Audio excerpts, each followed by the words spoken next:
your timing is exquisite. We're just now jumping in to MIO, Memories in Orbit.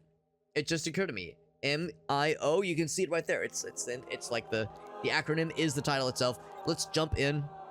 We have a dare drop campaign for this game, which is of course what we got the review key for this one. And I've not played it. I have not even watched the trailer, but I've heard good things, and the small snippets I have seen of this game make it look truly incredible. Like, it looks like it's got some really gorgeous visuals. Now, of course, the visuals is only, it can only take you so far in life, but still, the presentation is promising. Here's to see what this is all about.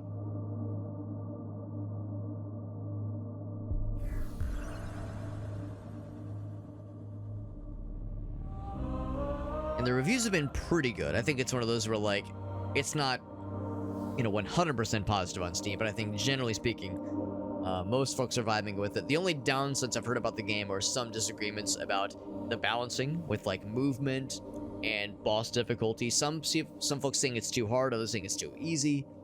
So, the games like this kind of live and die on that kind of balancing act, and it doesn't always land perfectly for everybody. I'm curious, and I'm down for it for sure. Ogasa says, I know your habits, Alex. Oh shit, he's listening in. He's in my walls. He knows everything. I've been live for 34 minutes. Yeah, gameplay after half an hour. That is about right, isn't it? That is about how it goes. It's great. So, okay, she is. I appreciate you asking, Ogasa. Yeah, I was kind of saying at the beginning that, yeah, that the cooking class was nice. But yeah, she had basically run into some old folks she used to work with, and they weren't like mean to her, but I kind of got the impression that it was it brought up some like less than great memories, and she was beautiful as she's always been. We're still talking about Gracie, by the way. And no, I'm not saying that because she might be watching right now. Actually, she's probably fast asleep. But no, she's doing all right. It was one of those where like it's not like she was like beside herself or anything, but I could just tell she probably would have preferred to have had a person, a buddy to talk to.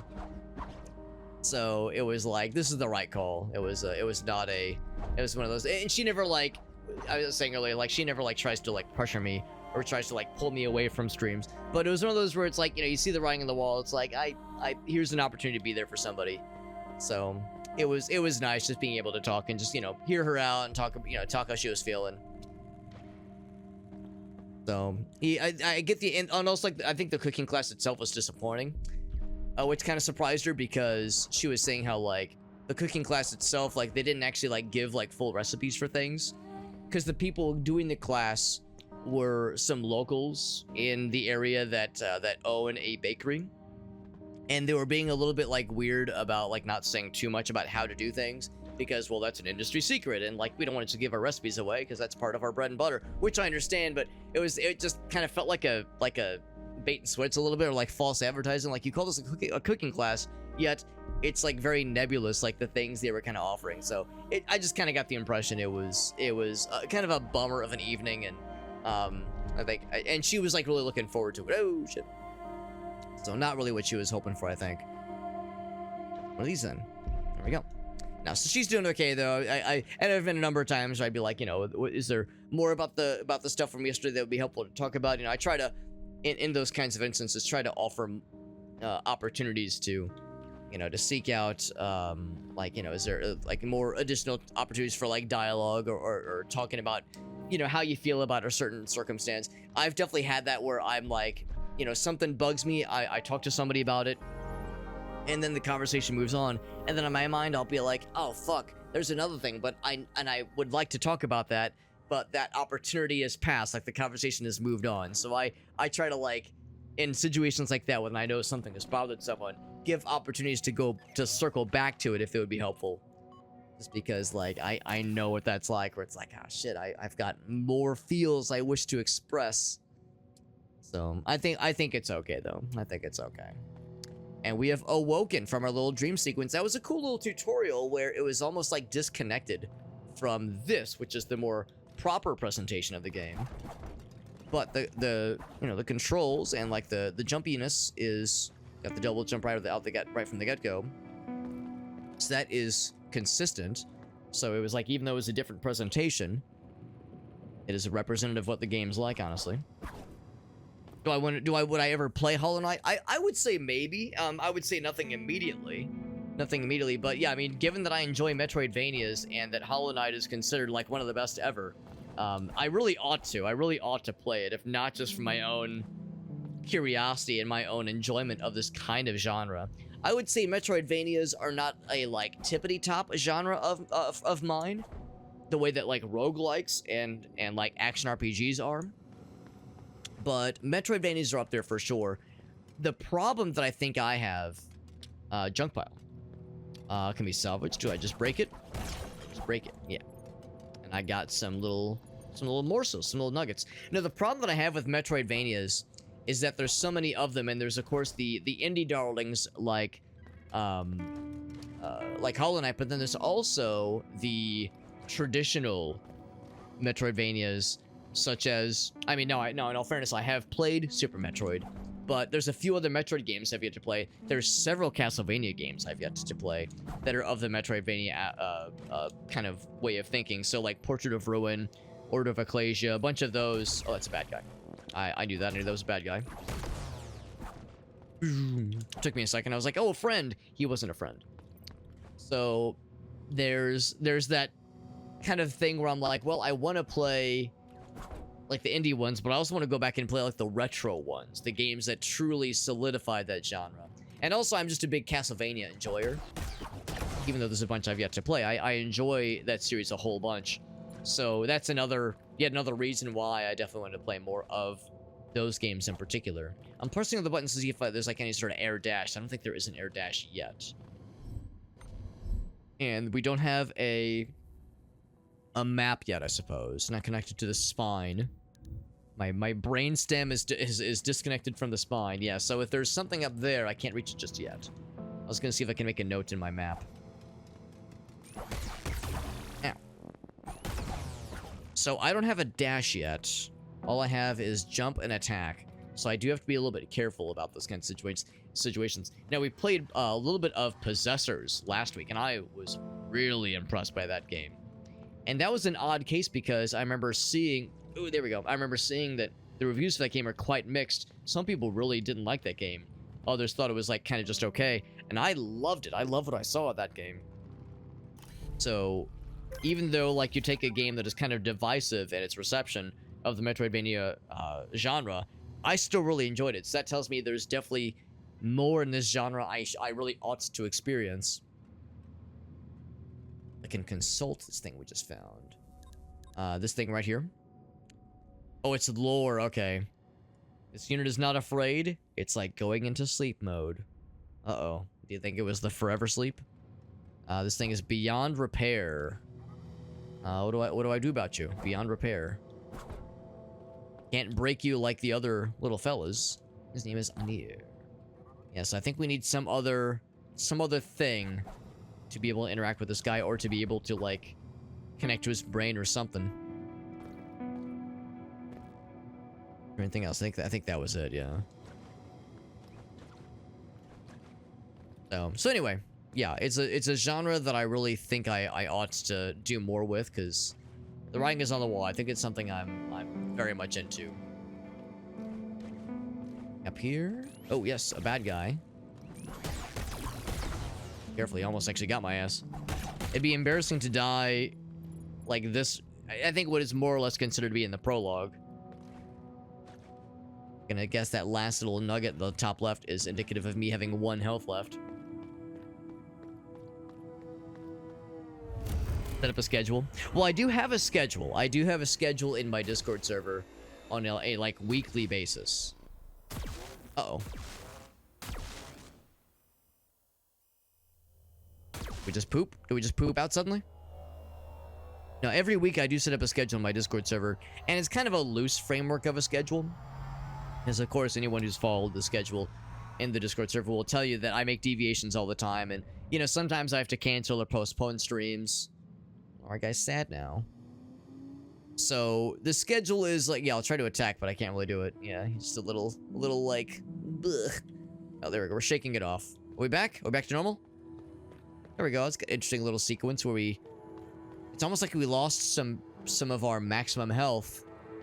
I had a little moment there, but no, we're still at it. We're able to attack again. Color is being restored. So our person is definitely struggling. Our person is definitely like struggling and not feeling great. So even though we're like back alive, we're back in this realm, we're still not at our full capacity.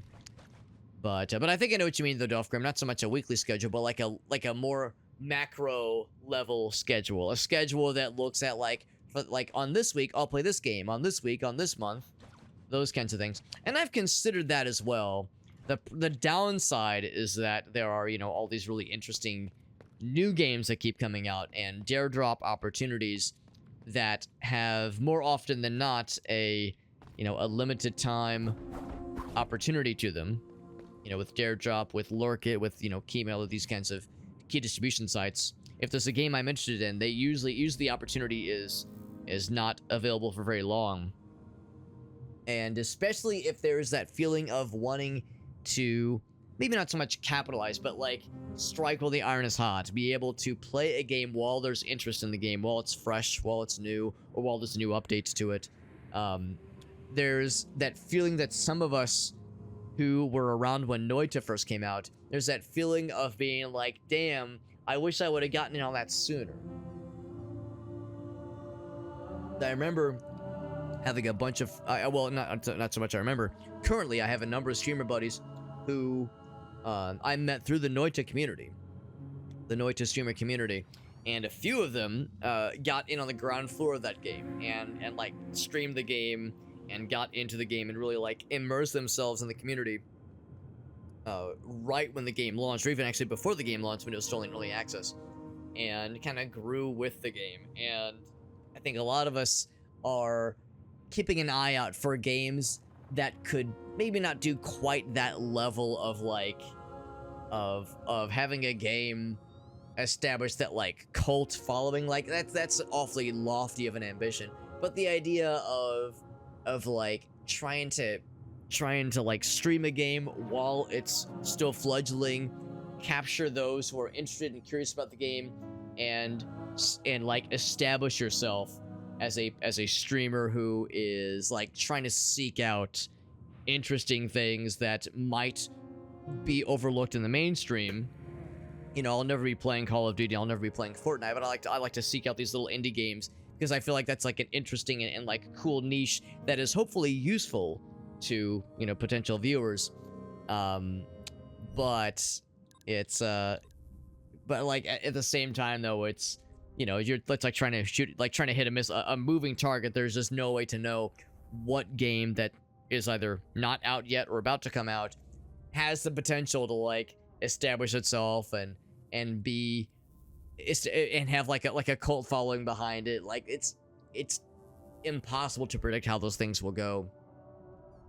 But by the same token, to what Dolphgrim is pointing out, where it's like, you know, you could go back and play some of these older games. I mean, there's definitely an audience for Hollow Knight. There's definitely an audience for Castlevania games, you know, so it's like, at the same time, what I probably ought to also do is set more time aside to go back and play through some of those older games, if not just for my own benefit, but also because there's an audience that enjoys the older kind of retro stuff. So, and that's something I've kind of gotten away from in more recent years. So ideally it'd be a balance of getting the new hot indie games and doing all that jazz, but also looking backwards a little bit and doing some of the retro stuff, and seeing that as an opportunity to compare. Well, I played MIO, I played a little bit of Hollow Knight, now I go back and play Castlevania, and now I have this interesting perspective that's unique and cool. So, well, I hope it's cool.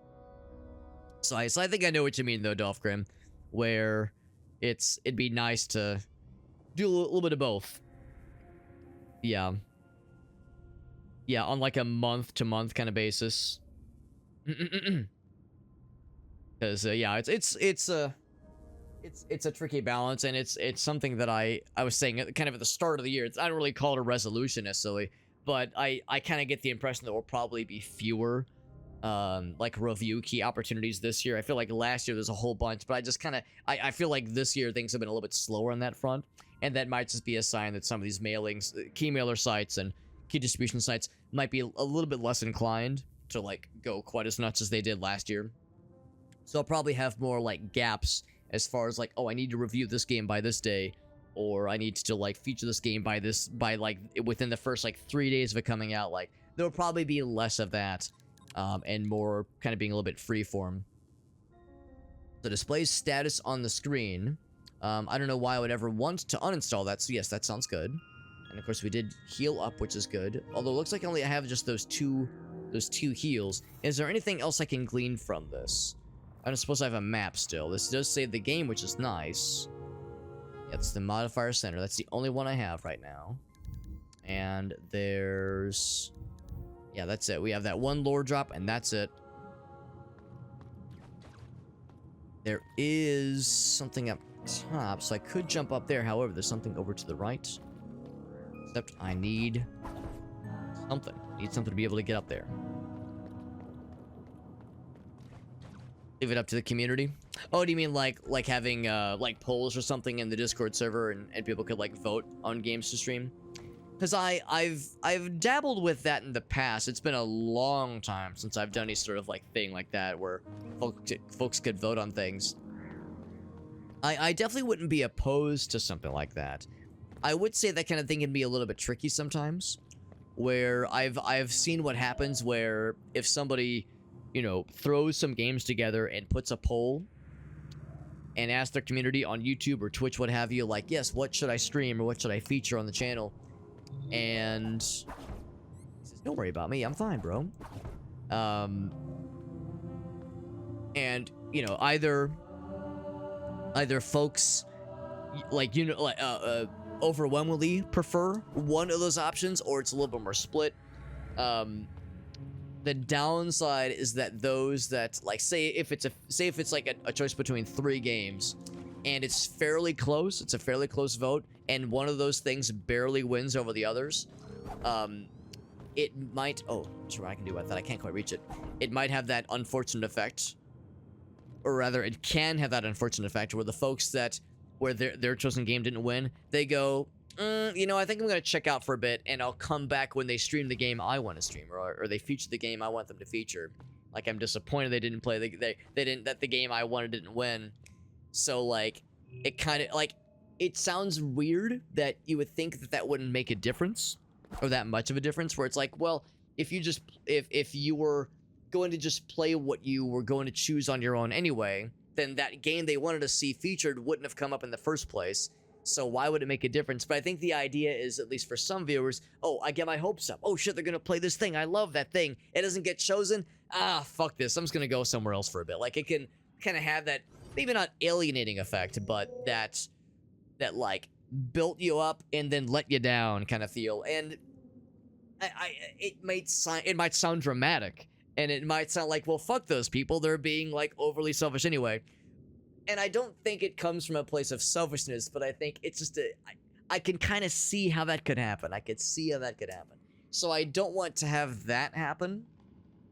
And for me, selfishly, I also would need to be very careful about what games would I feature in a poll like that. Because, yeah, what if there's a game I really want to play, and then I think to myself, I'll make a poll, but I'm sure the one I really want to play wins. But then it doesn't. And then I go, well, fuck, now I'm like, I've committed to this thing, and then my heart's not really into it, and then the viewers can tell my heart's not into it, because I like to think, hopefully, that my enthusiasm comes through as genuine when I'm playing a game that I'm curious about, that kind of thing, and that folks know I'm not phoning it in, and that if I was phoning it in, people would be able to see right through me and be like, this ain't it, Alex, what the hell? Can I break the glass? Can I break these cuffs? I don't think I can break the glass. I do like the directional attacks. That's pretty nifty. So yeah, I can't make through here right now, at least. And I can't make a note on the map either. So anyway, so that's a lot of words to say that I would never say never to, like, running a poll, that kind of thing. But I would be careful about it, because I've witnessed where it can get a little bit awry with other streamers rather. It's a tricky balance, like with anything else. I was gonna see if there's anything else underneath this elevator shaft thing, or if I can like get up to that top platform. There's definitely something up there, but I can't make it up here. I'm like just a little bit too short. If there was a triple jump or like a heightened jump or a wall jump even. Yeah, no wall jumps. Okay, let's just go ahead and go up then. No, the reality is that, like, when it comes to streaming, when it comes to knowing what to stream and how to stream, by no means... Is that a friend? Are you a friend? Here, let's attack him. I could use help. Well, I can't open you. Maybe if I could, like, open the door somehow, I could help out this lad. No, by no means do I have everything figured out. By no means am I in a situation where I'm like, oh yeah, I've got the stream completely refined. It is in its final form, and it will have no, alterations to how I run the show or the games that I play or like the style of stuff we do here. Like, it's something I try really hard to allow to be in somewhat of a state of flux and to be flexible. Because, like, no one, well, I guess the folks that are like the top 0.0001% of streams, the people with thousands of viewers, I guess they have figured it out. But generally speaking, most of us small time guys, we haven't figured it out yet, right? It's something we're still working on. Lord knows it sure is in my case. So I've mentioned before that I kind of see the stream that we do here. It's like a project that's always evolving and always, well, hopefully evolving, but certainly I'm like always trying to think of new ways to approach. Curious if he's gonna have anything else, but probably not. It's like a project that I'm always kind of chewing on. I'm always trying to think of other ways to maybe not. It's not so much solved. Not like it's a problem to be solved, but a like a thing to improve always. Relentless improvement. Like try to think of ways, or at least think of ways to potentially change things up from time to time. I've used the comparison where it's like the hobby car. Oh, that's kind of cool. I can like move the camera around a little bit, which is nice. It's the hobby car in the garage, where the person has that like fun project that they like to work on in their free time and their spare time when they've got nothing else going on. Just kind of go to the garage and just burn some hours just working on the old project car. And it's not so much, I mean, maybe it is for some, but I get the impression, at least for most folks that have that kind of hobby car, it's not so much a matter of I want to fix this thing or get it working. It's like the meditative act of working on the hobby car. That's like what makes people excited and what keeps them coming back. It's like it's the ritual. It's just the joy of having that kind of thing to meditate on. The stream in a lot of ways kind of gives that for me, where it's like it's a project that allows me to play games and have a good old time. So see, I saw this big old hammer. Like I enjoy it a whole bunch for what that is. I can attack him. Oh, is it like a? I don't know if it'll, maybe we can use it like to grapple. Wait, does it reset my jump? Oh, it resets your jump. That's cool. It's like in double jump. Jump off it. Nice. Yes, that's like a metaphor I sometimes use when I think about like streaming just in general. The old hobby car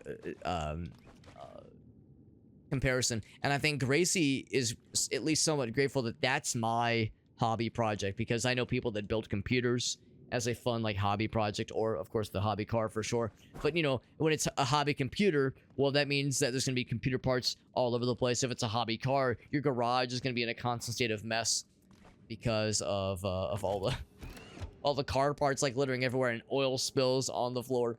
If it's streaming, the worst my wife has to worry about is me making a little bit too much noise when I play video games and get overly excited. So I think, oh, it's slippery. Ooh, it's so fast. Oh my gosh, that was cool. I'm gonna go fast. Oh, speaking of going fast, I haven't made any acknowledgement of the shirt I'm wearing, by the way.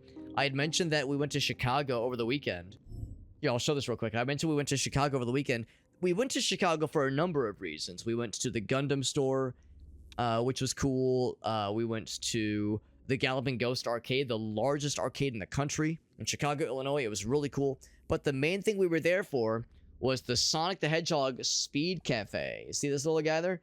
I know it's a little bit small. Sonic the Hedgehog Speed Cafe. It's a pop-up. It's like a pop-up, basically elevated fast food. It's nothing like fancy, but it's a pop-up sort of themed cafe of sorts. But again, it's mostly fast food. That was all Sonic the Hedgehog themed. We went with a couple friends of ours. I would say a decent Sonic enjoyer. I love Sonic Adventure 1 and 2. Love the first 3 Sonic games. I'm not exactly like a diehard. There's a bunch of like the Xbox and PS2 and PS3 era games that I never played. But the classics and like the Dreamcast GameCube era, I ate that shit right up.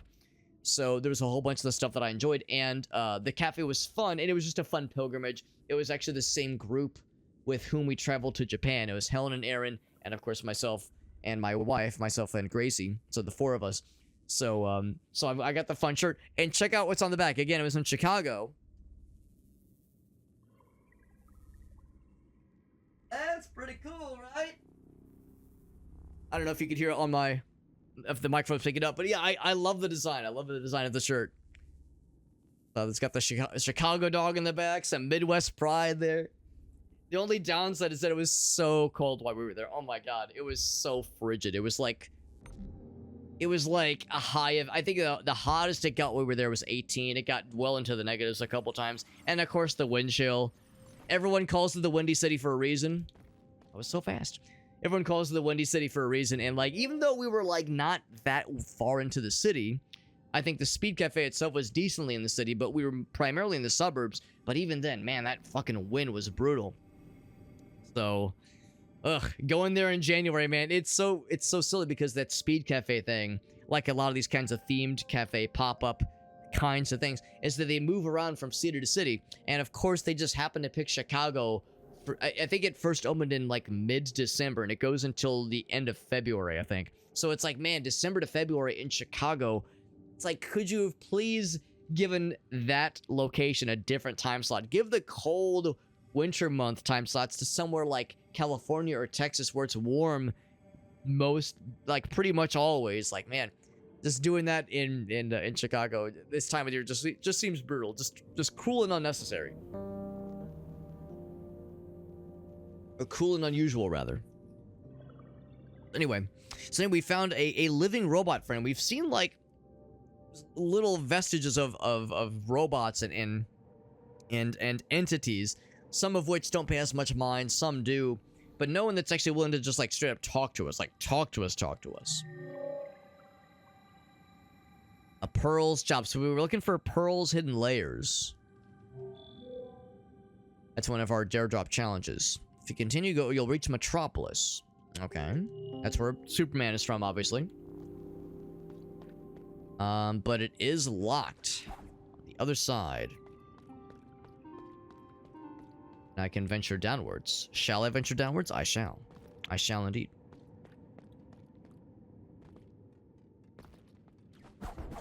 I can't crack this open, unfortunately. So can I, like... If I make enough noise, will I draw that guy in and he'll, like, knock the wall down for me? Don't think it works that way. It'd go that way. Still no map, by the way. I think it all leads back to the same area anyway, so I will indeed explore this way first. We've seen another little ice jump area. Got the hammer fellers. Whoa! Alright, so that overhanded smash has a very high arc. That was kind of surprising. I was actually close to him, and it looked like that attack went right over me. So maybe the strat with those guys is to get a little bit closer. Whoa!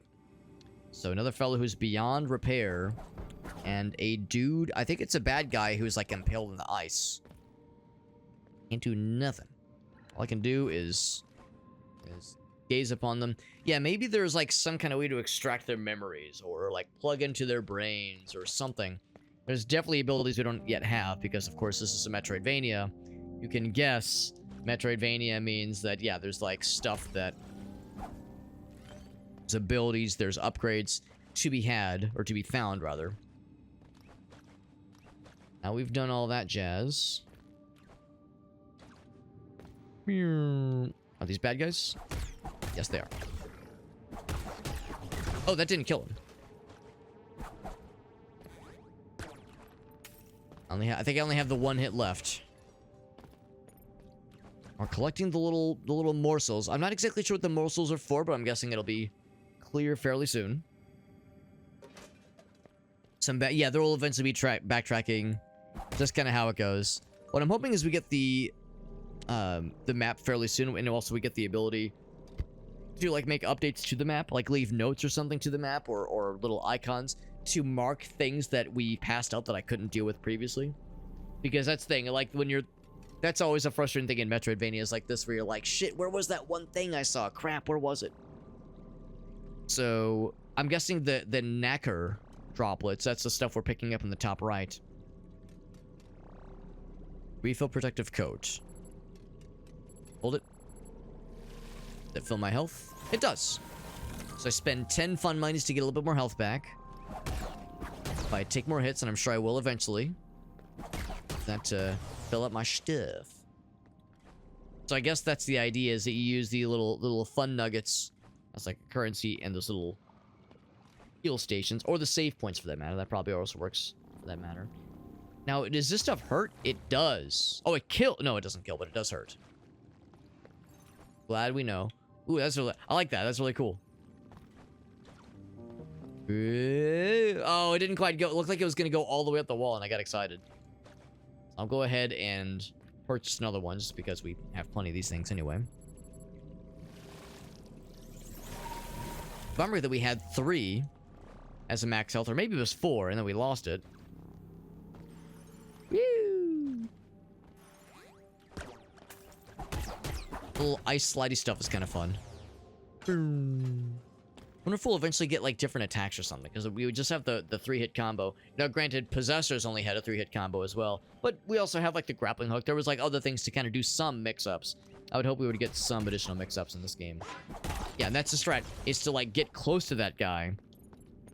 That way his attacks just go right past you, because otherwise that reach can get you pretty easily. Boom. I wonder if that final attack does a bit more damage. Because earlier I had to hit that guy one of those dudes 3 times to kill him. Oh shit. I think we're... I mean, I could try to go back, but I wouldn't be able to make that jump all the way through, so let's just proceed. Hope for the best. The game does look very good. And the plot, I mean, it's one of those where I've been doing a lot of talking, obviously, but I've been trying to, like, you know, read some of the snippets as we've come across them, some of the little lore drops as I've been able, best I've been able. The world is very mysterious, you know, trying to like piece together what happened. I get the impression that there's like little robot friends we need to help, like this guy, for instance. Can I open the door? Will that help? Yeah, there we go. I kind of get the impression that there's like, we're in like a dead or at least past its prime world, and we're here to try to like help where we can and right the wrong and purge the evil, that kind of thing. Someone stole my hat. Well, that's just no fun. It's important, he says. Better be a really good hat. But the presentation is very interesting. I think the visuals, of course, look beautiful. It controls pretty okay. I will confess, comparing this to something like Possessors, I think I probably prefer Possessors a little bit more. Very different style and very different, like, kind of speed and feel between that game and this game. For one thing, that game has a dodge. I don't think this game has a dodge, at least not yet. And this one's like, everything's kind of floaty. Everything's kind of floaty. It's more platformy. This game has the double jump, obviously. Whereas I would say that one is a little bit more action-oriented, a little bit slightly more combat-oriented. And I guess that's what's nice about the Metroidvania genre. Even within the genre, you have some interesting, like, variety as far as, like, how a Metroidvania focuses its energy. His name is Rad. That's a rad dude. Analyzer. Finally, I can stick things in my ass. Finally. Place enemies remaining health. That's nice. Yeah, that sounds great. So can I install that right now? Thief's nowhere to be found. I'm out of here. So that, I guess that was our reward. So if you help the folks around here, you'll get rewarded thusly, which is nice. So I need to find one of those network gates to install the enemy health fella. Not that that makes a huge difference, but it's a nice to have. Now, I'm guessing this is probably the elevator room, right? Yes, yes it is. And now we can drop down if we felt so inclined. That was the candle area. Yeah, I remember that.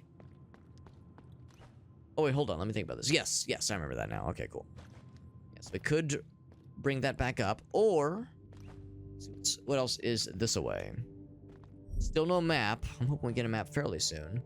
Now the question is, do I drop down or do I return back to where we just came from and see if we could find one of those install stations? Let's drop down a little bit. I'm feeling frisky.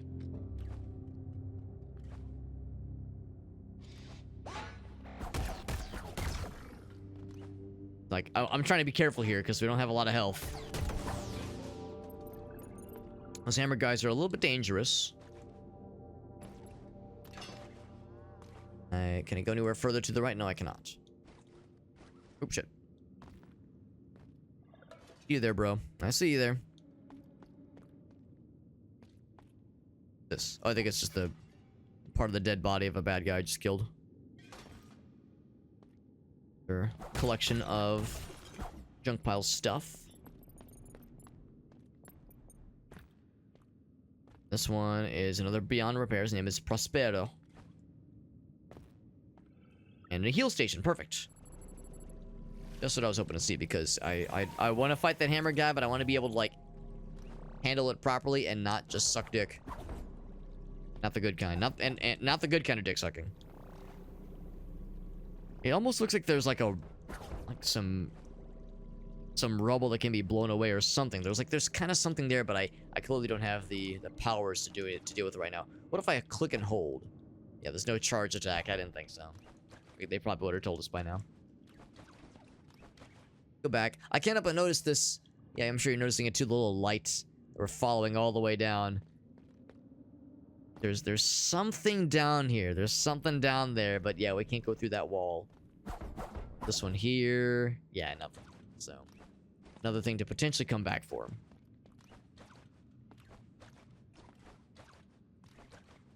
There's the hammer fella. You right there, I'm talking to you.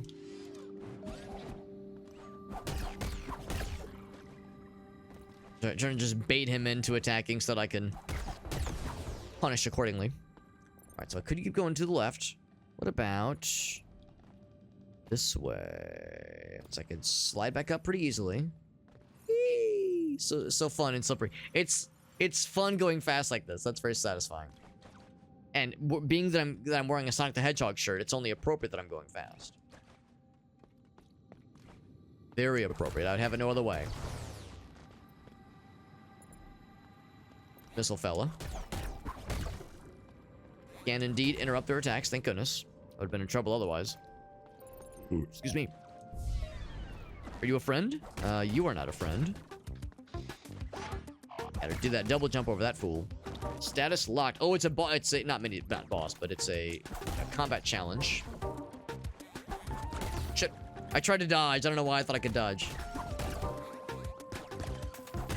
Deal with the range guys first, because they're clearly more of a threat.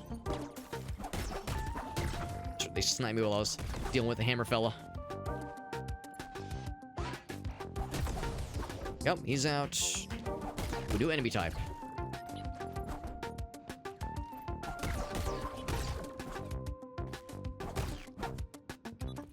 Guy has a lot of. Oh, jeez, pooping out more dudes. Why are you pooping out dudes, man? He has a lot of health. I'm just whooping up on him. Crack this thing open. Do we get a new thing? Maybe like a health increase or something? An unknown object. How mysterious. Protective overlay. It's another modifier. Oh, I think that means more health. Layer of protection, yeah.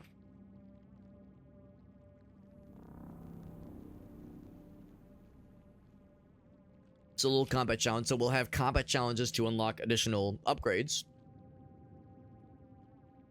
They talk about modifier slots. I'm not exactly sure what that will entail when the time comes. That is good to know. I'm a little bit concerned we're constantly at either, you know, 1 health or 2 health. Like we don't have a whole lot of max health. Inevitably, something's gonna kill us. I know it's coming. Speaking of which, I'm gonna go ahead and do a refill now. Eventually something's gonna kill us. What happens when we die? Do we respawn at the last save point? Do we, or rather, yeah, do we respawn at the last save point with, you know, maybe like some of like the stuff on the top right, like we lose some of that stuff and have to reclaim it like we saw in Possessors? Or do we just lose it entirely? Or, but maybe you maintain any like boss kills or special items you've picked up in the interim. Or is it one of those where, like, yeah, if you die, it loads the last save and nothing else has been persisted otherwise? Also, I'm gonna see if I can maybe do a cool jump on that one. So does it, like, when we die, does it just load the save, or does it just pick that restoration point? Oh, almost. The thing is, I don't think I can do a double jump off of this.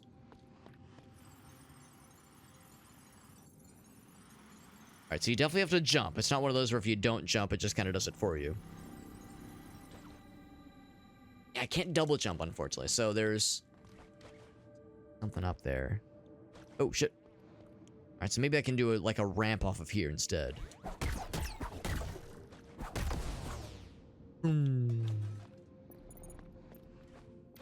Definitely getting something from these kills. Oh, almost. If I had to guess, my gut tells me there's something we just don't have here. Yeah, it's like we just can't quite make it. Can't quite cut the mustard. The mustard remains uncut. Junk piles.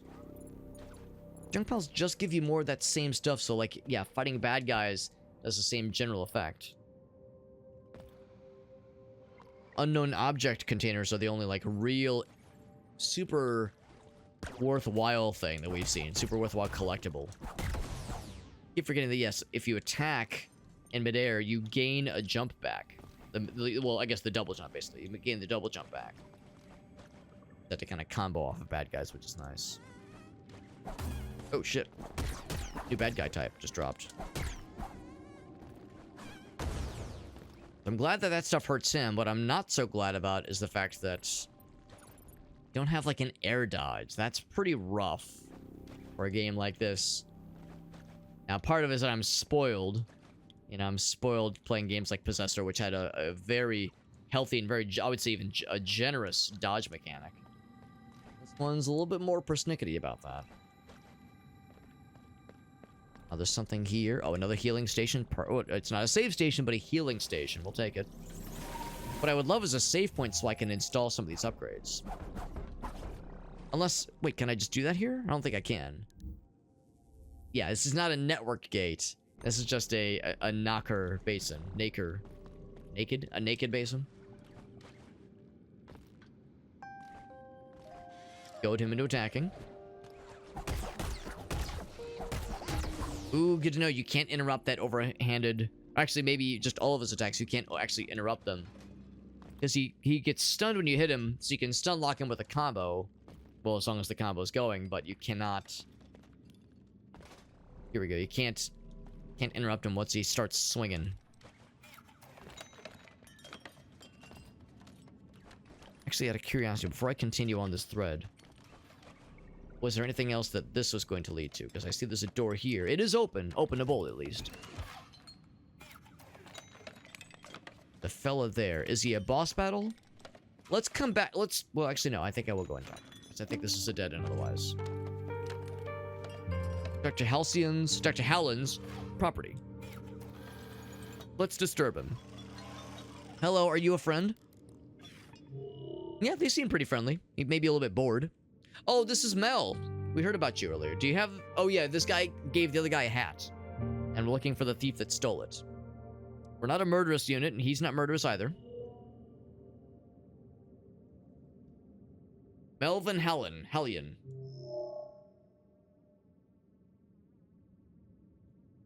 A rare model with a wee little frame. Wee all the way home. And we're a lady. I guess it makes sense with the, like, kind of pigtail tendrils we have. An old workshop. Bring some Naka. We got the goods. I was actually hoping I could just give him to him now because I'm worried I'm gonna lose him when I die. Eh. So I'm gonna guess there's probably some grappling hook thing we'll eventually get. Sure enough, let's proceed down this way. We could go through there. Oh no, we can't. I'm full of shit. Can't go through there. Yeah, it's gonna shoot at us. That's where we're going next, but I do want to explore down here for just a little bit. We're at full health, which is good. I'm gonna feel so much better once we have a additional health nugget added to our arsenal.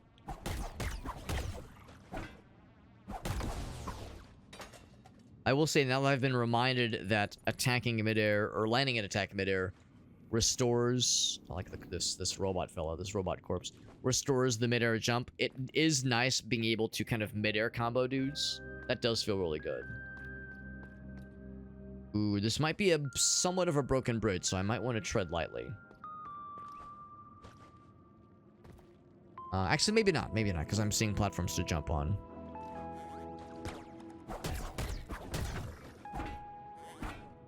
Oh, shit. So that pogo attack is cool. The downside is that, yeah, you have to be very careful about how you position it, because when someone has a ranged attack like that, it's easy for them to just snipe your ass. I'd rather not have my ass sniped. What's up, Meerkat? Good to see you, buddy. Gooning waits for no one. I mean, if I had it my way, Meerkat, you would have my stream on full volume while you're gooning. Has some background ambiance. That's good to see you, bud. All jokes aside, it's good to see you, buddy. Hope things are going well for you. We're playing a pretty cool little Metroidvania that just came out a couple days ago. That looks scary in that it would hurt me, and I'm worried about being this low on health. Or elsewhere, and I'm going to be so professional. I'm going to be so good. Nothing's going to kill me embarrassingly. Nothing at all. I've never taken damage in a video game. It's never happened. There's a little friend back there. Can we talk to the friend? Little barrel fella? Nothing. More scary. Oh, so apparently you can cancel out the projectiles. Thank goodness, because I didn't know that. I just fucking went for it. But clearly that attack, we like clearly canceled out whatever that was. We halted the projectile before it could reach us. Thank goodness. Can I break the glass? Can I break these cuffs? I can't break these cuffs.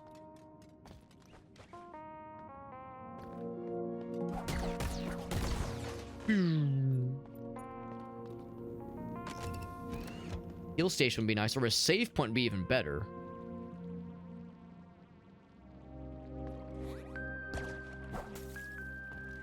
Boop, boop. Okay, that's my chance. Oh shit! That's the second time I've like gone for the that like kind of pogo attack and missed. It's like the positioning of it is still something that I don't feel very confident about.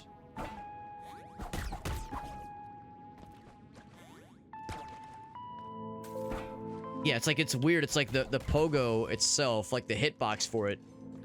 It's like the reach isn't quite what I think it's going to be every time. So it's a little bit, maybe not misleading, but I haven't gotten a feel for it. I don't have a feel for like where it's supposed to land relative to where I am, relative to my guy. New enemy type. Actually, when I say new, maybe not that new. Maybe a different positioning for him.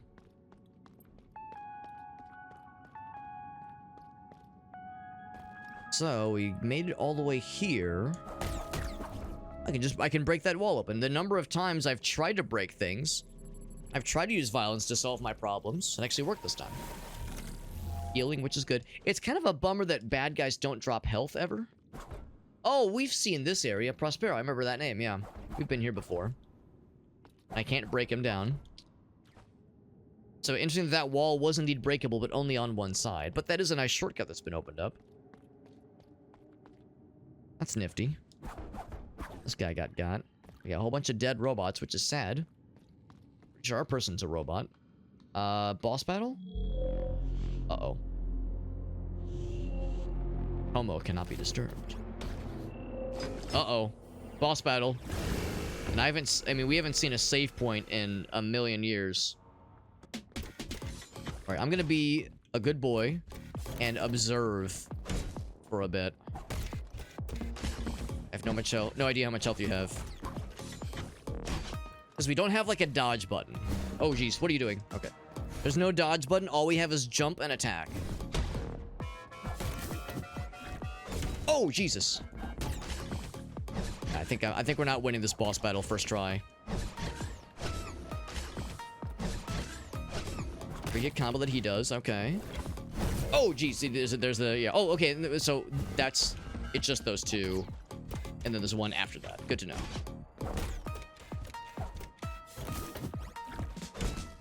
Diagonal. I think that's the okay. I thought there's like a dash. There's the diagonal one. Where's he? Where's he? Oh. Alright. Oh, something else. Oh shit, I'm dead. Okay. Maybe not. Oh geez, that was close. Oh, up, up, up. Dangerous. He's getting faster, which means he's getting desperate, maybe? Do I almost have him on the ropes? Am I gaming? Probably not, but I like to think. A new attack? He's doing new attacks. That's exciting. Oh! Oh, dangerous.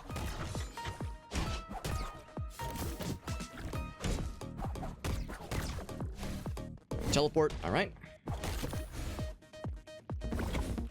Dash. Yep, we know about that one.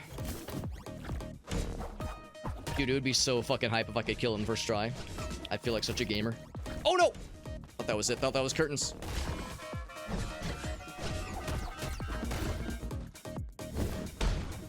Hands are sweaty. Palm spaghetti. What are you doing? Are you dead? Did I kill you? Oh no, what are you doing? I'm scared. Oh no! He's probably like... Now he's like at... Now he's at like half health probably. Oh god, he's doing all kinds of gamer shit. Oh, what are you doing? You're scaring me. What are you doing? You have firearms? You have guns? What do you do? What do you do? What's your deal? Now he's just chilling. Oh!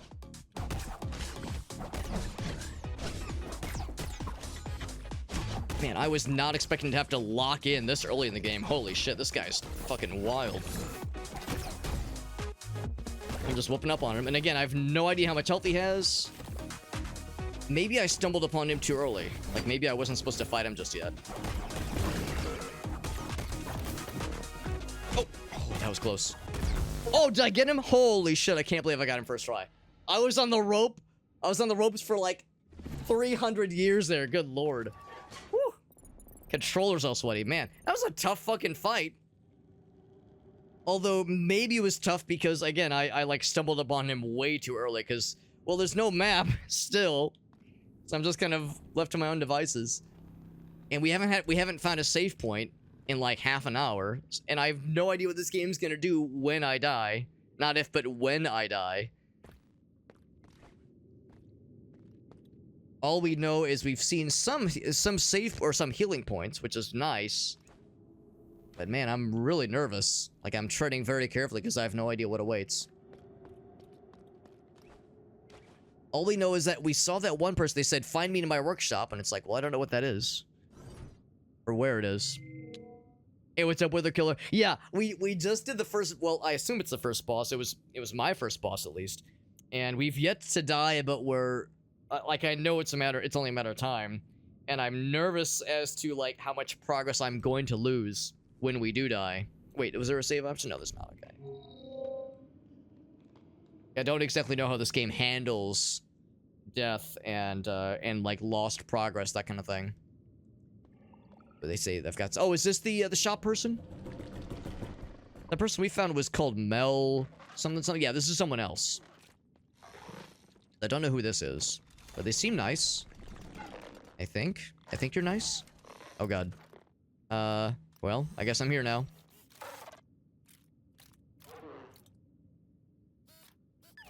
Oh, okay. We're dead. Game over. Just turn my brain off. Oh. Cast the hairpin? Hairpin. Oh, it's just like a grappling hook? It's not too bad to go. Okay, that's good to know. Hairpin. What is the hairpin, pray tell? Oh, it's kind of like a grappling hook. Yeah. Kind of like a grappling. Oh, shit. Oh, shit. So you can't, like... Oh, yeah, I can use it. Yeah. There we go. Oh, but it takes a while to, like, restore the energy. Okay, in the bottom, I can see now. Yeah, you have to stand still. Okay. Can be up or down. And it looks like if you use it successfully, then it, like, has a cooldown. If you use it unsuccessfully, you can use it as many times as you want. Interesting. Pretty slick. Be so warm. So yeah, I was wondering, because we'd seen little grapple points previously, I was wondering... Oh, shit. Uh-oh. Yeah, I was gonna say, I didn't realize it was not available yet. To be honest, I don't know if I love that, like, energy restoration thing, because to me, it's like, well, oh, shit. Like, it almost seems like the kind of thing that maybe it should be... I don't know, I'm sure the developers have their reasonings for this, but in my mind, when other games like this, that energy restores once I land, as opposed to landing and, like, waiting for a few extra seconds, seems like a strangely arbitrary choice to say, like, yes, land, but then, like, maybe not stand still, but just be on the ground for a while. An odd limitation. But again, that will probably become clear once we get into the game proper. We're still in the introduction stages for sure. Yeah, so we were their pet for a second, and they installed some stuff in our brain, presumably, and they press the boot up switch. Yep. Bloom, bloom, bloom, bloom, bloom, bloom, bloom. Did they give me full health? They did. They did, which is good. But again, we haven't saved. We haven't found a save point in like half an hour. And we've done a boss battle and still no map, so I have no idea where I'm going. So I'm still feeling a little bit aimless. But the grappling hook thing is nice. That is really slick. I wonder if we can use it in combat. In addition to, like, you know, platforming, that kind of thing. Because, yeah, we've seen those little grapple points to help us reach new areas, reach new heights. Like that one. There we go. So, yeah, it seems like you can, as long as you're on the ground, it will recharge your energy quickly, which is nice. That little, like, platforming ability cooldown thingy. Oh, I'm nervous that his corpse is gone. We're gonna have to fight you again, bro. Hopefully we're good for now, because that was very scary. I'll feel better once we can get a save point. Oh, wait, was there one here the whole time? It'd feel silly if there was one here the whole time. No, there's not. Okay. Now, can I reach that dude? Yes. Except I can't get back here if I kill him. So let's open this now. Get some lore. Go about a traveler. Okay. Traveler's experience. Traveler's log. 6 voices. Blood, breath, eye, hand, and spine, and heart. Okay. Some kind of mantra. Very nice. Oh, he's out. You can use their grappling hook to, like, bring yourself to bad guys. I don't know if it hurts them. Use it to bring yourself to dudes. Otherwise unreachable. So the question is, well, a few things. I still need to find that guy's shop. And I think there were probably other places, maybe this way. Let's backtrack a little bit. I'm hoping... There was a couple, like, branching paths, and I just picked one randomly. A couple of branching paths. Oh, shit.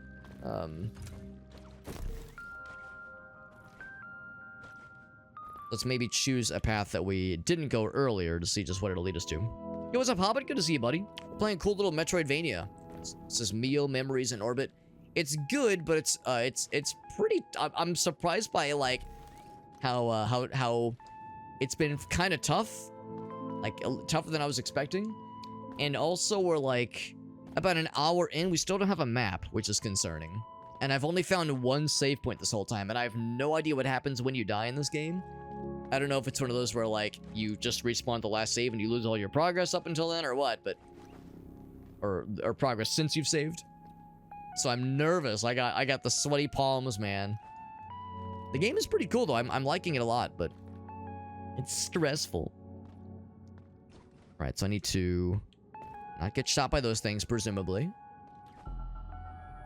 Foundations. Good to know.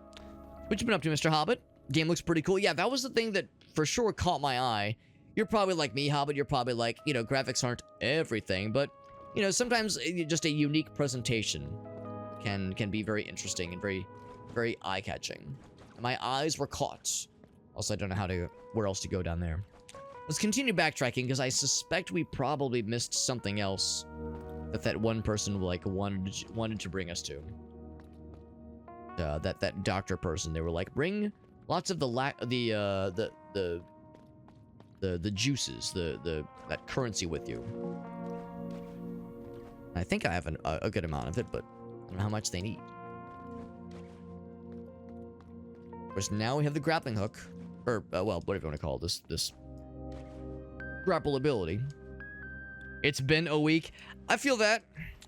Yeah, that is a relatable mood that pretty much all of us can feel in some way. Are you in that kind of situation, Hobbit, where you're like, damn, it's early January, now mid-net January, obviously, and the holidays were nice because a lot of folks were like out for the holidays, and we of course had some time off from work, time off from school, what have you. And then early January happens and everyone's hitting the ground running and we're like, go, go, go. And it's fucking whiplash. It's whiplash going from like relatively chill holiday times. Of course, there was still family gatherings. There was other things happening, but at least like work-wise and other commitment-wise, some things took a breather. And now it's like, oh, we're fucking nose to the grindstone, man. That's how it's been feeling for a lot of us, for sure. Last stack of the combo deals more damage. That's cool. A little 3-hit combo gets a little bit juiced up. So I need to find a place to install this thing. Oh, this is a dead end. Okay. I'm in a glass case of emotion right now. Oh, goddamn. All right. Well, let's just go back then. I think that was the last, like, other path that had caught my eye. So I was thinking maybe that was where the person wanted to meet me. But no.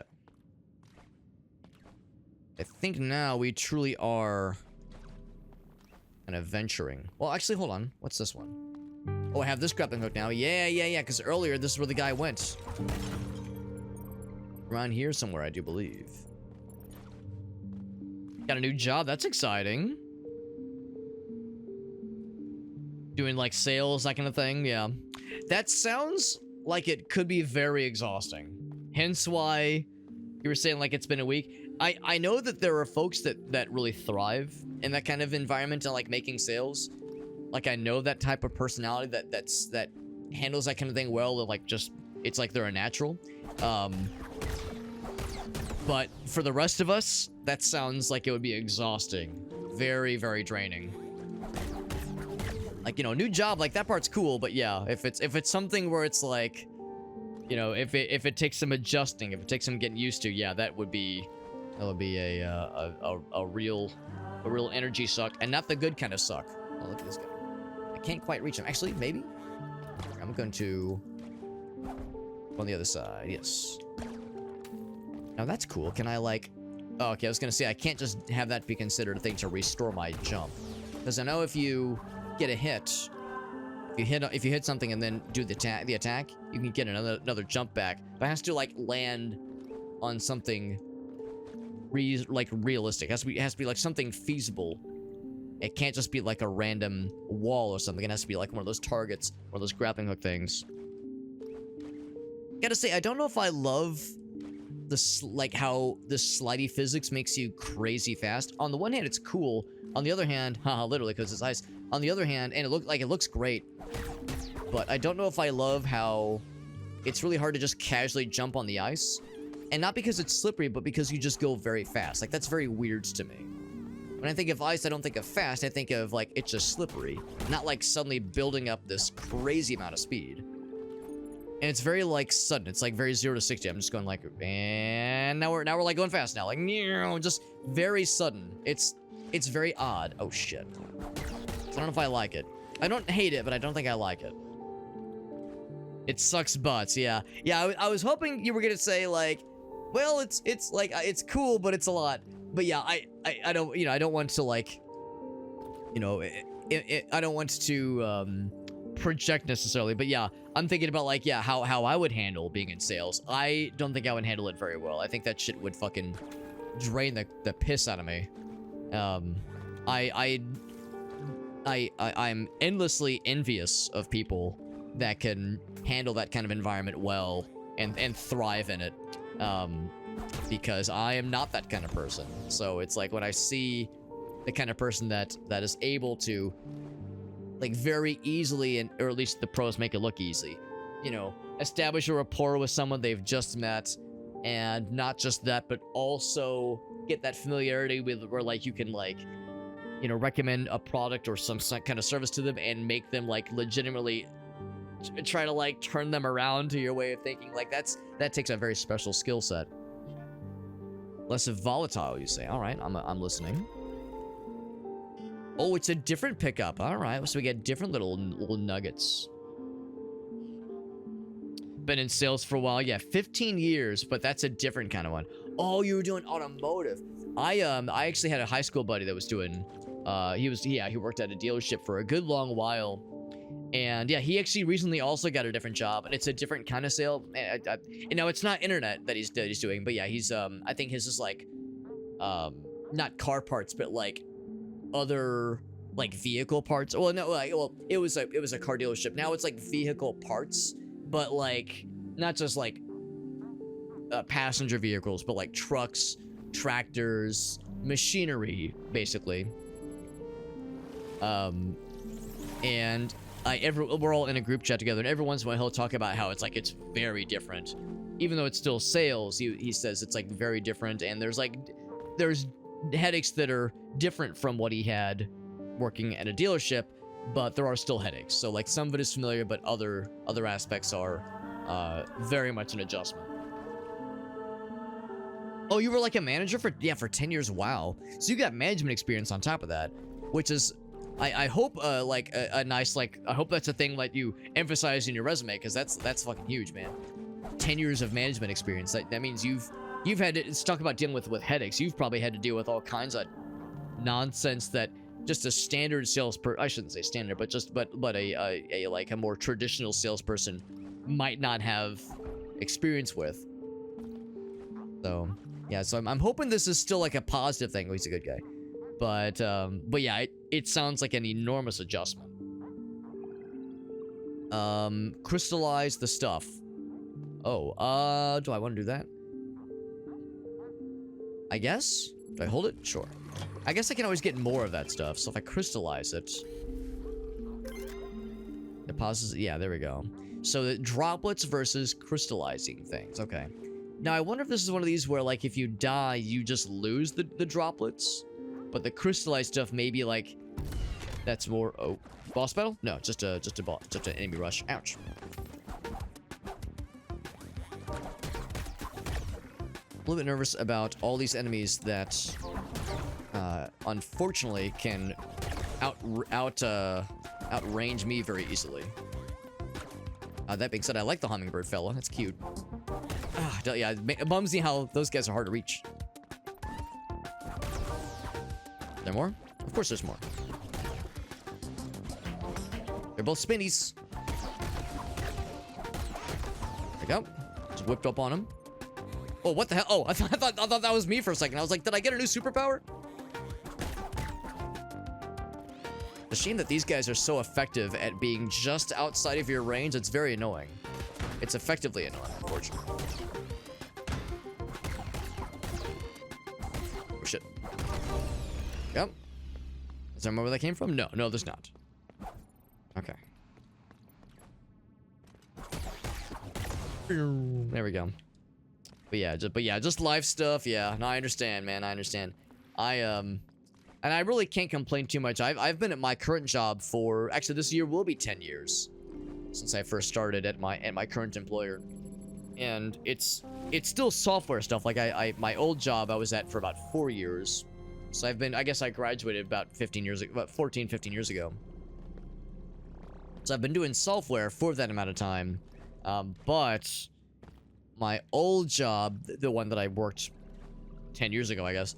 Oh, another one? I think this is a boss battle. Yep. God damn it. It's still not a single save point, by the way. I have no idea what happens when I die. I'm very nervous I'm gonna lose all my progress, man. I guess we're about to find out, because, like, there's no way... Oh, he has, like, a little shockwave effect. Oh, God, what are you doing? I don't know what's happening. I'm scared. Now, would you have a grappling hook so I can use that to, like, get around? Oh, but again, I don't get it back automatically. I have to, like, be standing still. Whoa, shit! So I can't rely... That's what's a bummer about the grappling hook. I can't really rely on it, because it's not always going to be available. Shit. Okay. Not always going to be available because that little bar takes a while to fill up sometimes. So it's really nice. Oh, Jesus. Am I going to clutch this out first try? Probably not, but I'm going to try my darndest. What are you doing? Whoa. Oh, jeez. That's the dash. That's the dash of one. Yep, there we go. There we go. Okay, that one's pretty readable. Little boomerang attack. We've seen that before. You kind of wish this game had like some kind of dash attack or dash ability. That was scary.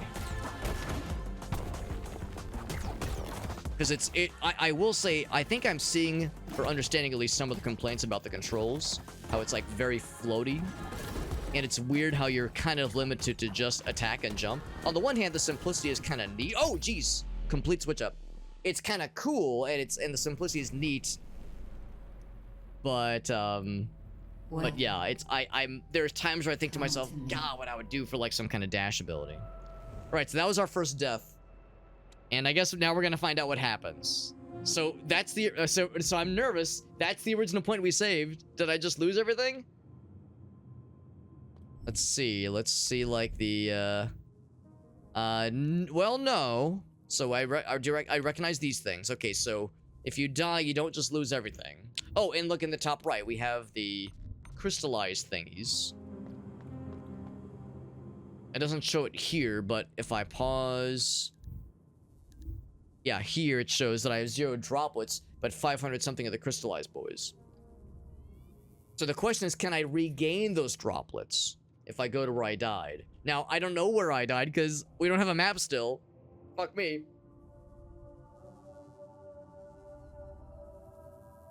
But I think I could probably find my way.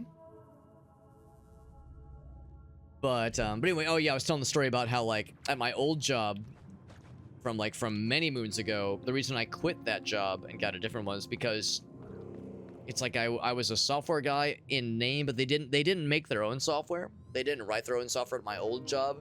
Everything was outsourced to third parties for actually like writing the code. My role was like every other part of the software lifecycle. So design and requirements and documentation and testing, that kind of stuff. We didn't actually get to like do the actual implementation. So after doing that for like 3 or 4 years, and that was my first job out of college, I was like, well, I guess this is just how software works. And then at some point I was like, I should look elsewhere. So been at my place for about 10 years, and they've yet to realize I'm secretly actually a piece of shit. They've yet to realize I'm secretly a little shitbag. Until they do, the jig is up, or the jig is not up. The jig remains unearthed. But you know, they have yet to pick up on the fact that I'm a little weird little piss goblin. And I guess I can't offer any, can I? Shit. Well, I guess if I find more of the little juicy bits, if I give them the juicy bits, because I guess that's the idea. Is I can't give them the crystallized versions. I can grappling hook up to here. Oh, here we go. Is this the guy we're looking for? The Mel person? Found an unknown object. Yo, what's up, Farsight? Maps are for losers, man. Silent maintenance package. Cool. Workers only. Don't lose your badge. Pretty neato. Alright, so now we can go back in the elevator. So, let's offer the, like, stuff. Oh, there's the workshop fella. Cool. So we found his workshop. Good to see you, Farsight. By the way, he says it's a watch streak of 40 ding-dongs. What a stud. What a 40 ding-dong stud. Good to see you, Farsight. Just a little shitbag. Just a short little shitbag. I got trinkets. And things I can repair for you. Oh! I just need to go back to the save point so we can install some things. So, I don't know what old cores are. So let's see. Maintenance hack. Protective coat repair is free. That's nice. Effective dismantlement. Enemies leak more droplets when dying. That part sounds nice. Spend money to make money. You want to go and get that one too? I mean, we might as well. I mean, I have no purpose getting those, so. Alright, so, but I think what I want to do, I should have thought of this earlier, was... Let's go back and see if I can use that little save station to, like, install some thingies. Can I give you the juice now? Do I not have any? I thought I got some just now. I do not. I have 0. Okay. Yeah. So let's go back here. I should have done this earlier. A nice little comforting hug from this Nexus thingy. So the modifier center. So I'll confess, I'm not exactly sure what the location matrix. Right, so it costs 20. Wow, so I need ways to, like, enhance the capacity of that matrix then. Because, yeah, I can't really do a whole lot of these, unfortunately. That one costs 5, and it's very nice to have. Yeah, I can't also do this one and have the attack do more damage. Oh, and more health. Damn, man. That's really limiting. Dang, dude. That's a shame. I guess I'll do a few of them. I'll say enemies leak more droplets. That sounds nice. I can see the remaining health. That's nice. Yeah, these are really expensive, and I can't afford those. Yeah, there's probably ways to increase that capacity. Maybe defeating bosses, that kind of deal. Doing some podcasts. Oh, yeah, I would love to, Hobbit. That sounds cool. Yeah, especially if there were, like... If there were... You know, if there were, like, topics that you knew ahead of time. I mean, there probably are topics I wouldn't know shit about, so I probably would be useless. But yeah, depending on, you know, on like, yeah, the subject of whatever, like, the discussions would be, I'd be flattered being included. Always nice getting to hang out on your streams, and I've been privy to the fun conversations you'll have with some of the homies. Now, if I had to guess, probably some of those folks you've had on your stream are probably some of the folks you've had those projects with. So yeah, I'd love to participate. That sounds funsies. Old cores. If you find a pearl. Okay, I'm gonna guess that's probably everything that some bosses will give you. Okay. Well, now I have a couple upgrades to, I mean, nothing that's like huge, but a couple things to make things a little bit nice. Let's see if there's anything else back this way. We have the grappling hook now. Oh, never mind. I can't do shit there. Oh, but we did get something. I got a card thingy. Some kind of ID card, right? Yeah, this thing. Silo maintenance. Which is probably like the next major area for us to go to. What I do want to do at some point is come here when I have the liquid crystal thingies to give them. Just because I want to see what happens. So I'll have to come back here in a little bit.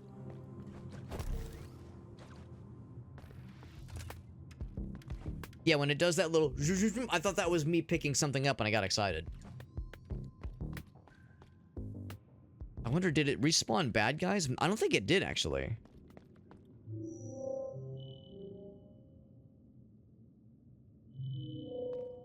Little blurb, little story building blurb. Yeah, so I guess it doesn't respawn bad guys. So, now that's another concern on its own. The idea of...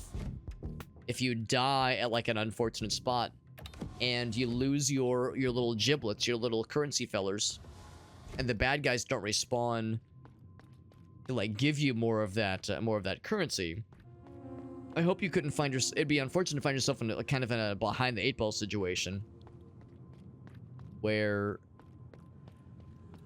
where like you can't afford the next upgrade or something. Master of the network. I misread that, so I thought it said Master of the Newark. Newark, New Jersey. For anybody curious, by the way, Gracie and I are on... We just watched season 4, episode 10, I think, of The Sopranos. So we're clicking along. We're past the halfway point. Yeah.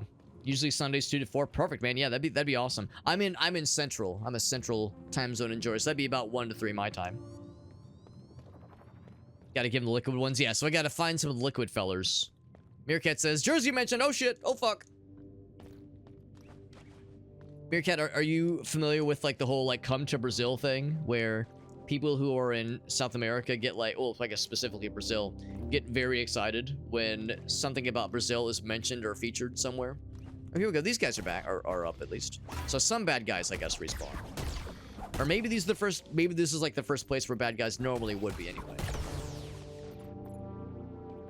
Well, we'll fight some bad guys, and then... Then I'll go back there and give her some of the juice. Oh, these things respawn too. Okay, that makes me feel better. I was concerned that things were not respawning. But I was full of shit when I thought that they were not. Ow. So given that I've lost all my health and I'm at death's door, let's go ahead and bring this stuff back and just see what the lady does. Yeah, the whole come to Brazil thing, and like people in Brazil get really excited when something is mentioned or Brazil somehow comes up in a video game or a movie or a TV show.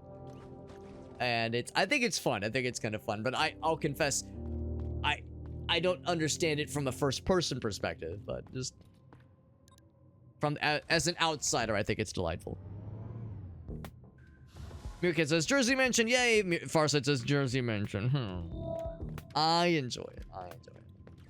Although I've never been, I don't think I've ever been to New Jersey. I've only been to New York once, I think. Hold on, let me think about that. Have I been more than once? I think I've only been once. Closer.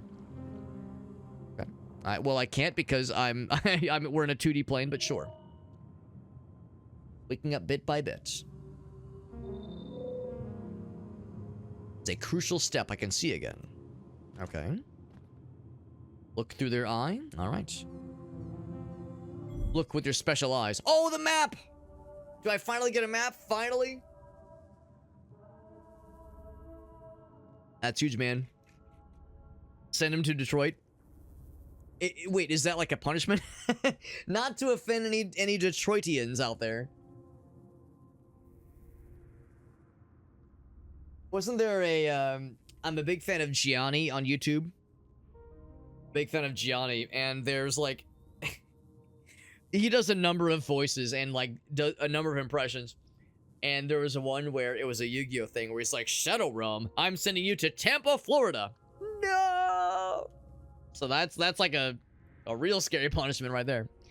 All right, so, oh, we have markers? Oh, baby. Oh, that's so cool. That's so freaking cool. Now, so I don't have that map on my person, but I can look through the map.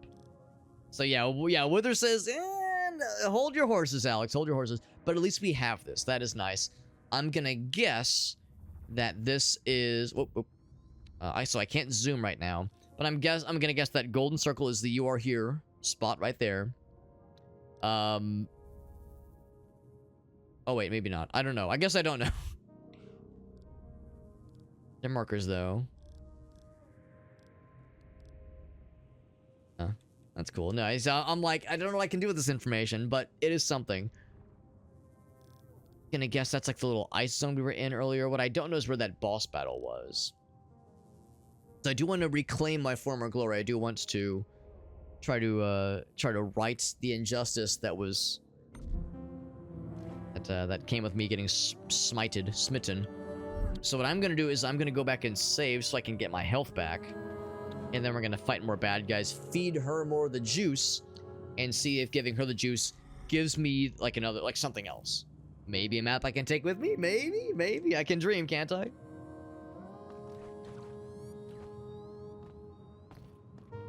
That is. Oh no, I can use this now. Okay, that's nice. Now, do I want to explore here, or is this premature? Old people flatulence. Copious amounts of Old Spice. I don't know if I've been to Tampa before. I've been to like other parts of Florida before, and listen, there's a lot of jokes about Florida to be made, and I will make all of them, but I've never lived there, so I can't like talk too much shit.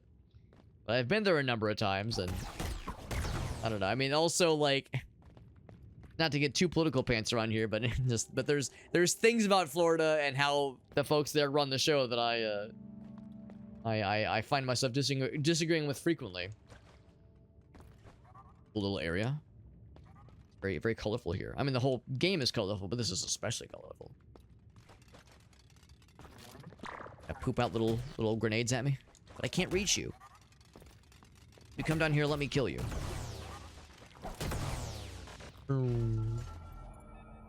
Feral undergrowth. Well, I can't deal with this just right now. Breaking that doesn't do shit, so we'll have to come around.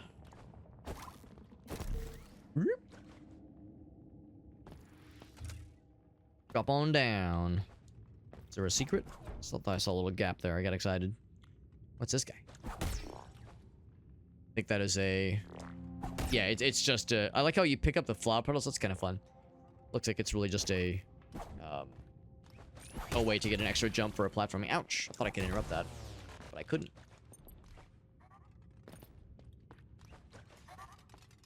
At some point, I might want to go back so I can give that fella the juice that we're picking up, the liquid juice, not the crystallized juice. I guess you would use this for wall jumping, basically. Or I guess you could just use the grappling hook too. Oh, you cannot. You cannot grapple onto these guys. Good to know. Yes, how would you get back?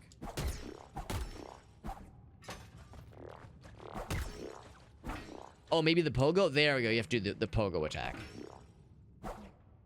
It's still a little bit weird. The pogo attack is still taking some getting used to, but a way to kind of force me to get good.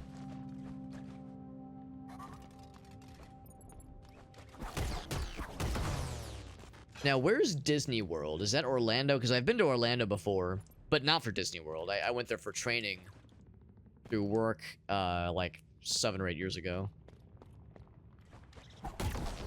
That was the last like mainland, like because I've been a couple times on vacation with Gracie because she loves Sanibel. We went to Sanibel once or twice, and we went to Seaside once before. So I've been to like some of the more coastal areas.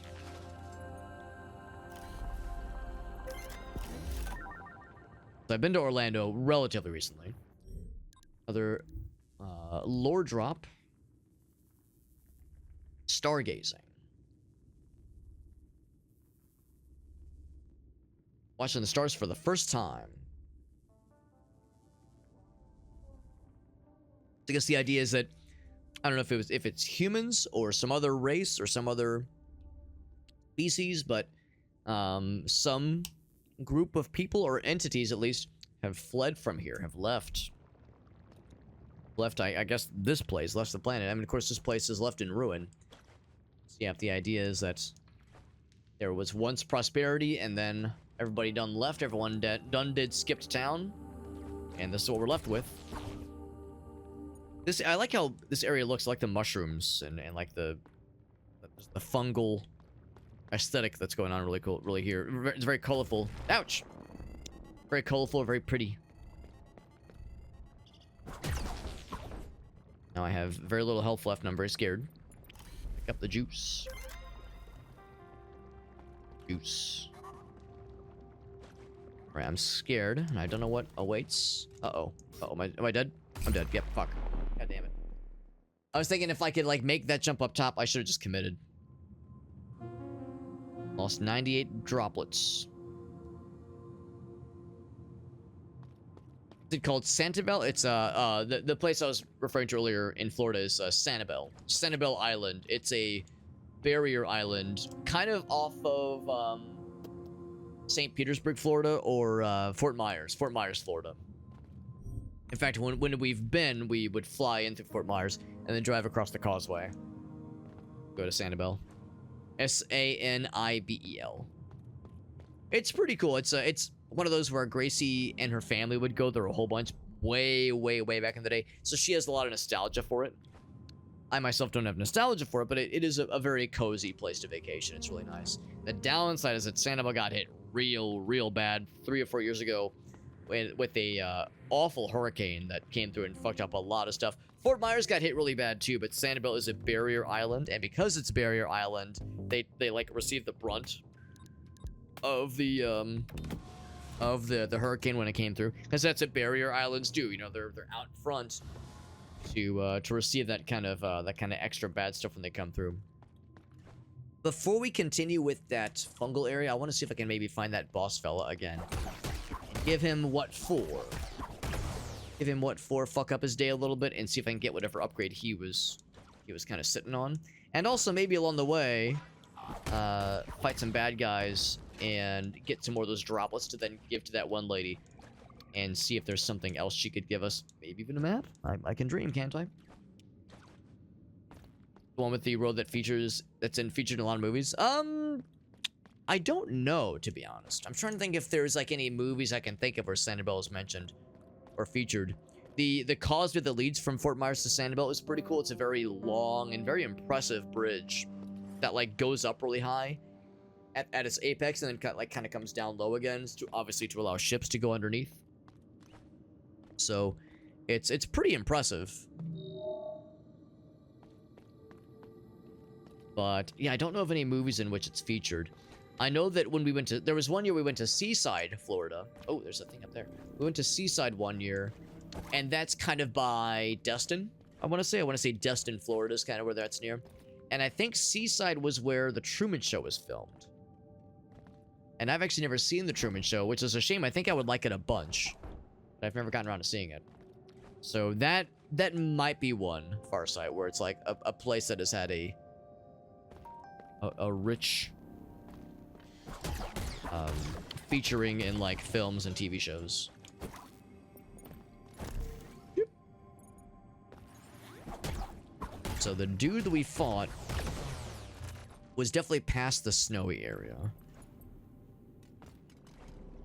Do I need the heals? I don't need the heals right now.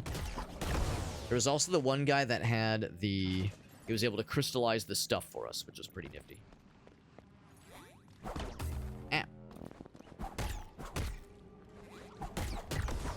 Boom, boom, boom. Got his ass. I do want to keep my eyes peeled for other areas.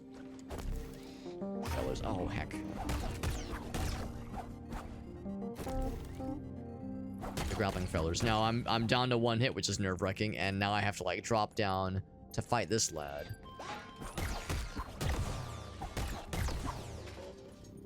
Yeah, should I just go back? What if I should just go back and play it safe?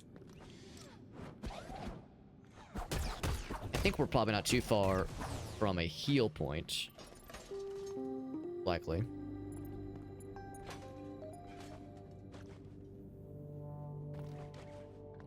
I can remember where exactly they are. So it's called 7 Mile Bridge. I don't think the causeway is 7 miles long. I don't think it's quite that long. It goes a decent bit for sure. Bird Spy. It's a happy sounding name. The camera's gonna pull back. We're gonna see the one guy that's talking with this derelict robot god.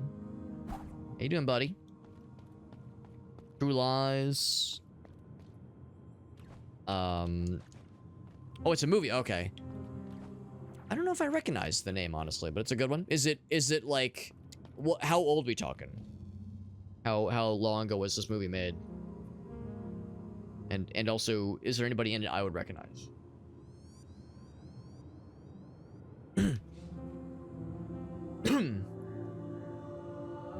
I'm always down for recommendations.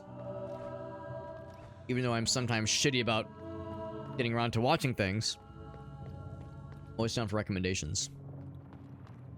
Schwarzenegger. Is it like funny Schwarzenegger or action Schwarzenegger? And there's no wrong answer here. That's all like vibes, but... Now, we're talking about Arnold Schwarzenegger, and all I can think is, when I see the word The Spine, it's funny action. Good answer, good answer. Was it Last Action Hero? Where there's that one moment where he's like yelling at some dude. Like, yelling at the villain. And he's threatening him, and he's like, I'm gonna reach through the telephone and, grip your neck and rip out your goddamn spine. That delivery has stuck with me through the years. I'll, like, reach out and, like, rip out your goddamn spine. So I see the word, the spine, and we're talking about Arnold Schwarzenegger. It was written in the stars, man. It was meant to be. I want to say that's the last action hero, but I don't know for sure. Yeah, it's funny action, though. No, I do like Arnold. Let's go ahead and deposit the morsels, given that I probably will not be long for this world, given that I'm at low health like a dumbass. Like a dumbass. Back to the workshop. Running Man, okay. That's the Running Man, gotcha. Can rely on Farsight to fill in my lack of movie knowledge. Is that the moment? Yeah. I don't know if I've seen the Running Man. I've seen that moment, but I think I've just seen that without the context. I don't think I've actually like watched it proper. Here's a bunch of the juice. I think that's enough. Come to me. Well, okay, but I'm gonna have to turn off the webcam. It'll take like 30 seconds. I'm very efficient. Restore the network. Oh, is this map time? Oh baby, am I gonna stop my bitching? I've been bitching this whole time. Now they kind of resemble the save point. Nexus thing, yeah. The spine. Rip out your goddamn spine! Oh, that's cool. We're connected, baby.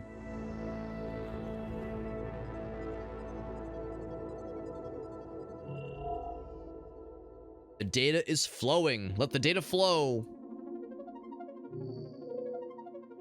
Your name is MIO. That's the name of the game. Bruised by the heart's tremors. Nothing has to be done. Okay. The other pearls. Now, I don't know what the pearls are. Maybe that's relating to some of the boss battles, that kind of thing.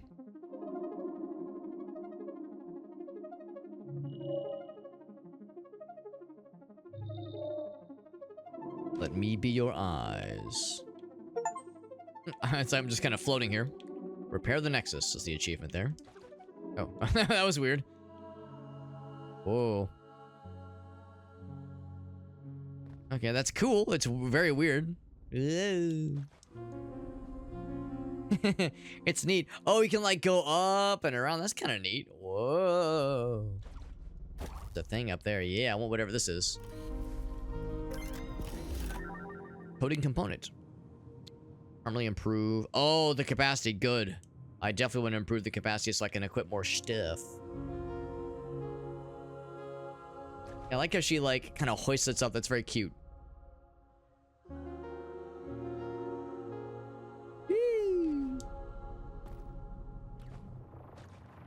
Anything I can do with this like added height? We've already been there, of course. Look, everything's like illuminated now and bright and colorful. Instead of being sad and dead and pooped out. Now we're pooped in. Anything else up top? Keep thinking I can go farther up.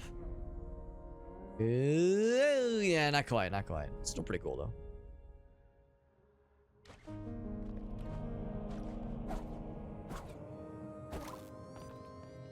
Of course, that's still off limits. Yeah, from the other side.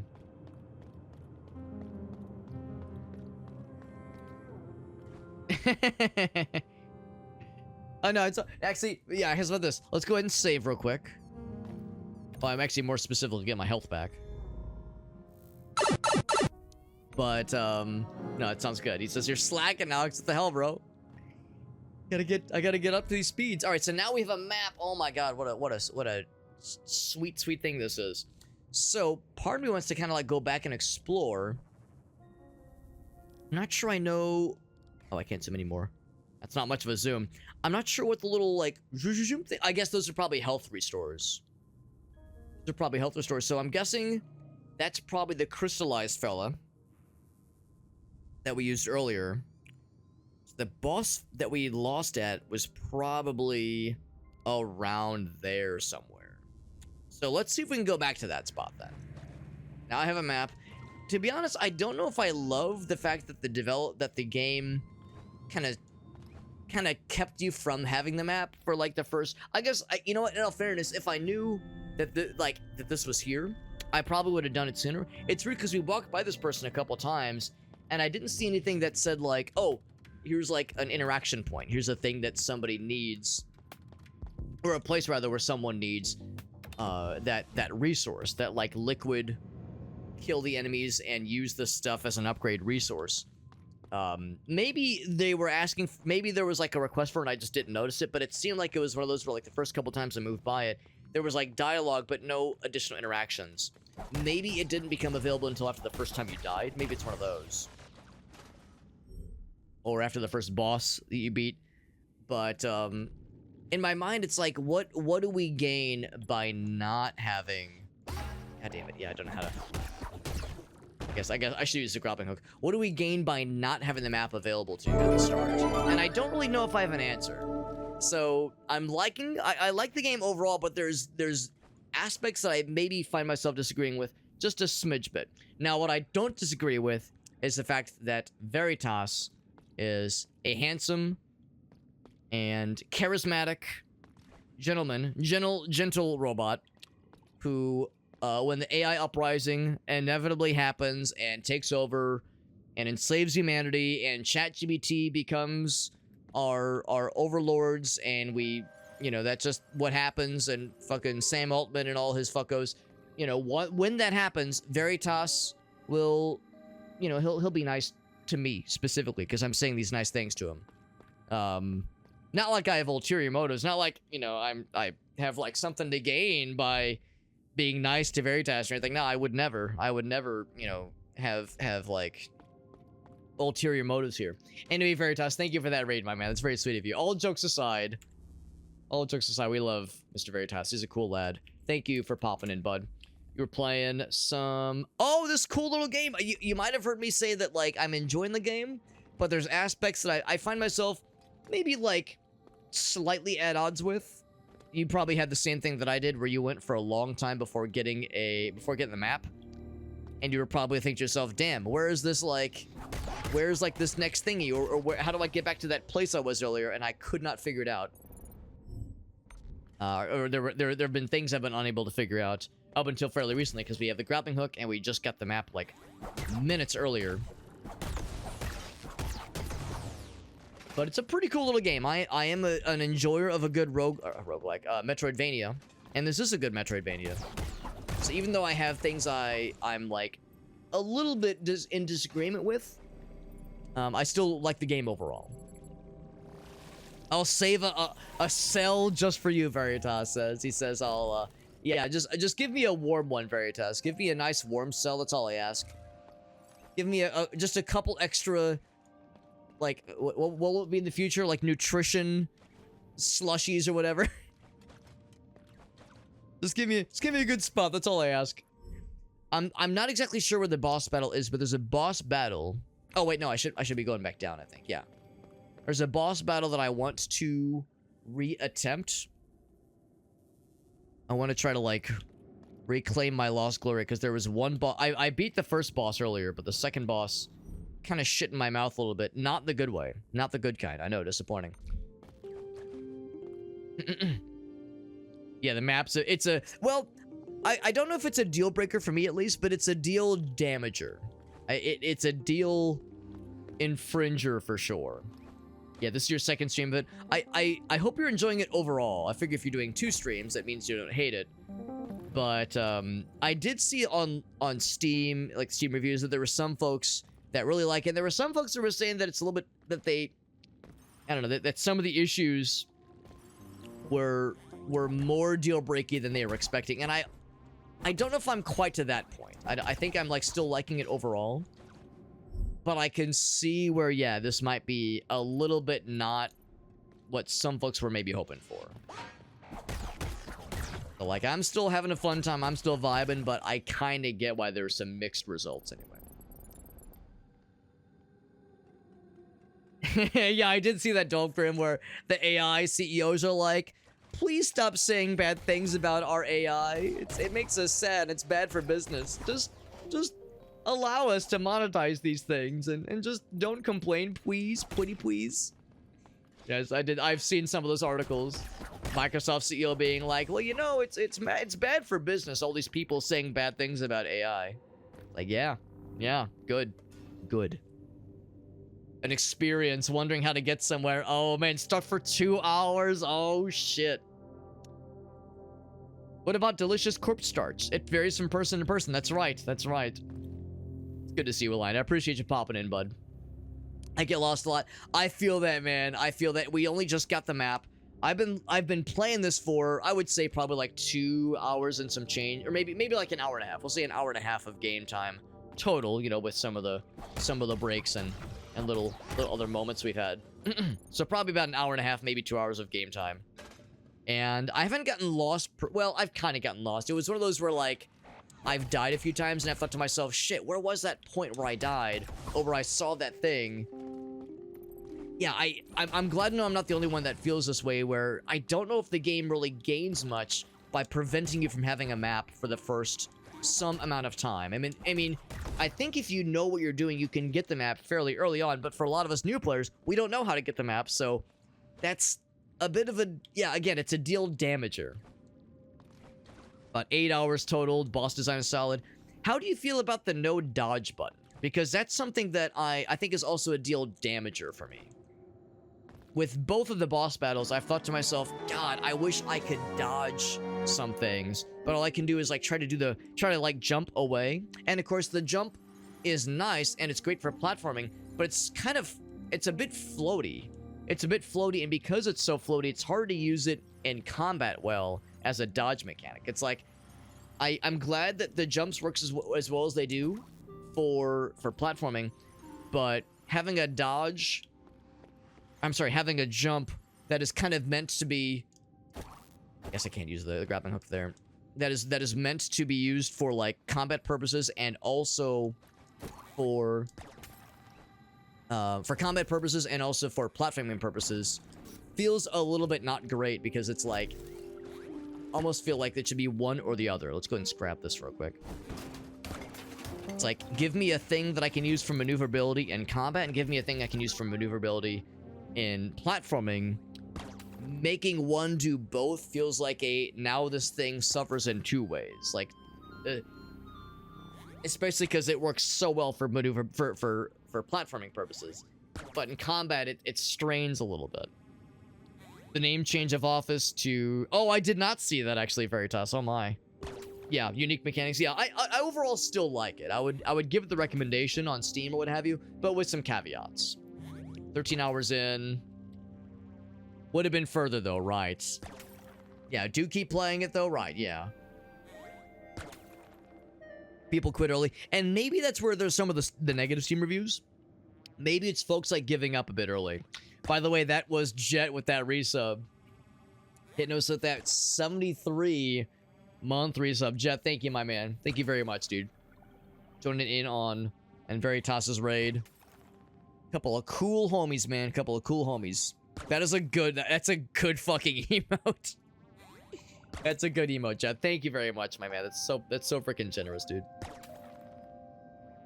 Dodging is people who just can't kill fast enough. Yeah, and that's the thing.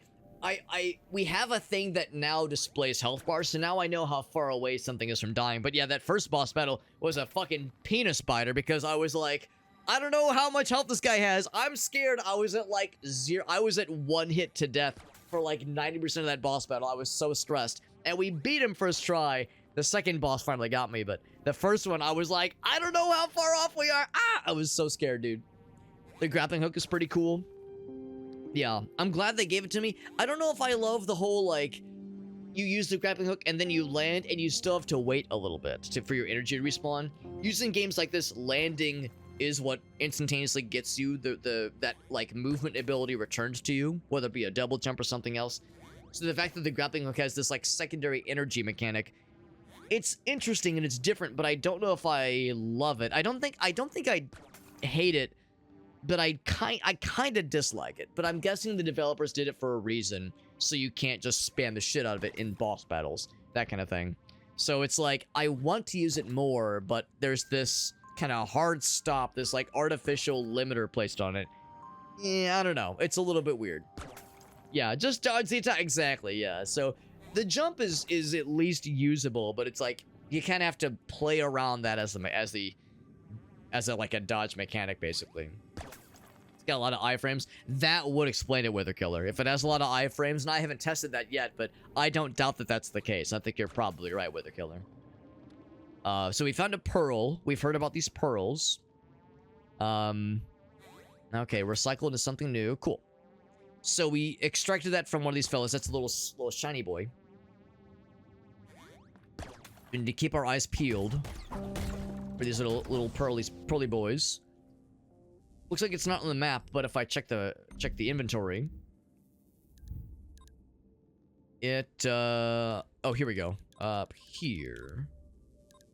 Oh, we also found an old core, so maybe that was from a boss battle. Because we did... Yeah, the hairpin. Yeah, so that was from a boss battle, of course. So maybe that's where we got the old core and the... Oh, no, okay, no, the pearl is the old core. Okay, there we go. That was the thing we just found. So we need to keep an eye out for those kinds of robot corpses. Not just like the little piles of stuff, but like the fancy robot corpses, like the fun stuff. Now, what I'm unsure about, actually, I'm kind of curious about one thing. I built up some speed. Okay, I was thinking maybe I could use that to like ramp upwards. There's still something up there we can't reach, and I don't know how to get up there with the platforming we have available to us. The answer might be just that we don't have it yet.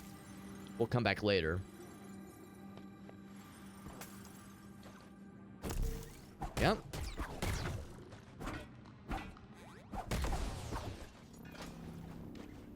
I'm trying to keep my eyes out for things I couldn't gain earlier, because last time we came through here, whoa, shit. Oh, fuck. We didn't have the grappling hook. The momentum when you're on the ice is really wild. It's like, you go so quick, and the momentum kind of locks you in very, very confidently. It's a little bit much, honestly. It's kind of hard to work around sometimes. I don't know if I love that kind of ice physics, the idea of you're on the ice and you build up speed so quickly. You go from 0 to 60 so quickly. It's very jarring, and I don't love it. Icy goes fast. It's a bit... I understand ice physics being slippery, but I don't know if I understand ice physics being... like, I'm going and going, and then, oh my god, I'm so fast! Like, it's so much. And it's cool when you want to go fast, but in an instance like earlier where I was trying to, like, jump around some platforms, I'm gonna heal because I took damage like a dumbass. It's... the way it locks in your momentum is very jarring, and I see what they're going for, and I think there's parts where it's cool, but there's parts where it's a bit much. Some kind of quest log. Yes, that would be kind of nifty. And of course, the little lore nuggets help. Here we go. Is this another one? Oh, no, it's just a standard one. Now, I think this actually is what led us to the new boss battle, basically. Hesitating with ice, yes. In fact, I think that's what killed us last time. I think we died last time because oh no, we were in the fungal area. Never mind. We were in the fungal area.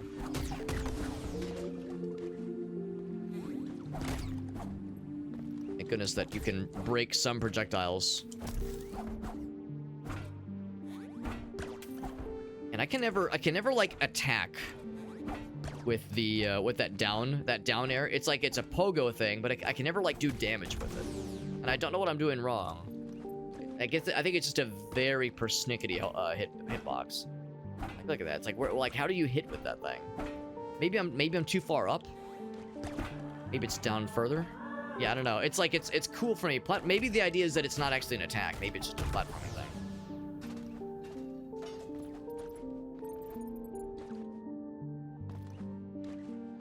Which teardrop thing am I going for? So there's a few of them. There's some NPCs we're watching out for. I think I'll know when I see it, but I can't remember the names off the top of my head. But there's some NPCs we're looking out for. I'm not signing up. I haven't like committed to any of the crazy ones about like, you know, beat this boss without taking any damage, that kind of stuff. I haven't signed up for any of those. We got his ass. The pogo just doesn't do damage. Yeah, it's because it's like it's the attack button, so you would expect it would do damage, especially like when you do it against a ground thingamajiggy. It has like a little bump, like a little blippity blop there, so that seems like it would be a hit. So yeah, I don't know if I like how that conveyance seems a little bit misleading, because it seems like it'd be an attack. Of course, you can use it to help you out with platforming, which is useful in a different way, but I just wish it would also be a damaging thing. Like we're even doing like a little hair whip thingy. We whip our hair back and forth. Ow.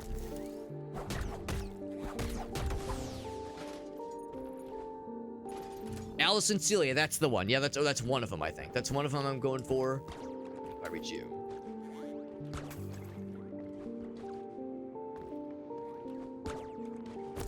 Yep.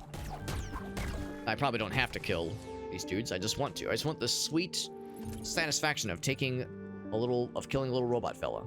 Especially because these guys are not nice to us. So it's sweet vengeance.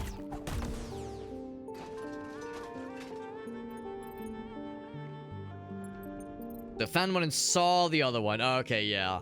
That's the thing too. The medium dares, especially for games like this, aren't usually like super quick and easy. I figure that's probably not one thing to be found in one sitting. Let's absorb the tendrils. I'm surprised I never found this fella before. Up arrow. I'm not sure what that did.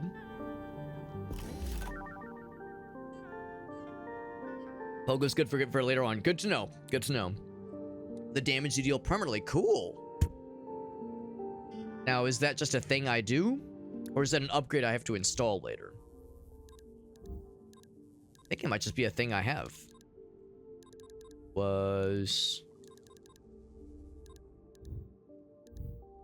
Yeah, I'm looking around here. So I don't have that one equipped. Yeah, I think it was just an upgrade we just have. Oh, here we go. Up here. Yeah, Forebear's Legacy. Cool. So just a little damage increase. That's nifty. Can't open up that little fella. So just so I'm clear. Oh, I'm kind of off the map right now. Off the grid, baby. So in that case, I don't actually know where that boss was. That was the boss that does like the shockwave attacks.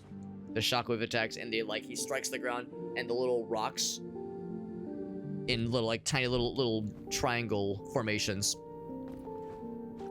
percolate in like a wave form. I'm looking for that boss because I fought him once and he killed me and he made me sad and he made me cry. Trying to exact vengeance. Yeah, let's go down this way. That feels like the right call. Except this is where we came from. Heck, I'm actually not sure. Top tier would be great. Yeah, I did see that one. Yeah, beat the game in... Ooh, there's a thing over there. Beat the game in 2 hours, 30 minutes. Yeah, crazy speedrun strats for that. That's the kind of thing where somebody would have to, like, beat the game and then be very, very, very confident in their knowledge of the game. That takes, like, a lot of confidence and familiarity. That's impressive, to say the least. Yep. Almost. Maybe. I'm gonna try a few more times. Yeah. I'm always impressed, because, yeah, those legendary dares are usually legendary for a reason. I rarely ever go for them myself. Oh, I shouldn't have jumped. I think there's been maybe a few instances where I've completed a legendary dare, but usually in cases like that, it was because the dare wasn't actually, like, that bad. It's like the person that designed it maybe didn't realize it was not quite as hard as they made it sound. Because, yeah, usually it's something like beat the game in hard mode or, like, do some impossible thing that would take a lot of practice and a lot of know-how, or just a shocking amount of time. So another heart piece, basically.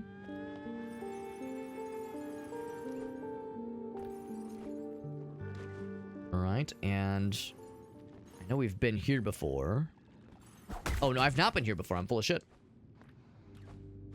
Now we're here. Man, that was a huge little shortcut we just pulled. But I still don't know where that boss was. Maybe it was in the bottom left. We could try that next. Yeah, because this now is backtracking. Let's try that little bottom left area. That sounds right. That sounds good, at least. So, yeah, let's kind of follow that thread. Let's tug on that thread a little bit. I'm so glad we have the map now, but man, this would have been so much nicer to have had way, way earlier. Now I'm having to like try to not so much retrace my steps, but recognize what do those things look like that I saw earlier. How do I piece together where I think I've been? I know it's an annoying thing to like constantly bitch about, but I can't help it. It's such a weird thing, given that Metroidvanias kind of are usually at least somewhat built around the idea of fairly early on, usually giving you a way to like track where you've been. Generally speaking, not always. It's not like a guarantee, obviously, but it sure is a nice to have. I mean, original Metroid and Metroid 2, neither of those had maps. Arguably, even though the name sounds silly, because, you know, Metroidvania, that's one half the name, you could make the argument that Metroid 1 and Metroid 2 aren't Metroidvanias. It's weird because, again, it's part of the name. You'd think it would, but I think there's something to be said about that question. For instance, you know, we already know about Metroid being one half of the Metroidvania equation, but we also acknowledge that original Castlevania was not a Metroidvania. In fact, the first, I guess, 4 Castlevania games aren't Metroidvanias. Symphony of the Night sure is, and Rondo of Blood, kinda is maybe. I think if I go further south, I think that's where we're going, but I'm gonna check this area over here. So, you know, as is always the case, when it gets into that conversation of like, what is or is not considered a game of a genre, you know, there's different definitions for the different people have. Some people would call Metroid 1 and 2 a Metroidvania. Some people would probably say Rondo of Blood is a Metroidvania. I think most folks would probably say Castlevania 1 through 4 probably or not. But like, you know, it's same thing with roguelike versus roguelite. There's all these different definitions. Everyone has their own kind of lines in the sand as far as like where to make those definitions and where the cutoff point is. It seems like there's some variation. Some of the legendary ones aren't too bad. Yeah, it depends on whoever's designed the dares, really. Dying, in some case, can help, yeah.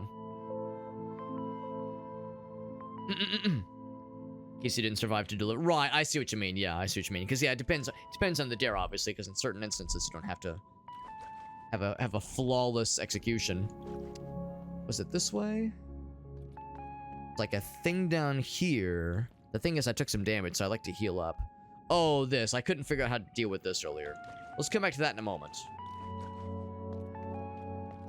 Metroid games became... That's how I feel. They became Metroidvanias. It's almost like it's a genre that was kind of stumbled upon by accident. I don't think necessarily that Konami saw Super Metroid or... Well, yeah. Super Metroid... Yeah, Super Metroid would have come first. So I don't think that Konami saw Super Metroid and said, let's do that with Castlevania as like a conscious thing. I think it was probably done as just a way to evolve the series. But I sure am glad that it was Symphony of the Night, because Symphony of the Night's a banger of a game, and I fucking love that one. So it's almost like it's a genre that kind of happened more or less by accident, but it's such a recognizable one nowadays. It's pretty sweet.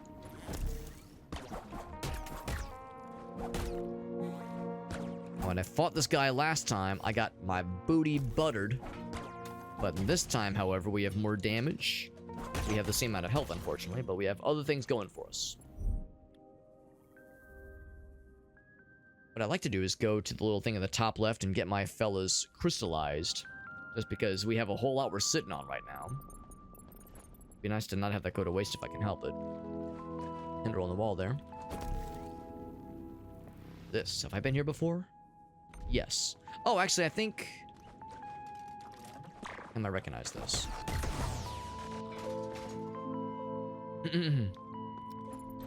There's the original exactly. There's Metroid 1 and 2 for that matter on the Game Boy. Exactly. Yeah, it's like you had these little nuggets that kind of evolved into what we now know and love. Strange times, man.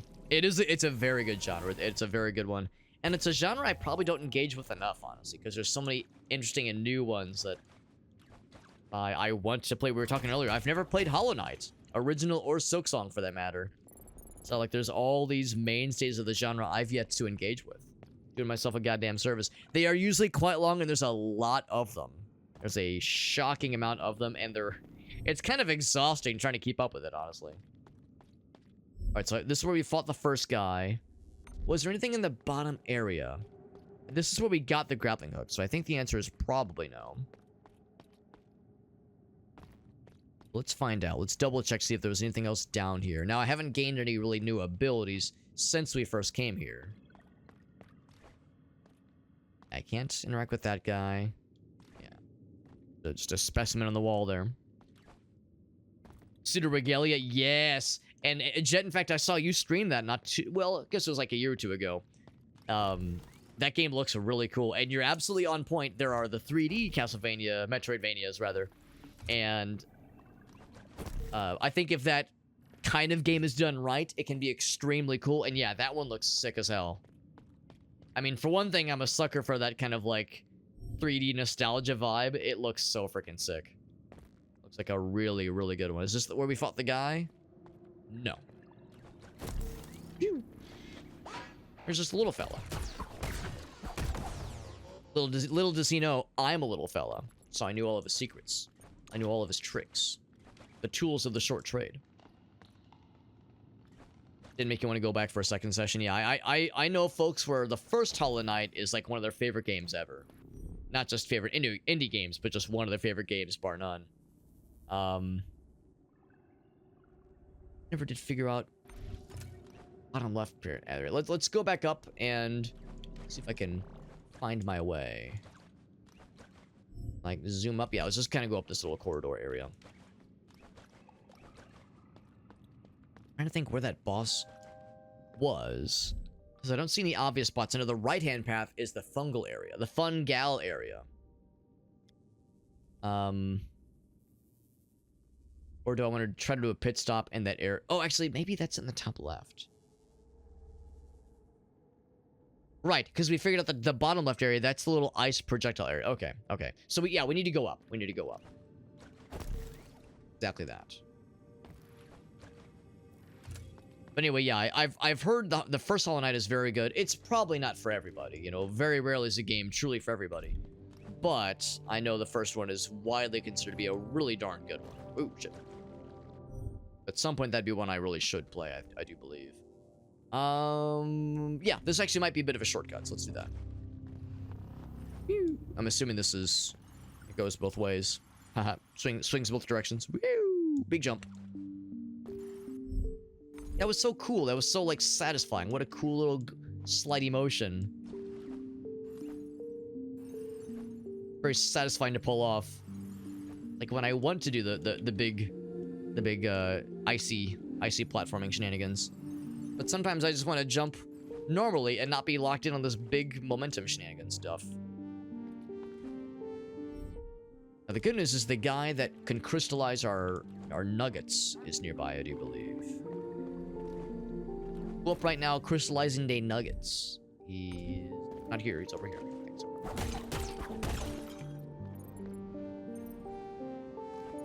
Just didn't grab you in the first play. Maybe you played at the wrong time. That's fair too. Where like, if it was too soon after another Metroidvania, there might be like some aspects that don't stick out as prominently or don't seem as impressive.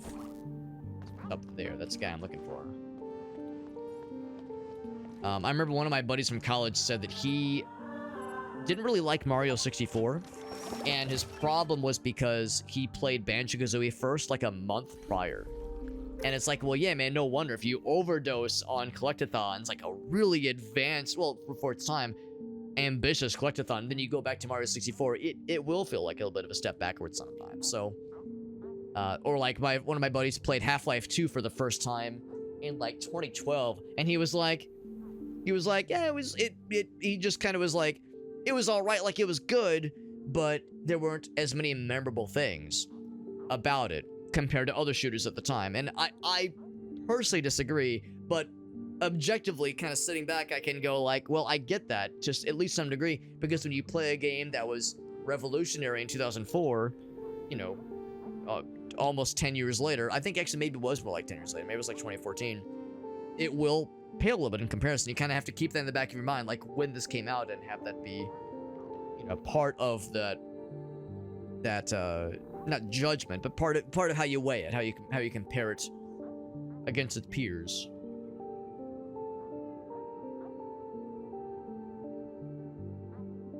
The influx of Mega Man, the influence of Mega Man X, yes, I think that's very accurate too. Because, yeah, usually we think of the obvious ones. Super Metroid, we think of Castlevania.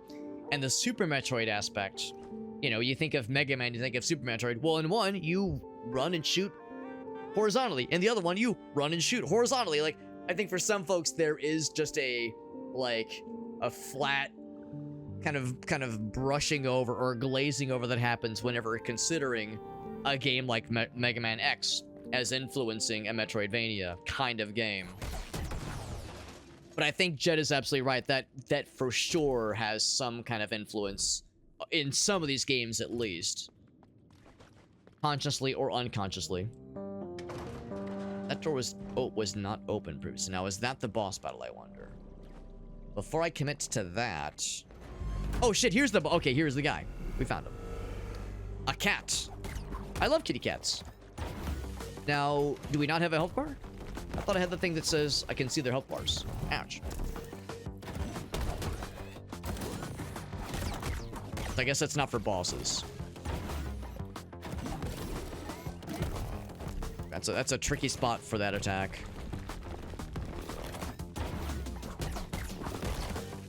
Oh shit. So the lesson to be learned here, oh shit, is to not commit to the full combo. Unless you know he's gonna be stuck for a little bit there.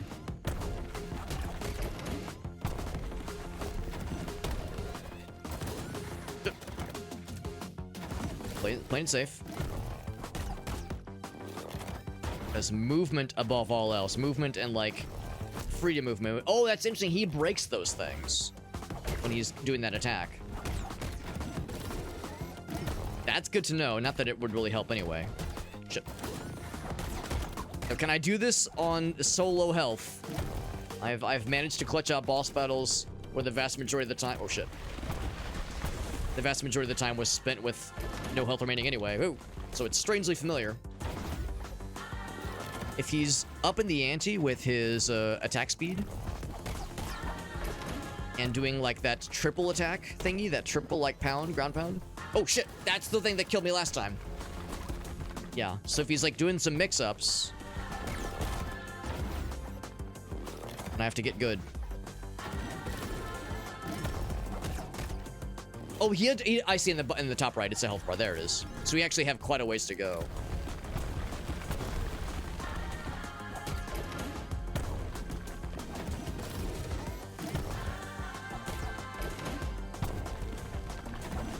He's up in the ante quite a bit. It's a tough fight. Oh shit. Oh crap. That's a scary combo. Whenever he's winding up, I want to like go for the kill. Maybe not go for the kill, but go for like a lot of attacks. But knowing that he's gonna do that little teleport thing is tricky. He's gonna do that a couple times. Yep. A third? Nope. The big ground pound. I'm just trying to like squeeze in some attacks.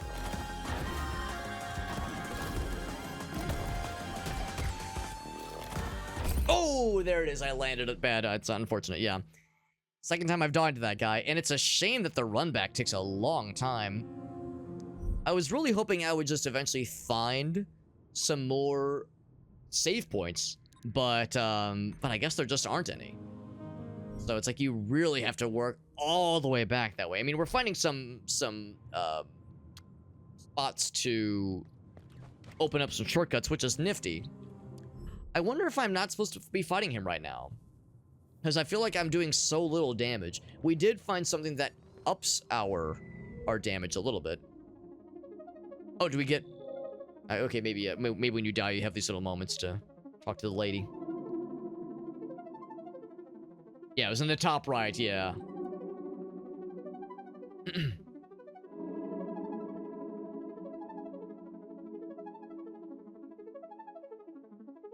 Movement and combat in Mega Man, yes. It probably influenced Symphony. It probably did, honestly. Probably did influence Symphony of the Night. Mega Man X and Mega Man Zero, yeah. Yeah, that like triple ground pound and that combo where he throws the projectile and then like teleports, that shit's wild. But thank you. I mean, it's an engaging boss battle. It's very engaging. I'm like a little surprised that this game raises the ante with this boss battles, because that first boss, the dude we fought that gave us the grappling hook, that was a tough-ass fight, and I just feel like I barely scraped by. Now, I did beat it first try, but it was not a confident beating him. It was a, Jesus fucking Christ, I'm losing my shit over here. So, this game is not afraid to ask a lot of you. Which is a little surprising. Oh, what's this? Go to these little points. A hand. Loves secrecy. Spine. Well, we know about that one. Word of his domain. So we get to learn about the world. The breath. Yeah, we heard about these 6 entries in the mantra. The bosses are fun. Yeah. Well, what I do appreciate is that, you know, there are patterns to recognize. So I think we can do it. I think we can do it. I don't know if we're expected to be able to handle him now or if we should be going elsewhere first, but I think we can handle it. I think we can do it. Plants are escaping their control. I think so. That'd probably be like that fungus area that we saw earlier. Although fungus is not a plant, technically. Blood. Warm and in good health. At the tippity top. Anything else? Can't go any further. Woo!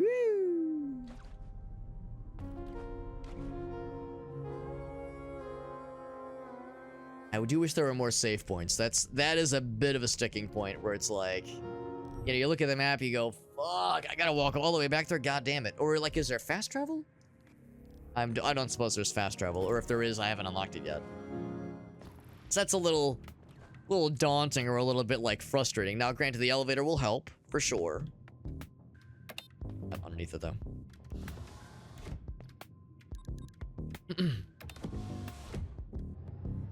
Sounds good, Veritas. Ended stream late. Yeah, because you rated me like probably an hour or so ago, and I know it's very late for your time zone. Thank you again, though, Veritas, for that raid and for hanging out with us, for offering your insights and for confirming that I'm not a complete dingus for getting bamboozled by, you know, the map situation with this game. I feel a little vindicated that, like, yes, the other people feel there's aspects of this game that are maybe a little bit weird. Not bad, just things we might slightly disagree with in the game, but it's always fun getting to hear from you. Always fun talking shop. Excuse me. Woo! Now, the good news is, despite my bitching, it does seem... Oh, it was because we unlocked this door last time. That was the key. Because I remember we unlocked this one, and I was like, I should check that out in a moment. So, I think that's what happened here. I tried to use this shortcut last time, and this door was closed. And I just kind of... just casually opened it, not really realizing its significance earlier. And now I realize. So here we are. Also confirming you can't regain the little nuggets that were dropped.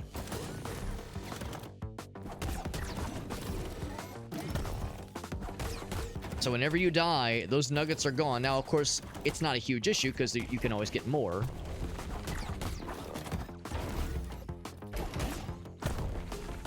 But yeah, it's not like in Dark Souls or Possessors for that matter, where you can, like, if you can get back to your corpse and reclaim the goods.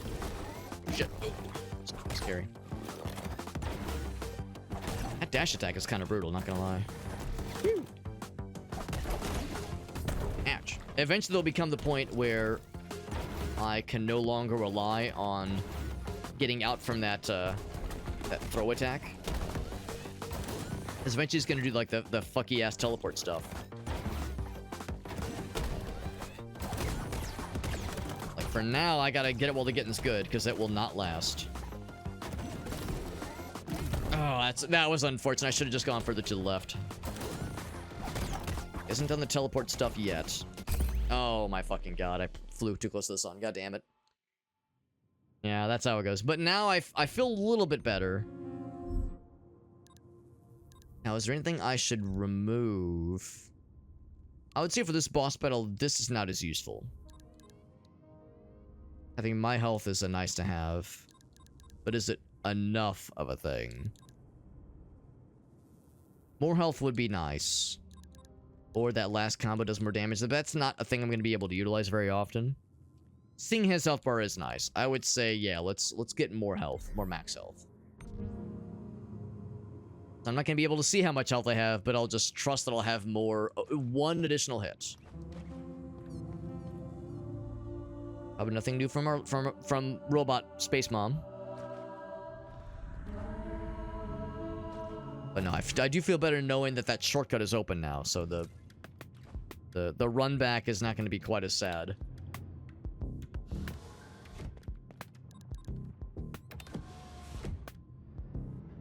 I gotta say, yeah, the difficulty is a little bit spicier than I was expecting.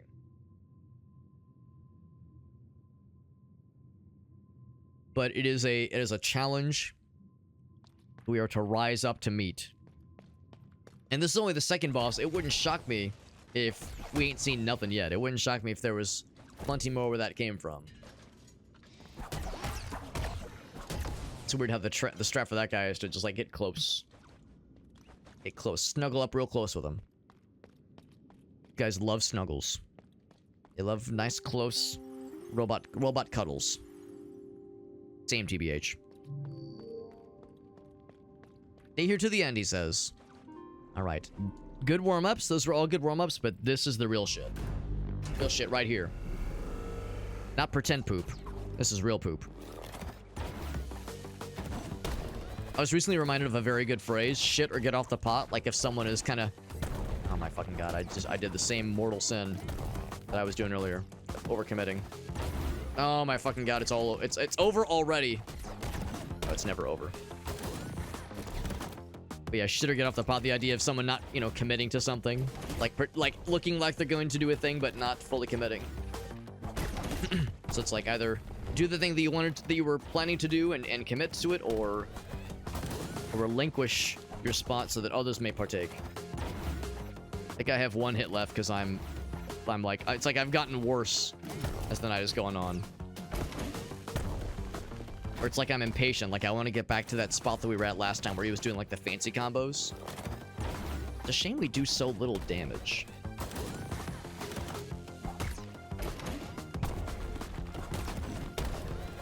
The attack speed starts, oh fuck, yeah, starts getting spicier a lot sooner. I thought I could attack and jump away from him. I need to just be playing more defensively. That's just really the strat here.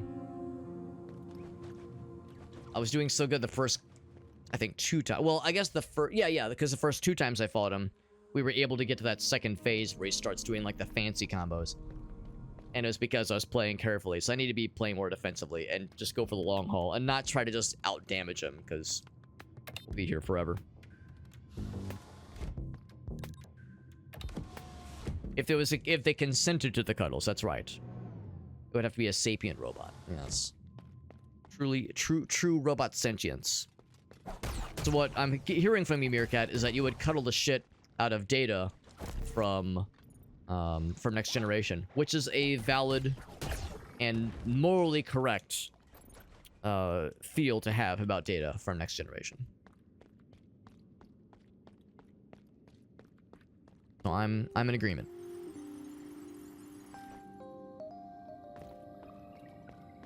I love that one episode where Data gets like some kind of temporary upgrade where he's able to like express himself in more exaggerated human-like manners, and he drinks alcohol for the first time. He like takes like a shot at the bar, and he's like, "Well, this is revolting." And she's like, "Would you like another?" He's like, "Yes, please." That his like exaggerated delivery of "this is revolting." It just sticks out in my mind. I love it. Another? Yes, please. Now it's a good thing that it seems like if you are.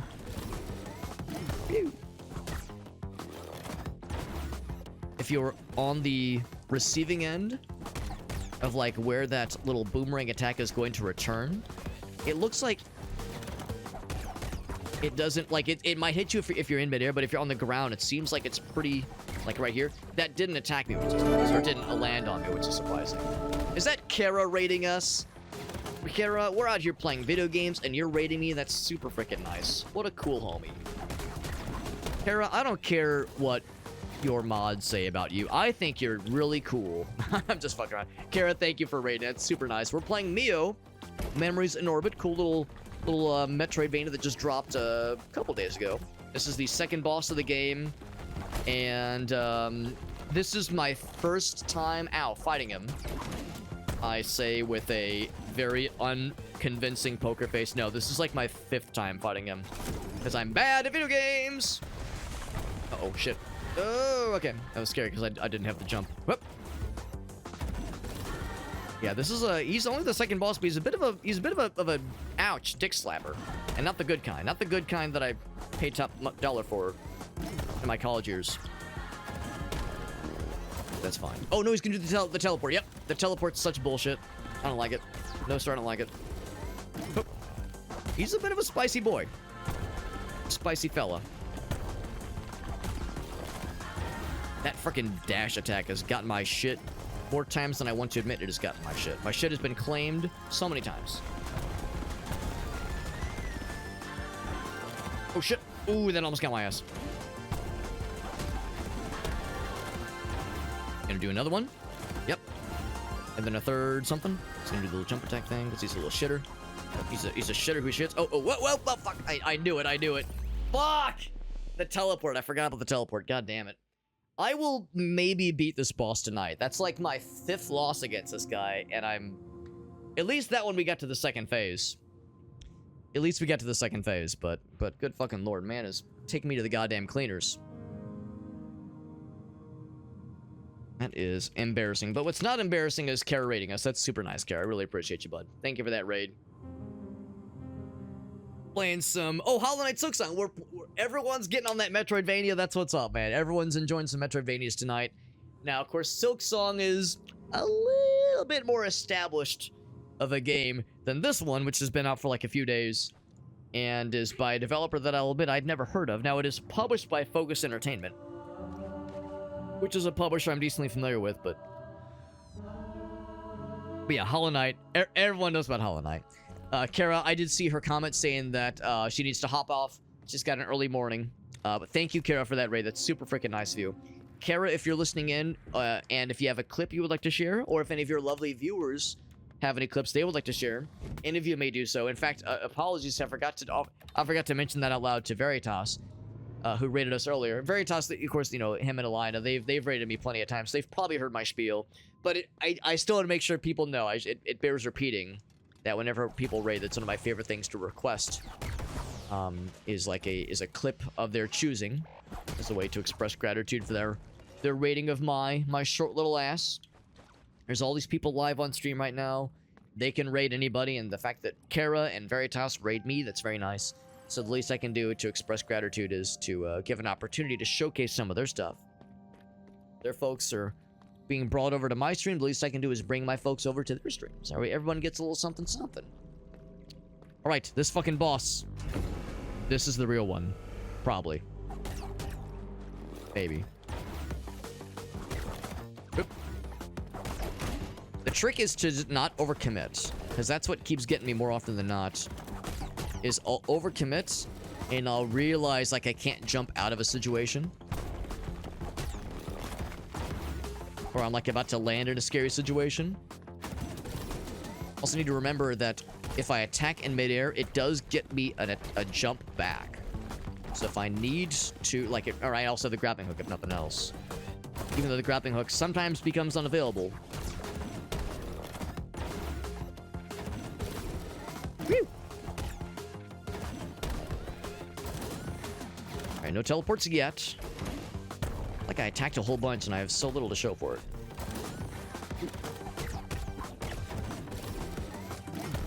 We got the jump back. I saw a little thing pop up. Whip.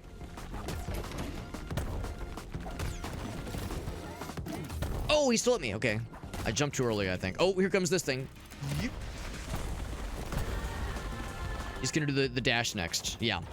That's what got me one or two times ago, where, like, I positioned myself poorly against the dash. Shit. Not knowing I was coming. Ooh, that was a bad place. And I don't mean Florida. Teleport. Oh, shit. Okay. Hup.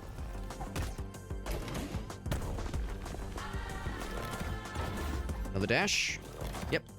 Back and forth. I don't know if it's always a double. It seems like it is frequently a double. Comes the dash. Yep. Oh, it's not a dash this time. Okay. Sometimes they'll do some ground pounds.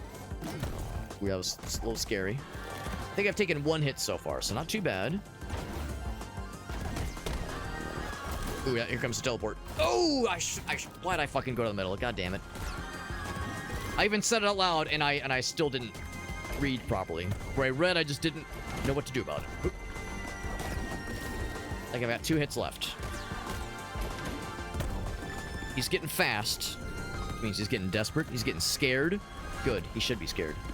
You know what I'm scared of? Spiders. Don't know why I just said that. Seemed like I was going somewhere with it, but nope. That's it. That's the whole thought. And heights. Not a fan of heights. Oh, teleport. Yep. Good damage. Oh, he's out of there, baby. Never even doubted it. I never doubted it slightly. If it sounded like I doubted it, no, I didn't. You misheard. Don't worry about it. Oh, he's sad. Good. He should be sad. He should be sad. He should be sad, and I feel no remorse for killing his ass. How do I teabag? What's the teabag button? The button to, like, pee on his corpse or something. To claim his corpse is my property now. Alright, well, I get the... I thought it said Tom Overseer. Or an Overseer. Oh, is this a save point? Is my reward the ability to save the game? Oh, where are you going? Aw. Come back. I want to be buddies. And of course, I don't know how much health I have. There was something else that said, like, 10 to refill, but there was, like, also a 20 for something else. Okay, well, I don't know where the fella went. Maybe it's back at the spine, and maybe the idea is that's one of the 6, like, major bosses, maybe. One of the 5 or 6 major bosses for that little circumstance there. But have a good night, Meerkat. Thanks for hanging out with us, buddy. Always a pleasure, my dude. The pleasure is all mine. All of it. You thought you had pleasure? Nope, it's mine now. I've absorbed it into my body. Now the question is, do I get a cool reward for killing that fella? Do I get a cool thingy, like a cool upgrade of some sorts? The answer might surprise you. And by surprise, I mean... well... no, I figured, yes, we'll get something. If nothing else, we get one of these. Another pearl, an old core. Good for the meta progression. Or not meta progression, why do I say it that way? The, like, just overall, like, main MacGuffin progression. I don't think they actually do anything on its own. But it's something for...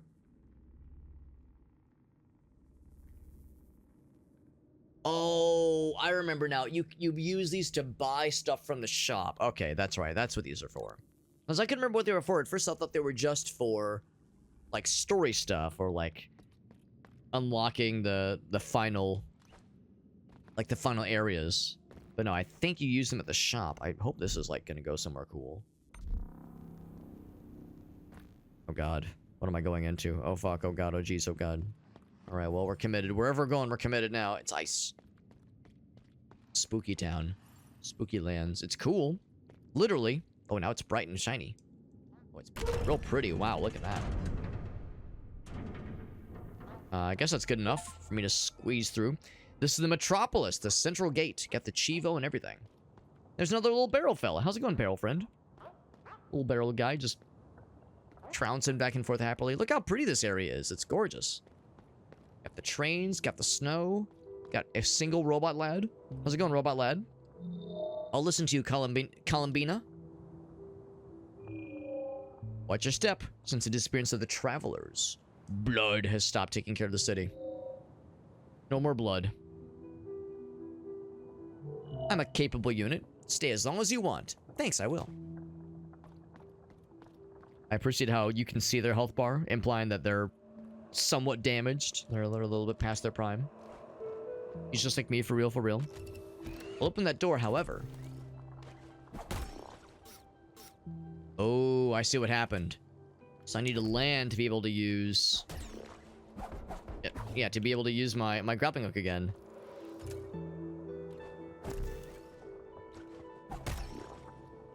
Yeah, so it's like you need... I get there with a double jump. Yeah, not really. What if I do this? Hoop, hoop, hoop, hoop. Yeah, not quite. I think we need like some other thing to be able to make that jump. So I don't think we're getting another ability necessarily, but we did of course get something that we can use to purchase some abilities.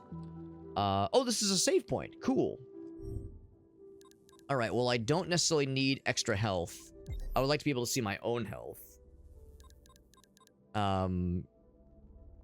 That one's nice. Yeah, I wish I had just a little bit more juice. Because, yeah, the bad guys drop more droplets, which is nice. The enemy's health shows my health. Those are all useful, just good utility. I had 5 more little fun points. I'd give myself that maintenance hack. Just as a nice to have. This map updated. But no fast travel in for it. So maybe we'll eventually get fast travel, but nothing yet. Ooh, maybe we'll get like wall jumping next or something. Oh, this side. Oh, this might be as far as I go then. We might need something else. I guess the fungal zone is really what you would need next. That would make the most sense. Yeah, I don't know. Maybe there's like something I haven't considered, but there needs to be some way to get your... either another jump or, yeah, some other like... other movement option. Schmovement option, if you will. Blood won't talk to any of us. I'm gonna guess that's another boss battle then. This area is very pretty. It looks really cool. I mean, the whole game has a really nice presentation, but this area is particularly just beautiful. Let's go back to the fungal area, since I've vanquished the foe that took my pride. You took my... Oh, this is something new. Maybe? Ooh, maybe a little secret? Or a shortcut, at least? Woo!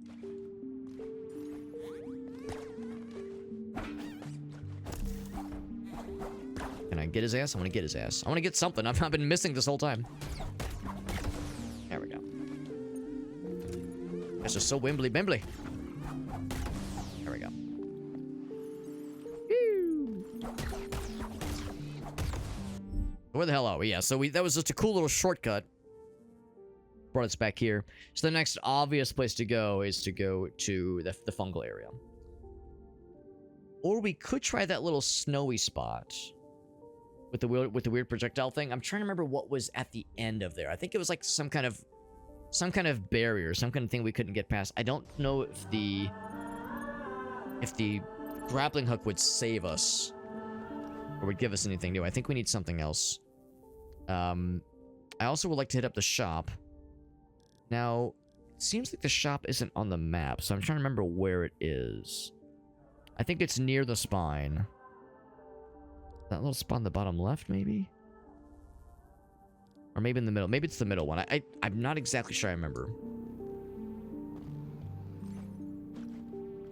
In fact, I'm kind of surprised it's not on the map by default. Guess what I should have done is I should have added it to the map myself. Woo. Ah. Ooh, man.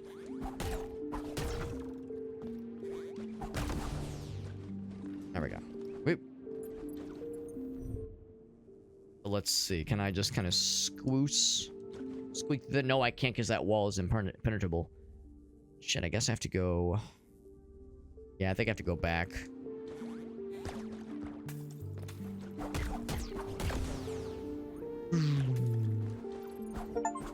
I guess while I'm here... By the way, I got an achievement for getting 2,000 droplets of the juice. I guess while I'm in this general neighborhood, I'll go back this way and I will... Wait, how do I do this? I have to go down, okay.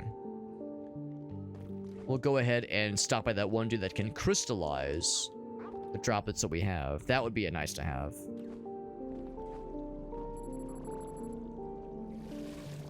Go and do that. I could try to rack my brain and remember where that goddamn shop is. Maybe I'm wrong. No. The diamonds are the save points. And that's really sad that the shop's not on the map. What an unfortunate thing to leave out. I'm hoping I'll know when I see it. Like, we've passed by it a handful of times. But I passed it by taking for granted its use. Because in my mind, I was like, well, we don't have any of the fun little cores, so, like, what good does it do me? But now it doesn't. Alright, so we got just over 1,000 crystallized fellers. So now, it probably doesn't really save me any time to go all the way back down, so let's stick on this top path.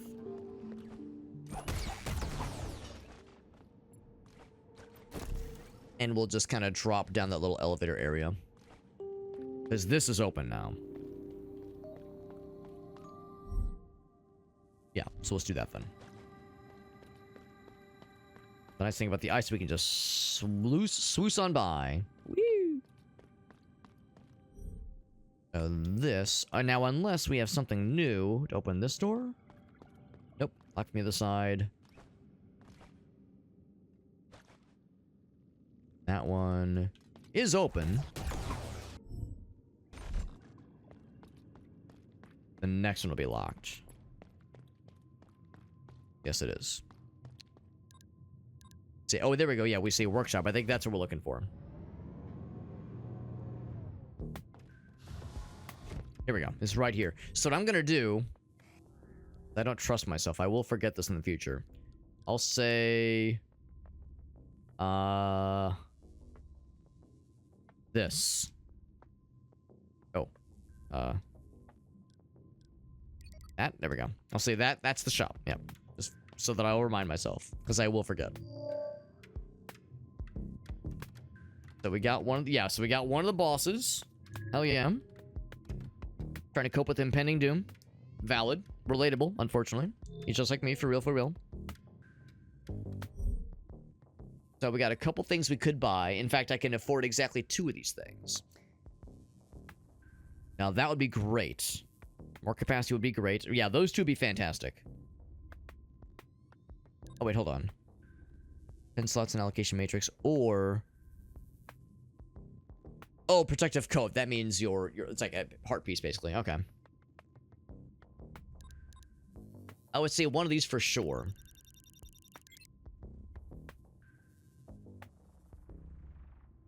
I lied. Give me both of them. Give me both of those. The health thing is nice, but we can find other ways to increase our max health. I'll come back for those eventually, but I would say increasing our max capacity is a higher priority. Oh yeah, will they see anything new now that we killed the one boss fella?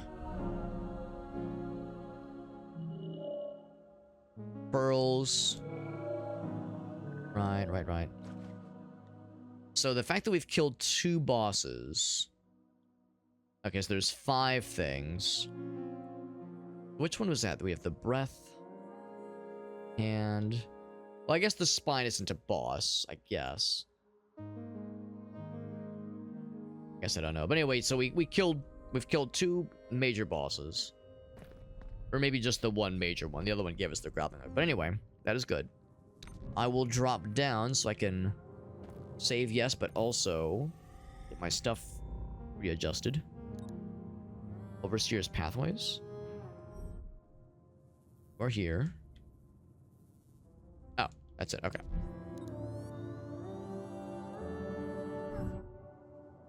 So I have big capacity now. So now I can say do a little bit more damage.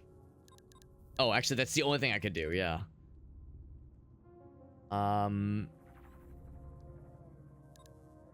Yeah, more health. Then if I got rid of either enemy health or my health, we could then get free repairs at the basins. But it's such an inconsequential cost. I don't think it's really worth it. Do I want a bit more health or a bit more damage? Just do a bit more damage. That sounds nice. It doesn't tell us how much more damage that last attack does, but that could be nice for like one-shotting or single rounding certain bad guys. Let's just do that then. And that's Galnith with the raid. What's up, bud? Thank you very much, my man. That is the 3rd raid in a short amount of time. It is getting fairly late if Kara in Galnith is raiding us, and this is not a dig. This is coming from a fellow late-night degenerate. I say degenerate in a positive way, of course. It's good to see you, Galnith. Thank you for that raid, my man. Playing MIO, Memories in Orbit. Very cool little Metroidvania. As you're probably aware, this has a dare drop campaign associated with it, which is kind of what brought us into it. And I enjoy Metroidvania, as I'm far from an expert on them. In fact, I bounced off a boss battle just a little bit earlier, like 7 or 8 times before finally getting a dub, and I only cried a little bit on stream, just a little bit. I only had to change my diaper 3 or 4 times, so, you know, it actually wasn't too bad. It wasn't too bad in the grand scheme of things. But the game is very good. It's very pretty. I'm sure you're noticing the visuals are truly outstanding. There's aspects of the game that I like, and there's things I kind of disagree with. For one thing, we have a map now, which is great. We went like the first hour and a half or so of the game without a map. And the game never really tells you how you will acquire one. You kind of just stumble upon it on your own. And it's a little bit frustrating because having a map is such an important thing with Metroidvanias like this one. And I have a couple of other nitpicks, including no dodge button. No dodge button. It's all jump and attack. And some extra abilities like the grappling hook, which is nice. But then you have this energy thing in the bottom center, where when you use the grappling hook, you can't use it until your energy meter fills back up. And it only fills up when you're on the ground. So it's like a weird way to kind of artificially limit things. There's just little nitpicks that I don't agree with, but they're not deal breakers. They're just deal injurers, basically. But it's a cool little game. And then Shake raids us, by the way. Shake, thank you for that raid, man. Galnith just raided us, and Galnith, if you have any clips you want to share, you know you've heard my spiel so many times, because you've raided me so many times. So if you have anything you want to share with us, I'd love to see it. Same goes for you, Shake. We got to raid Shake the other night because we actually get to end our stream a lot earlier than I usually do, so I get to raid Shake for once. I don't get to raid him too often because he like ends his stream at like more normal, more well-adjusted hours. Not a late-night goblin. Well, he is a late-night goblin, but not as late or a goblin-y as I am. Of course, he is a time traveler. Yeah, he's 1 hour in the future, which might have something to do with it. But no, I appreciate you guys both. Shake was playing. Actually, yeah, so Galnith was doing some Kenshi. And you know I love talking shop, man. I love me some Kenshi. I've only done the one stream of it myself for about 8 hours. Played it for about 8 hours one day, and I just fucking mainlined that shit for a while. And it's a good game, but man, oh man, is that a wild-ass sicko game for complete lunatics.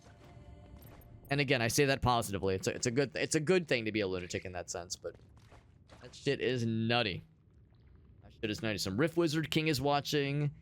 And then the one you ended with was As We Descend, which I don't think I recognize. I know you've been doing a lot of The King is Watching, which looks really cool. And of course, Rift Wizard is the classic. Rift Wizard 2, I'm guessing. Good stuff, man. But thank you both for your raids. Really appreciate you guys hanging, popping in and chilling with us for a bit. I know it is getting pretty late, especially for you, Shake, as a time traveler. Of course, everyone's time is precious. You know, if you got stuff you need to do or business to attend to, or snackos to acquire, or sleepies to gain. But thank you guys for the raids. Very generous. And this is a pretty cool little game. If you like Metroidvanias, I would recommend it. However, you might have heard me bitching earlier. I've been bitching and moaning about how, like, again, you go for a decent bit without having a map in this game, which is kind of brutal. In Metroidvania without a map, and you know that you can do quite a lot without the map, but like, man, it's rough trying to find your way, and then it's rough trying to, once you get the map, trying to retrace your steps to go, and you're like, fuck, where was that boss that I found earlier? Where was that shop? Where was this one thing? It gets a little bit weird. It's not a deal breaker, but it's a deal damager. This is the bell tower basement. Okay. One of the bell towers. Very nice. Yeah, that's an issue. And like I was saying earlier, there's no dodge button. There's no dodge. So all you have is attack and jump. And a grappling hook. But again, the grappling hook is something you can't... I have a hard time relying on the grappling hook. The grappling hook, in combat at least, is something that is very, very useful. But in the heat of combat, there were times in a boss battle, especially, where I would reach for it, but it's not recharged yet. So I'm like, so nothing's happening. And I'm like, fuck, and it causes a disconnect, which is unfortunate. So things like that could be a deal breaker for some. But as it stands, I think it's still good. It's I think the platforming feels great. To be honest, I think I'm so-so on the combat. But the platforming feels great, the presentation is stellar, the game looks great, and the lore and world building is interesting. I do like all that. If you wanted a Metroidvania that had a more tight combat system, even though it's fairly simple, I was really impressed by Possessors. It's by Heart Machine. It's the same developer as Hyper Light Drifter. Published by Devolver Digital. Incredible. I was disappointed that the reviews are mixed on Steam. Honestly, I think the reviewers on there are full of shit. I really like Possessors, and I want to go back and finish it. Now, granted, I'm only like 4 or so hours in. Maybe it gets fucky in like the mid to late game, but at least at the start, I'm enamored with it. And I love how that game controls. This one is good, but I think I like that other one a little bit more. Got another old core, which is nice. Another pearl. Nice he just gave that to us. Nice of him to do so. That's another upgrade for... Actually, that, based on that shop we saw earlier, that would allow us to get part of a health upgrade, which would be nice. Max health upgrade. Real neato. It's weird that we have this, like, series of tunnels. Let's dive down this way. It awaits us this way. We haven't actually been in that lower path. That was where we died last time. Big spider fella. Scorpion. I mean, he's an arachnid, so yes. Got a shield up.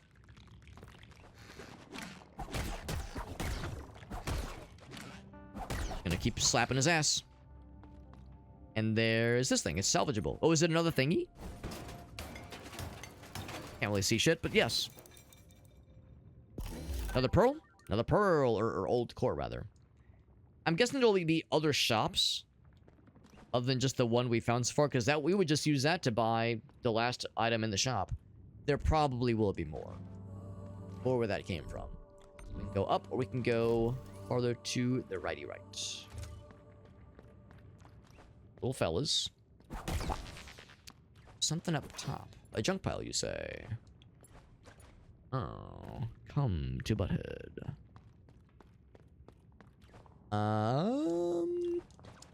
Yes, I can do this. There we go. An unknown object. That is a nifty little ability. An explosion around MIO when she takes a hit. Well, I'm never going to use that because I'm obviously never going to take damage. Ever. In fact, that's illegal for me to take damage. That'd have been very unfortunate if I would have said that and then fallen into like an endless pit and taken damage. So I can't grapple onto those things, obviously. Also can't use that path to like find the other stuff. We're still kind of off the map right now. So it's a little bit wonky. Oh wait, can I go down there? No, okay. I'm trying to see if I can get down that spot. Get down with my bad self.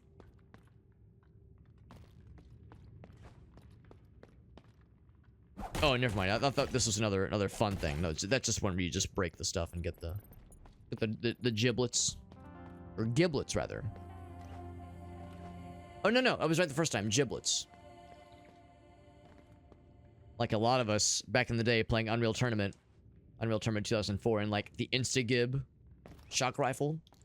That's what we all called it, the Insta-Gib. But it took me years to realize that Gib was short for giblet, which actually giblet, obviously, is the proper terminology. So even though we all called it like an Insta-Gib rifle, the proper pronunciation would be Insta-Gib rifle. Not quite as evil as GIF versus GIF, animated image. Oh, that is a curio. So that is, oh, like a candy wrapper or something like that? Thin plastic layer? Yeah.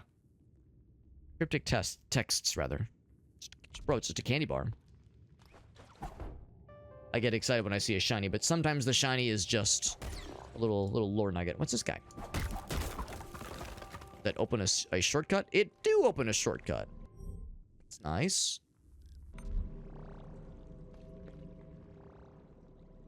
The gibbons, jif, yif, yeah. The proper pronunciation is yif is a very good way to upset people. Now, what was it? There was something I saw where y'all know about Buc-ee's?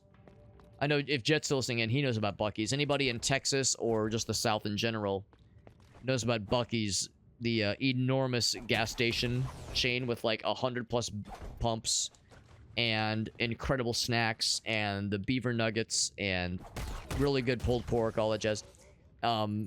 There was a YouTuber or something like that was doing like he was facetiously pronouncing Buc-ee's as like bussies with like a very soft C sound. So he was like, man, I love going to bussies, and everyone's like, my fucking god, he's doing it on purpose. Motherfucker's doing it on purpose, and it's a good bit, honestly. I love a good bussy experience. Oh, what the fuck? Oh, it's the goop. It's the glorps. The glorps got my ass. I got glorped. Yeah, so it's a good bit. And a good way to, like I said, just fucking infuriate people. With thingy. Some crystallized juice. They're yiffing all over the end. That's right, bud. Intentional mispronunciation. Especially when the intention of mispronunciation is like meant to elicit a emotional response. I think there was a video I saw not too long ago where a dude was talking about something related to Dragon Ball Z, and he just casually threw out like, oh yes, when Goku does his Kamiyamaya or something like that, instead of Kamehameha, he's like, he pronounces it in such a obtusely weird way. It's like he either has never watched the show and he's just like going out of his way to pronounce it funny, or he's trying to like make nerds mad. I hope it's the latter. We found the Haven. It's poison gloop swamp area. Oh, Haven on his best place on earth. Or wherever this is. I don't know if this is Earth, but it's something. Oh, okay, you can jump on the flowers. This area is so pretty. Whomst are you? Dead. I don't know what you are. Oh, there's something here. Pick up. That's 3/4 of a coding component, which means almost more max health for Alex. That makes me happy. Something up tippity top. Bell Tower Hall. Very cool. Can't actually get through there. Boing.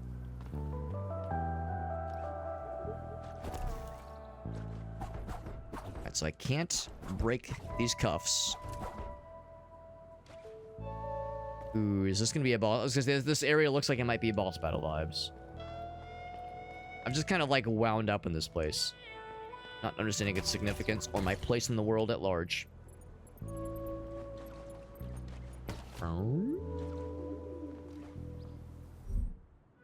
And still no map. Still no like map update, which is a little disappointing.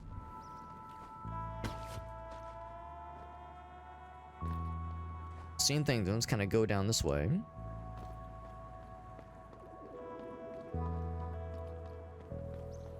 So pretty. Strangely serene. crow, he says, defacing the haven. The breath. That kind of looks like the spine robot thing we saw earlier. I'm gonna guess it's a friend, or at least neutral. It looks a little bit, just a smidge bit like, Twin Mold, is that what it's called in Majora's Mask? Stone Tower Temple boss battle.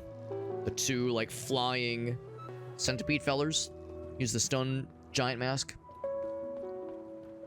I could go up, however, I want to check out this tunnel. On an elevator, cool. Elevator obstructed. Well, that makes me sad. What if I ask it nicely? Well, this actually might be a shortcut. Is it exactly that? The severed spine. Yes! That's a very convenient shortcut. That's really nifty. Oddly enough, it still shows the door is like red on my map, which is kind of odd. But yeah, it's really good. Gives me an opportunity to... Actually, I guess there's nothing I would reattune here. But what I would do is go to the shop and buy that... Well, really, just buy out everything.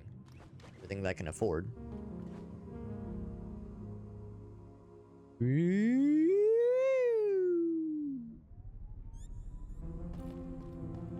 Unless he's gotten new stuff added to his arsenal, added to his stocks. Things back to me, please. Don't expect a discount, so I'll get really just both of these. Gave me a little bit more health.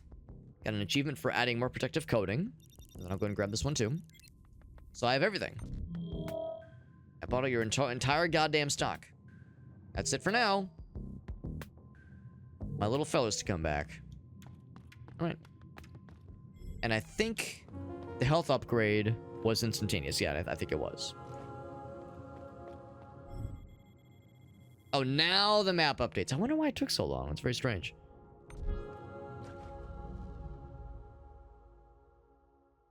A little bit longer. It is getting a little bit late, but I am having a good time, and I'm curious to explore this new area.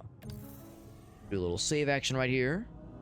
To save the fact we just got a nice little upgrade there. More health is something I'm always happy to see. I'm guessing the ultimate max health is going to be 5 hit points. Well, I wonder if that could go even further. I just see those 2 unfilled spots right now. That we did get a map upgrade. I almost wonder if it was a glitch, if it was not supposed to take so long to fill out the map.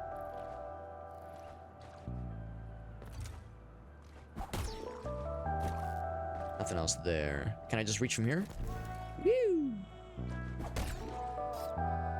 Oh, here I can just stand on there. There we go. Yeah. Is that a lore or a story deposit? A lore deposit? It is. Woven text file addressed to one unit in particular. Samsk. Decay is not communicable. Some kind of disease. A lot to read. I'm just gonna kind of skim it. Contact should be safe as long as you keep your ports closed. Your ports closed, excuse me. I like to keep my ports wide open, thank you very much. Gaping, even. My gaping portholes. Keeping the travelers fed, he says. Main task, I suppose. Okay. So the travelers, we've heard like little blips about the travelers and how they've left us. They've left here.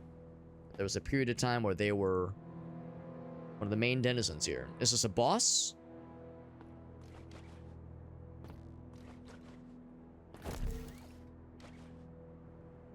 I'm scared to ask. Oh. Alright. It's a boss.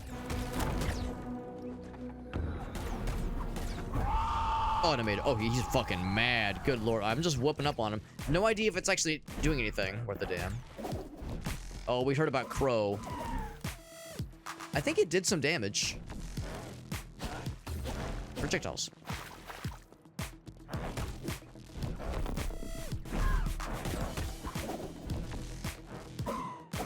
Ow.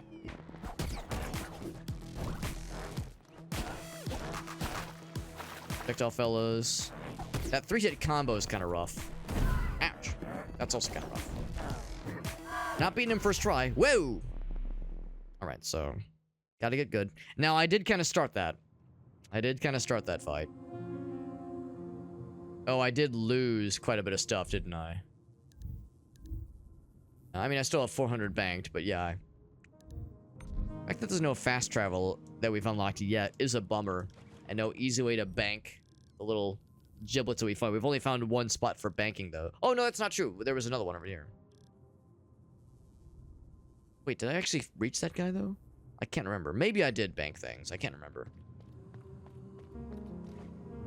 But the good news is that it shouldn't be too hard to reach that guy again. I want to say we have what it takes to beat him. I have these 4 equipped right now.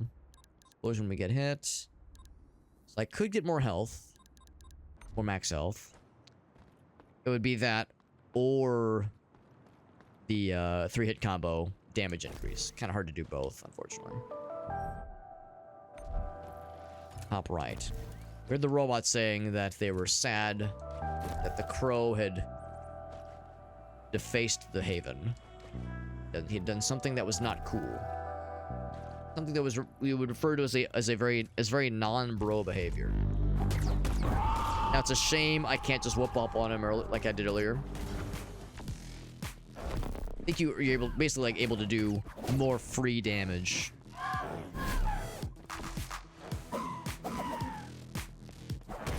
With that animation taking a little bit longer. God damn it. It's hard to tell, like, when he's jumping up, like, what thing's he about to do. Like, that one's pretty obvious. Oof. Yeah, that's a tricky one, too. He does have that grappling hook in the middle, which is good. Damage. Man, it reaches all the way across. He does a double. Good to know. Oh, shit, I'm dead.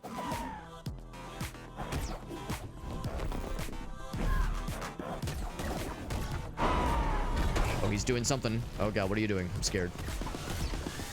He's being a weird little guy. Am I dead? Not quite. Double? Nope. I gotta use that grappling hook more often. God damn. It's just again, I have a hard time relying on the grappling hook is the problem.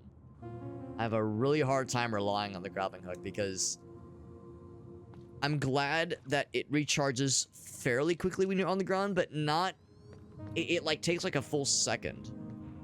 And I've already had instances, maybe not so much in that fight specifically, but in other fights where I use the grappling hook to get out of danger, and then I'm trying to use it again after I've landed, and it's like plinking when I'm trying to use it. It's going ping, ping, ping, and it's because it's like, oh, it doesn't recharge instantly. It takes a second. It's like I'm just like pressing the button. It's like, please, like ding, ding, ding, ding, ding, and then finally it pops. And that 1 or 2 seconds seems insignificant until you're in that moment where it's like, man, I really need this to pop now. So that's why I'm less inclined to rely on it. So mad. Shit. Yeah, when you're staring down the business end of that combo, it's kind of hard to do much about it. Just try to, like, get as high as possible. Fuck. Alright, so that one is not...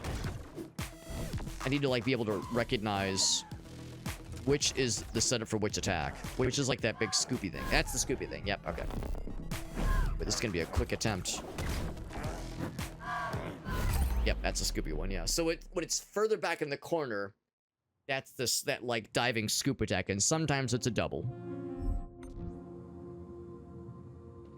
Whereas if it's not as far back, then it's going to be projectiles. I need to recognize that better.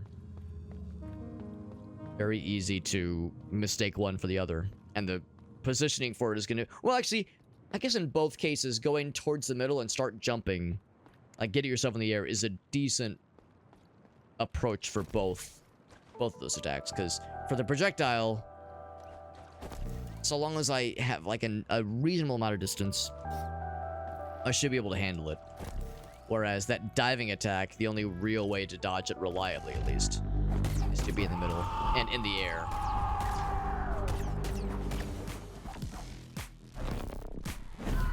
Enter there. There we go. Very good. Fuck! That combo was awful. Need to like... I need to have a better setup for that one. Especially when when he's already looking at me.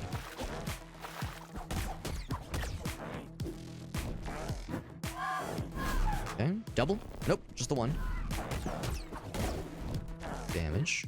Projectile? Oh, no, it's not. Good thing I double checked. Okay.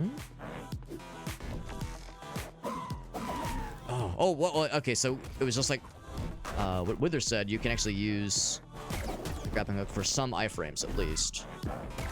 So maybe that's the strat, it's just use the iframes, use the grappling hook, and just hope for the goddamn best.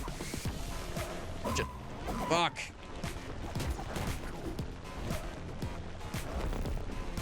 Gonna do a couple. Yep. Oh, there's 3? Okay, good to know. There's 3 of them. 1. Oh, just 1. Okay. Shit, I'm dead. Yep, fuck. I realized my positioning was not good for that one. Well, I think we're doing better. Maybe? I mean, we didn't do worse that time. I don't know if it was better, but I don't think it was worse. I'm just glad the run back for this one is fairly quick. As those ones earlier were pretty tough. Dying and having to schlep all the way to the top right corner of the top left corner of the map before we had those additional upgrades or shortcuts unlocked.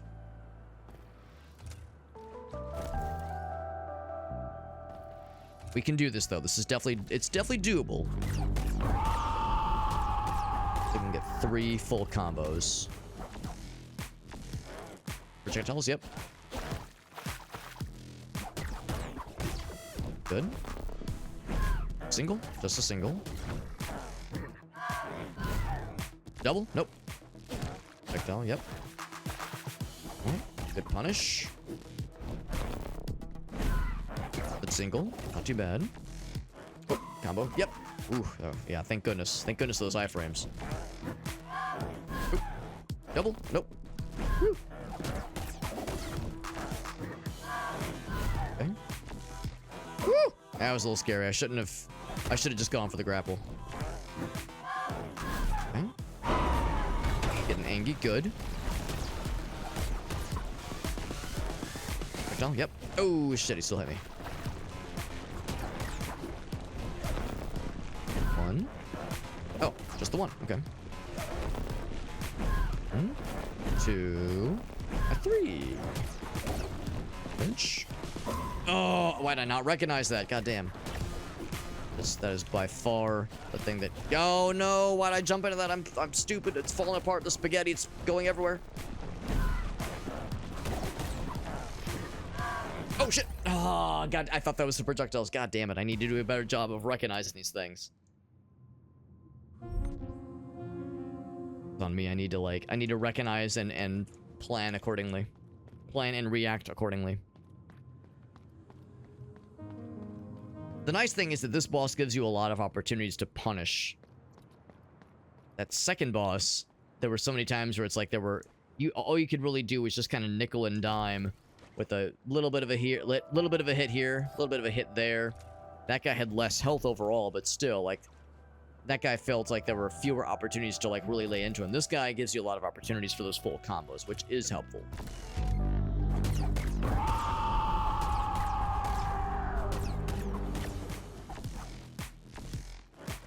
Oh, God, that's the worst, man. And I need to get in the habit, when he starts doing that, I just need to use the grappling hook and just trust that it will get me out of trouble. The grappling hook has given me... Fuck. I even pressed the button, but I was just too slow. I feel like I have trust issues with the grappling hook. It's failed me in times where I really needed it to work for me. And it's because I was not respecting the cooldown limit. Double? Yep, sometimes we get the double. Triple, maybe? Oh, shit. Just jump past him. 1. Yep. Double? Nope. Oh, I couldn't jump over that. Again, that's so... I've taken, what was that, 4 hits? 3 hits? The vast majority of them were from that one combo just fucking me up real bad. Triple.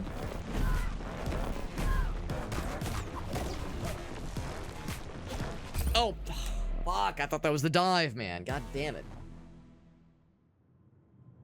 So it's two things. I need to get good with grappling through that scary combo, and I need to get a better idea of what it looks like when he's about to do the projectiles versus that dive. And I think, yeah, originally I was thinking I should react the same and just go towards the middle and start jumping, but I think that's not a good reaction to the projectiles. I think that's like a bad setup for getting around the projectiles. So I think it's not the same setup for both. I just need to get good at recognizing them and reacting in time, reacting accordingly.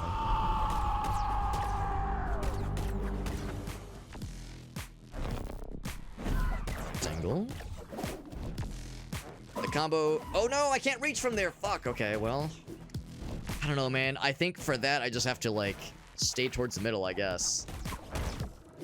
Yeah, I think the strat here is just like, if I'm not sure what he's about to do, yeah, stay there. There we go. Yeah, just stay towards the middle and grappling hook.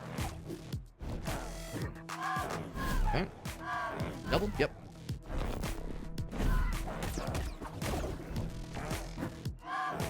Now the double. Nope, just a single. Oh. Right. Little punish there. Ah! God damn it. What did I just say, Alex? Recognize when he's doing one versus the other. Don't just assume the both. We can probably get him to the second phase. There we go. This is the second phase. Oh my god. How am I this bad? Shit. Oh, I didn't mean to grapple onto him. I guess that's an option I never considered. Grappling onto him to dodge that combo. Oh shit. Oh, damn it. I didn't think it would open with the full 3-hit combo. Seems like he usually does a single followed by the 3. And I'm just hitting this wall, but I know we can get there, man. I know we can get there. I mean, there's no way I would embarrass myself that much, right? Now, I could switch out the do more damage for the have one additional hit. One more health, that is. I don't know. I feel like... don't know which is the better trade-off. And I also don't know, in all fairness, I don't know how much more damage we do with that, the last hit in the combo damage bonus. It doesn't tell us what percentage or how much it increases. It just says, eh, it does a little bit more damage. It would be nice if it quantified it for us.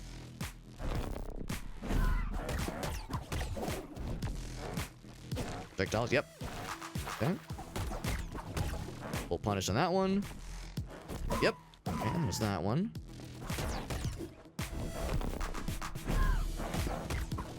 Good damage, good damage. Oh, shit. Good start, good start. Oh, fuck. Okay, that worked okay, that worked okay. Now, that's not something I would have thought would have worked, but it actually worked out well. He's in the second phase. Good damage. Might be the triple. It is the triple. Always assume he might just go right for that. Is that a single? That is a single. Yep. Okay, ready for that one. Good. Swoosh. A double? Nope, just a little combo. Ooh, man, I'm very lucky with that setup. Oof. It's okay, it's okay. Don't panic. Oh, he's dead! Hell yeah, alright. Whew.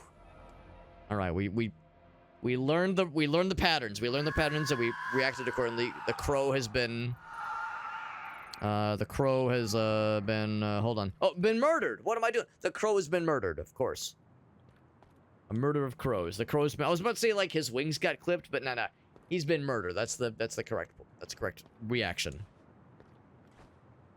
The good one-liner. Now there's something up top I can't reach. I'll get the strange tube. That's what the internet's made of course. Strange tubes.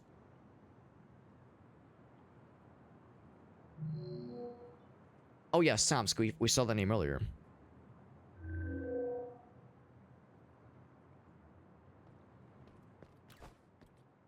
Jump in the tube. Oh wait, is this for fast travel? Oh, it's this fella. That's right. So now we're gonna learn a new mechanic, I think. Yeah, in these tutorial sequences.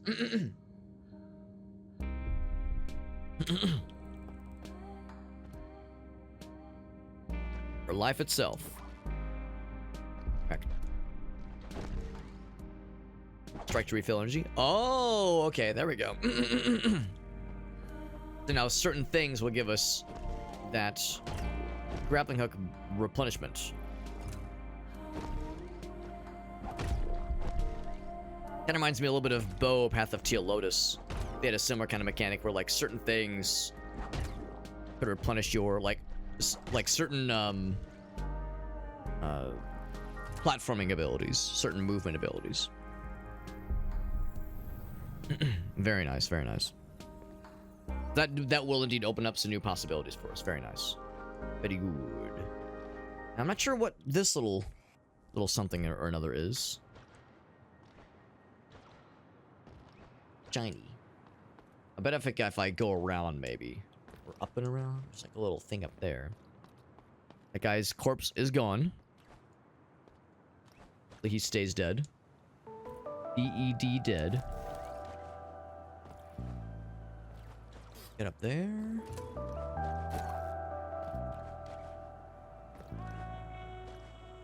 See, so I don't know what that is. I know there's oh wait, there we go. There we go. There's a spot up there.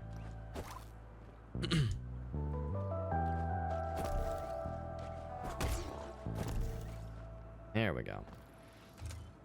That give me another core? Oh no, it gives me a new object. Unknown object. The Hand's Greed. Damage inflicted on enemies increases. Every health you have lost. That could be good for some boss battles, but that's expensive. It costs 20 to use, or to equip. Have a lot of space. Know where I'm landing? There's a fucking blind jump. Now, will these guys react differently now that I've killed the crow? Murdered him, even? No reaction. That begs the question, then, of... where else do we go, then, with this cool added ability? There was really nothing else in the bottom left. What I will do is there was, like, a little thing.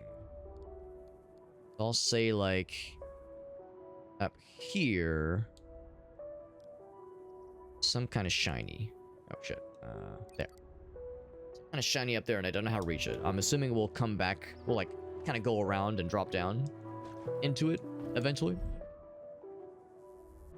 In the meantime, see what else is available to us. Rice Krispie Treats? Oh, that sounds lovely, Pyrochemist. That sounds amazing. Cinnamon Toast Crunch Rice Krispie Treats? You're a goddamn genius, Pyrochemist. Your name is Pyrochemist, but you're clearly a food, like, snack scientist. That is impressive. Just don't let the government know you've like thought of this incredible idea. Because, you know, the government will send agents out to get your ass. They'll be like, this man has come up with something too delicious. Arrest his ass. Out here committing illegally and good food crimes. Olanti. Place is unsafe because of the gloom water. Take these components with you. Oh, thank you. That's nice. Oh, another old core. Nice. And a heal, which we don't need right now. There's one of these things for why that's there. I guess if you fall down and you need a thing to cling to. Get up there from here. Is this a bouncy boy? It is. Very nice. Whenever I think of jumpable mushrooms, I always think of Sonic and Knuckles, the mushrooms, and the Mushroom Hill Zone. Very satisfying noises they make when you bounce on them. Bouncing on it, crazy style. It's a friend. Oh, there's Celia. My companion, Alice, went to the other side of that Gloomwater lake, but she has not returned. Night never goes away there. Plants have grown all fucky. They eat shit. Ooh, scary. Wish I could fly like her. Fly, let's fly away. Alright, so we found that lad, but he has a buddy. We gotta find the buddy as well. Go up, or I can go down with my bad self. Just kidding, I can't do shit because that area is scary. Whew. Oop. Shit. Let's do one of these. There we go. Much better, much better. Hello, upside down friend. How are you doing? I lost my footing, he says. Can I unstuck him? I don't know how I can unstuck him. He's just there. Sorry, buddy. Did all I could, which was very little. Ouch. Eat shit there. Better not. You motherfucker, I can't believe that. So you were susceptible during those animations. That is very rude, and I don't like it. It made me sad, and I want to cry. Alright, well that's rude, and not cool, and I don't like him. That was mean. The downside is I think I was supposed to use the grapple to reach that thing over there. So I kind of want to, like, back there. Oh, what? Oh, like the smoggy stuff is all gross. And it hurts. My feelings, specifically. I'm gonna make a note. Oh, is it doing that thing where we don't actually have... We're not, like, off the map right now? I'll say, like... Here-ish. God damn it. Here-ish. Ish is where that thing is. But since we're off the map, we don't really know where we are. Go through there, obviously. Gonna guess this is a shortcut that I've opened up. I was gonna say I can't heal here because these guys are all here, and they just demonstrated that the game is not afraid to hit you with damage that like during an animation. You were not safe in those little animations. And now they give us the map. Now they give it to us. Excuse me as I blow my nose. So I think the crow was not one of those like major boss battles. It just gave us a it gave us an ability which is very useful, but it's not like one of those boss battles that's tied to the spine, I don't think. Now we could double check with the shopkeeper, see if they have anything new for us, but I'm gonna guess they probably don't. What's up, Liza? Hope you're doing well. We're playing MIO, Memories in Orbit. Cool little Metroidvania. I'm liking it a lot so far. Nothing for us right now. Yeah, I kind of figured. We'll check back every so often as we, you know, defeat bosses and clear little areas out. Clicking right along, though. Overall, a couple setbacks. Our allocation matrix is still, yeah, maxed out, unfortunately. We had one other interesting thing that cost 5 points, or if there was... if we could find some way to increase our matrix a little bit further. Kind of in an awkward spot where there's really nothing. There's a couple 10s that I would like to use. One of a few 10s I would like to assign. But none of the 5s are things I want to get rid of. So it's all still worth kind of hanging on to. Well, now that I've died, if nothing else, I can try that top area again. Or I can go down below, more into that fungal area. I don't know which one you're, like, expected to do. If I had to guess... Actually, you know, we did die earlier in the fungal area, and I suspect it was because, at least in part, we were lacking some platforming abilities that we now have. We now have the ability to, in certain instances, restore our grappling hook, which is really, really useful.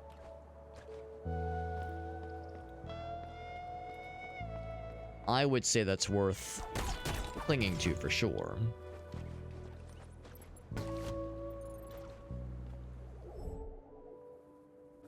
I could do... Oh, never mind. This is blocked. Yep. And eventually open that up. We have to go kind of through the other side. Oh shit! Oh, that's not a thing you jump off of. That's a you attack it to gain your jump. Okay, I thought it was one of those bouncy fellers. Little bouncy shrooms. Area is very pretty. That Metropolis area still might be my favorite just from a visual standpoint. The game being pretty. Just the right amount. A little heal action.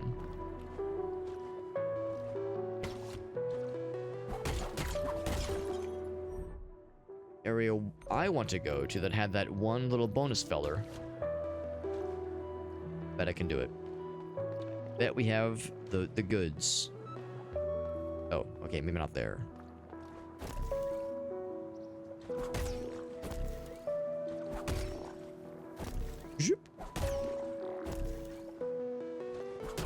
And we made it. So now I have to act quickly.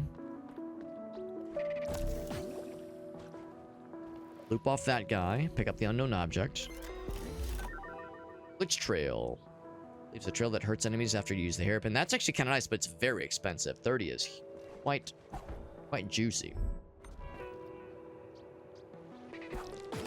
Ouch. You guys are not nice. They're not nice, and I don't think they like us. The feeling is mutual. I don't like them either. They're very mean. Cool, they gave us a little heal spot here, but it's a shame there's so many dudes guarding it. The nice thing is, it seems you can sort of interrupt their attacks. Oh, but if they're at an angle, Lord help you. Brutal. Cost 15 to heal here.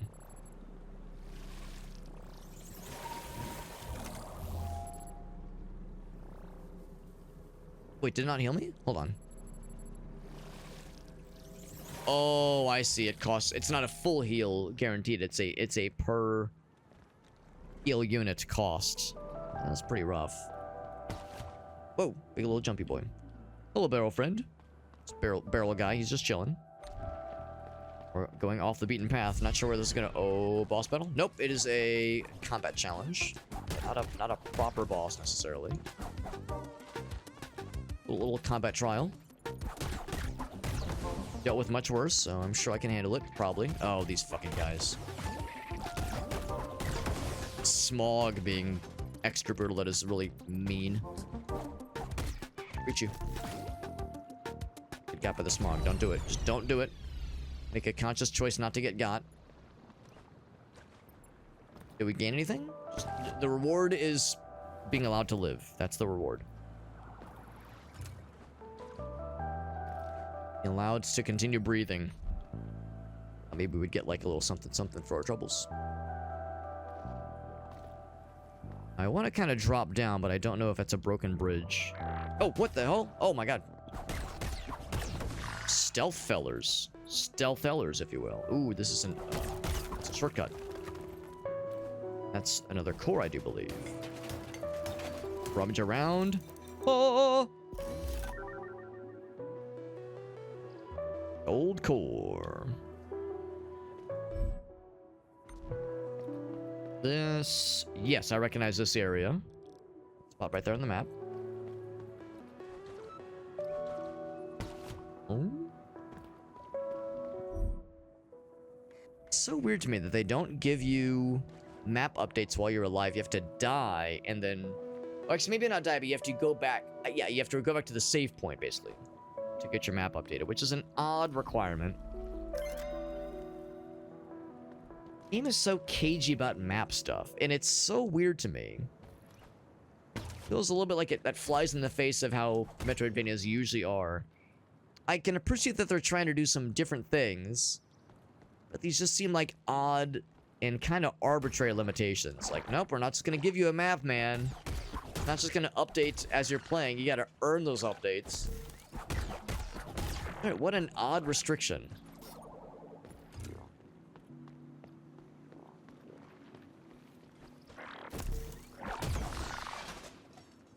An odd limitation. I don't really see the point of it. I don't really see the beauty of having these limitations.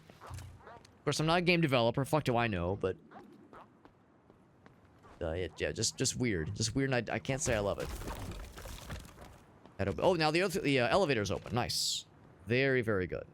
So, elevator is unobscured. What was the word? Obstructed. Go back down. First floor. You know, this all connects. Very nice. Now I want to go back up. There's more to discover. Well, attempt to discover.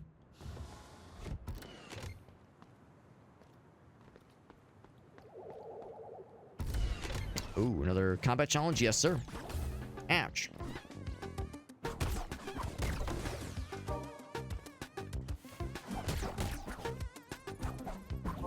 God. Oh my god, I'm missing everything. And they're not missing. Like, I missed so many hits, and they did not. They did not miss.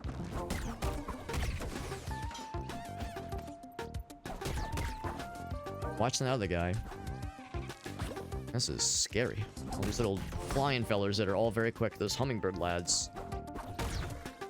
See, I can interrupt that attack. Ah, fuck. I guess I can't say I'm surprised. I maybe should have... Well, actually, saving wouldn't have done me anything. Because you can't deposit your... You can't crystallize your... the liquid stuff when you save. Well, at least the good news is now the map is updating. Yep. Just can't get over that. What an arbitrary restriction. What I wish would happen... I can understand why the game doesn't just give you the whole zone on the map for free. But why not just let it map the areas as I'm walking through them? Instead of being in this weird little, like, ethereal, like, oh, you have this, like, very small little strand that shows where you're walking. Why not just show me the shape of the room I'm in? What an unnecessary restriction. Game has ideas that are very cool. And then, like, holds the user back, holds the player back from knowing too much. Or from being able to experience too much, kind of as you're going through it. I don't know. The more I'm playing it, the more I'm less bothered by the energy system. As you use the grappling hook. The hairpin. That's becoming less of a deal breaker. Or less of a... It was never a deal breaker, but less of a deal damager. But man, am I bothered by the way this game does map stuff. It's so weird, and I just can't figure out the point. Other than to slow you down and make you less aware of where you are and where you're going. It's like, what's the point of that? These all seem like negative things. And these are problems that are easy to solve and get away from.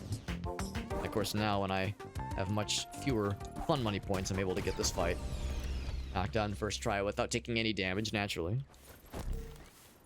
And I shouldn't harp on it so much. I'm not a game developer. I don't fucking know the decisions, the things that go behind these decisions. But I just can't figure it out. Like, what's the benefit? What do you gain by introducing these limitations? Letter from Tomo. Another text file. A whole bunch of them. Addressed to Samsk, name we heard earlier. What triggered the decay of the unfortunate units? The robots, I suppose. It wasn't the absence of the travelers. There's other decayed units in the ruins. It wasn't the ones that were closest to the travelers that decayed first, though. Curious. I shall open the strange tube in a moment. Really want is that thing up there first.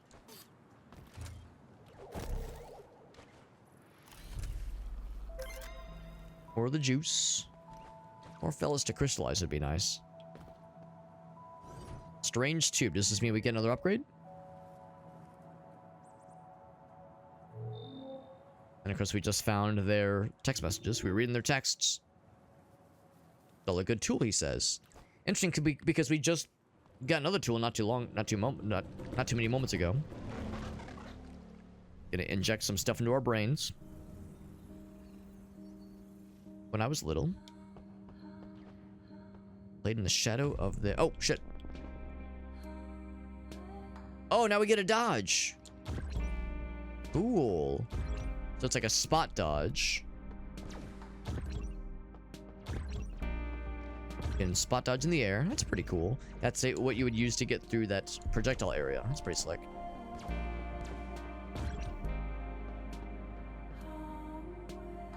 Cool. don't know how... Oh, God. God. I don't know how much I'll be able to use this in combat, necessarily. But as an environmental dodge, that is actually pretty useful. I'll say it's better than nothing. I'll take a spot dodge over nothing. I do worry about being able to use that in combat effectively. I feel like, knowing me, I would try, like, I wish there was a dodge in a direction, but again, it's better than nothing.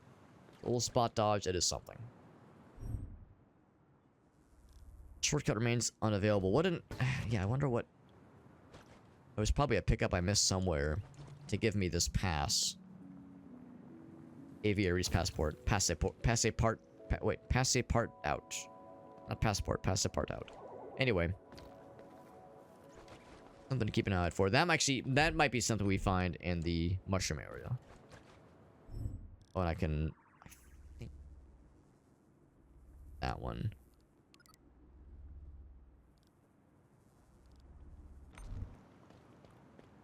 And then, out of curiosity, if I go down...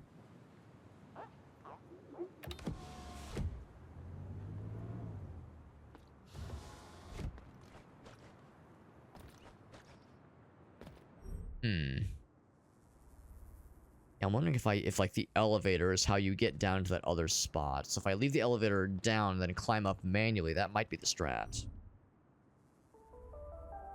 Yeah, maybe. I can maybe see that.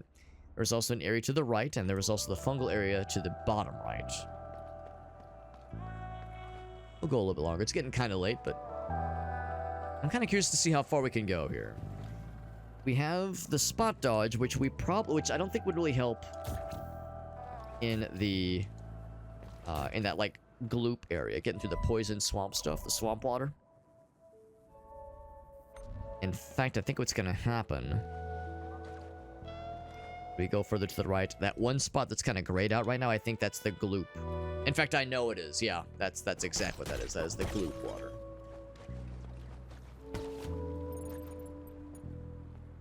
That one guy might have more stuff in his shop now, so I could maybe jump back there. Ouch. I think that whole thing never once dropped his focus. Couple things to look on the left-hand side there. Anything else here? The answer is probably no.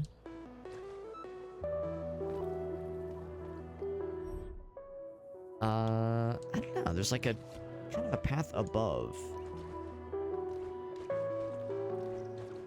Like some stuff out there.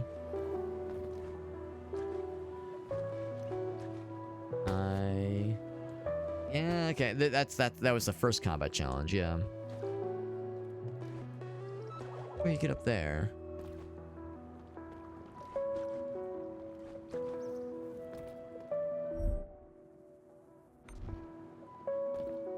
I gave us some of the crystallized goods.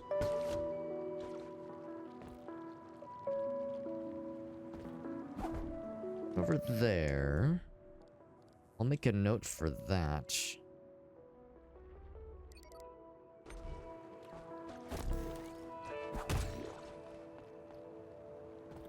What if I just drop straight down? Oh.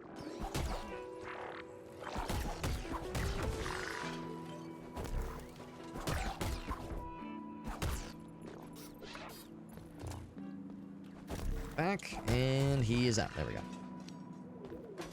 Let's see. Oh, you can drop down. Cool. I didn't realize you could drop down through a platform like that. That's useful. That's useful information. We got an achievement for it, too. Number of modifier slots. Nice. That is good. Opens up a little bit of capacity. Not much, but something. So you can drop through at least some platforms.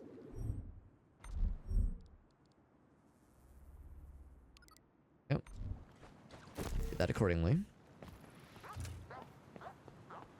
And the other thing that caught my eye is this. Oh, you can't drop through. Okay, I was thinking because there's that little shiny down underneath. I was thinking maybe that was going to be something. It was not. It was not something. It was actually quite the opposite. Definitely don't have the paths yet. Damn, I thought the elevator shaft would remain open. I thought I was a genius. I'm up here now. Can I do anything with this? I can do anything with this, unfortunately. Damn. Damn. That's okay. If there's anywhere else to go...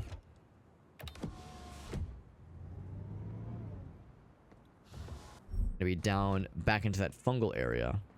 Where I'd previously died once before. That's all in the past. I've learned from my past transgressions, and by transgressions I mean dying. Make the conscious choice not to die anymore. Oh, no, wait, hold on. No, I would need to go... Yeah, no, I was right the first time. Yeah, just keep going right.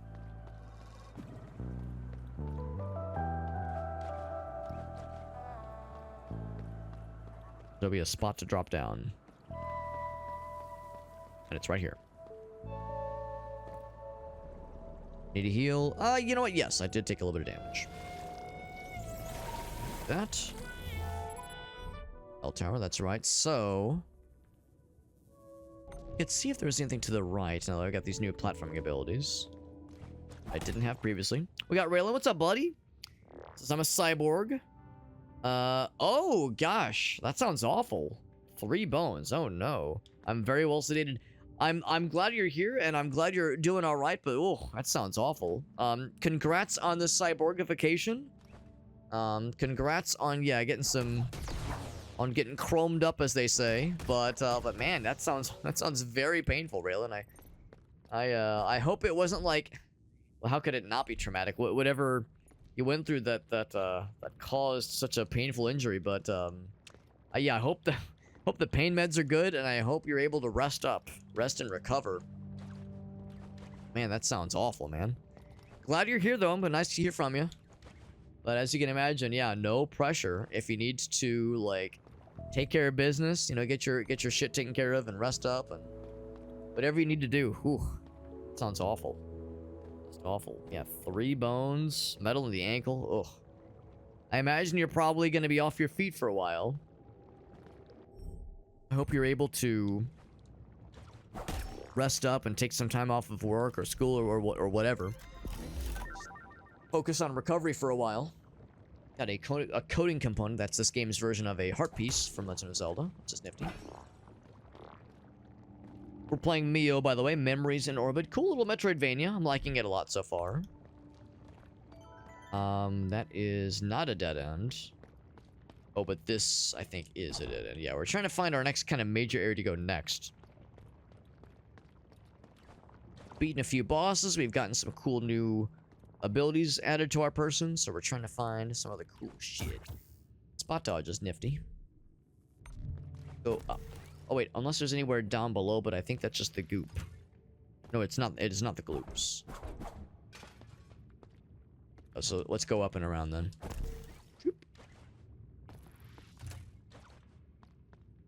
Cinnamon Crunch waffles. Oh my god, that sounds amazing, Pyrochemist. Out of the cereal box in a pan. Oh. Cinnamon Toast Crunch waffles, man. I'm just like imagining. So I guess the idea is you make like a batter made out of Cinnamon Toast Crunch. And probably other like batter ingredients. So eggs and probably a little bit of milk. Yeah, you're a goddamn genius, Pyrochemist. You're a goddamn genius. Sounds amazing, man. Pain meds are good, but rest is tough. Yeah, it's probably deeply uncomfortable for you, Raylan. That's just awful, man. Well, I would imagine that as time goes on, as things start to heal, that things will get a little bit easier for you over time. But yeah, I'm guessing this was a fairly recent injury you've experienced. Still probably fairly fresh. Oh man, oh man, just awful, man. I wouldn't wish that on anybody. But otherwise, though, it's good to see you. I'm sorry that it's under such unpleasant circumstances, but happy to see you otherwise, though. What's up, Fahrenheit? Is this Ori, but with, like, so shitty graphics? I would say there's some Ori, there's the obvious comparison to Hollow Knight, of course, because that's what, you know, when for a lot of folks when they think of 2D Metroidvanias, that's with like a lot of kind of platformy focus. That's the first thing a lot of folks think of. But yeah, I would say Ori and the Blind Forest is probably the more fair comparison, the more accurate comparison. It's good to see you, by the way, Fahrenheit. Good to see you, bud. Yeah, no kickboxing, no skipping rope, no running any marathons for you. I am dramatically lost, he says.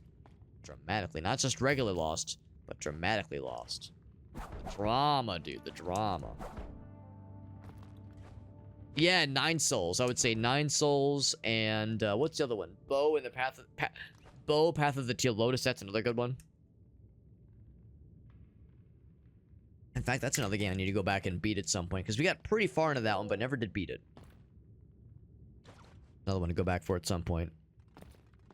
I've not played 9 Souls, though. Not played that one. Remember the what's it called? The little fella. Scorpion lad. Get his ass. He's out of there. Dealt with him. I think if there were like platforming areas. Ooh, actually. Have the ability to reach this now. Cool. Very nice.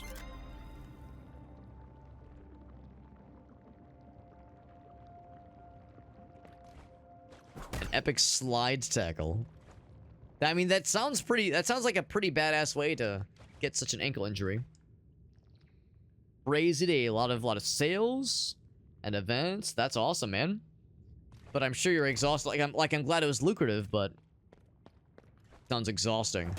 Fahrenheit. I mean, and the in the restaurant industry, exhausting sales days is probably pretty par for the course. That's like just how it goes, I imagine. But still, like, you know, days that are good for business but bad for brain cell count probably is something you're pretty used to. But yeah, that shit sounds exhausting. Goddamn. I think we've explored this area pretty dang well. I'm going to... Come on, can I get back to where I once belonged? I know I can't use the grappling hook. I want to time that a little bit better. Jump. Whoop. Whoop. Whoop. There we go. 9 Souls is pretty good. A little frustrating. Yeah, some Metroidvanias can be frustrating, and this one has its moments. I would say I still like it overall, but there are... I have my nitpicks for sure.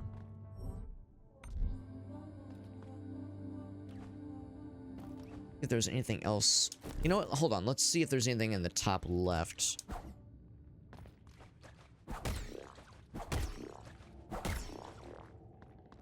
Yeah, that's a dead end. Yeah, I kind of figured. So in that case, I will drop back down then.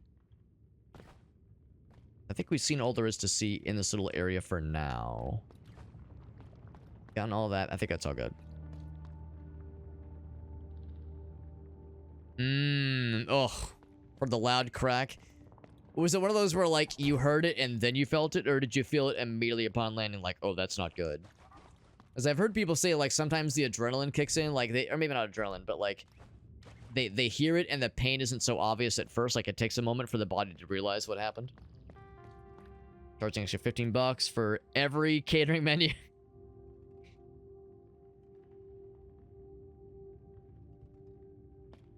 But it gives you a raise. I mean, that's the trade-off. It's trade-off, yeah, more lucrative, man. 200 on a buffet on your own. I mean, I was gonna say that sounds encouraging.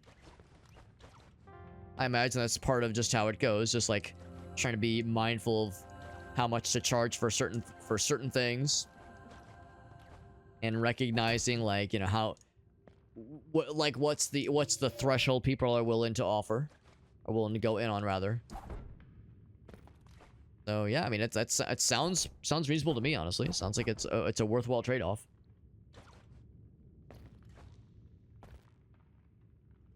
Something similar to golfing. Well, that's interesting. Usually when I think of golfing, I don't think of like a high risk, you know, to your body, like a risking of like damaging something, risking of something getting harmed. At the same time, I mean, you know, just Going for a drive somewhere is risky. You know, there's always that chance that something bad could happen. Painful. The lad that can restorify things is over here. Let's talk with him. Oh, and I never opened this one up. I guess I never actually went to this guy. I probably walked by him a couple times, so never, well, or like walked near him, but never actually talked to him to get my stuff crystallized. Heard it first and then the pain. Yeah, but that was like you probably knew immediately. Oh, that sounds awful, man. Never gonna do it at your current rate, at the old rate, that is, Fahrenheit. Yeah, I think it's worth it. I think it's worth it then. Glad you found something that sounds like it'll be a worthwhile little pay bump for you.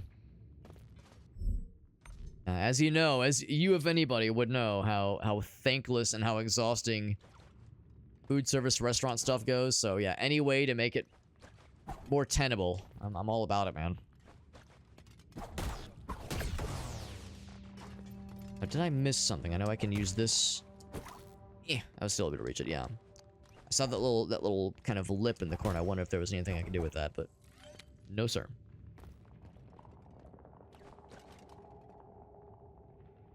Might have been an early decision. That's entirely possible, Pyrochemist. It might have been one of those things. Maybe the devs would have otherwise not preferred it, but by that time they realized the situation that they'd kind of made for themselves, it was too late to turn back. That's entirely possible. Or maybe the devs realized, like, oh, the homies might not like this one, but eh. And of course, you know, it's easy to armchair developer and say, then just fix it, bro. But, you know, it's like, I know game development is complicated and messy and rushed and expensive and not always well managed, and schedules and deadlines can get in the way of, you know, honest to goodness progress and ideas. Just how it goes. Could always go across the street. Yeah, that's a fair point too. Yeah. So it's not like there were any bridges burned, hopefully, or even damaged for that matter, which is nice. Skiing and hockey, but just one soccer game, not even a crazy play. Damn, man. Triple fracture. It wasn't even a tackle. It was just, yeah, it was just like you said, you jumped and just kind of landed weird. Man, oh man, that's all it takes, man. One unfortunate incident.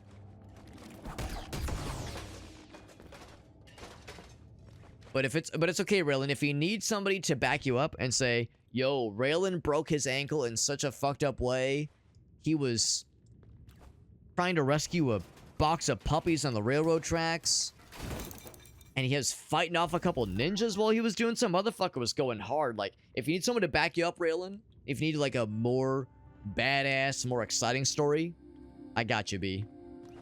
I got you, baby.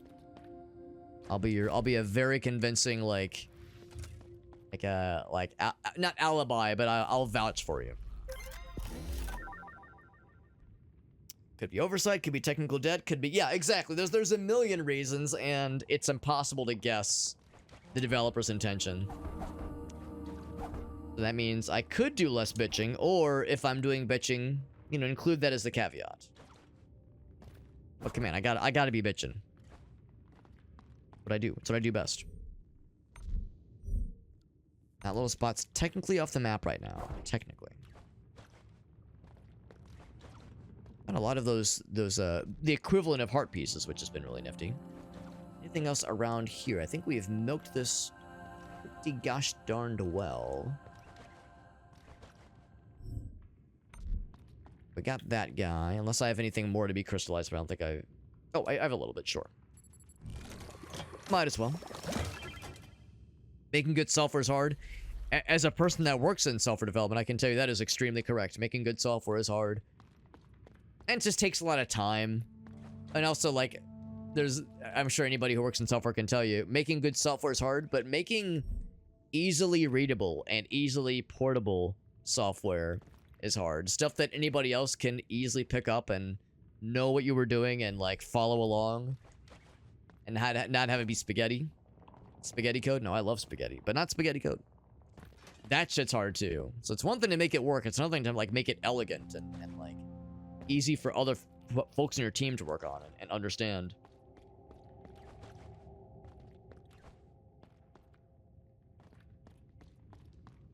Yeah, actually, I'll confess, Raylan, I can't remember where you're from. I know we've talked about it before, but it's been a while, so I'm a little bit fuzzy on your region.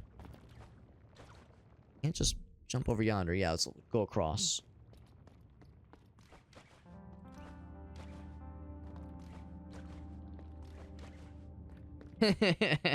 Playing for the EU, ended up in the hospital. Goddamn. South American. That's right, Raylan. That's familiar. That is familiar. That's right. Which is, I mean, let's be real.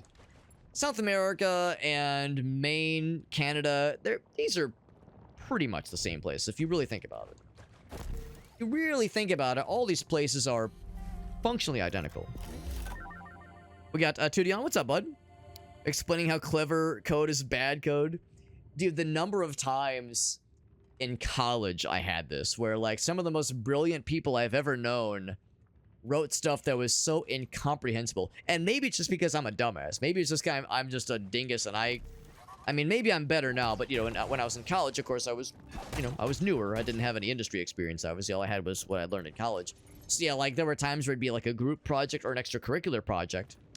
And, yeah, I'd be trying to read. I'm not going to name names, but, yes, there was a couple of developers in particular where, like, trying to read their stuff was like, man, I know you're brilliant, but you don't have to, like, beat me over the head with this, man. Like, goddamn, this is a lot. New boss battle, by the way. New boss battle just dropped. Florida, sentient pearl drop. All right, we're fighting Florida. He's doing his little chompies. Goes for the grab. I don't know what you're doing. Okay, that's a little tail whip. Yep. Oh my god, this guy is fucking weird. Little chompers. Oh, what are you doing? He's pooping out projectiles. Okay. For that little air dash there, or like air hang. All right. I suffer no delusions thinking that I'm beating this first try. We're doing okay so far. Oh shit, he's pooping? Puking, actually. Gross. Oh, which I think means that's a new phase. New phase of the boss battle just unlocked. Okay. What else you got? Oh my god. What are you doing? I'm scared. Oh, he's hugging. He wants a hug. He's just lonely. Just misunderstood. He's pooping. Out of his mouth.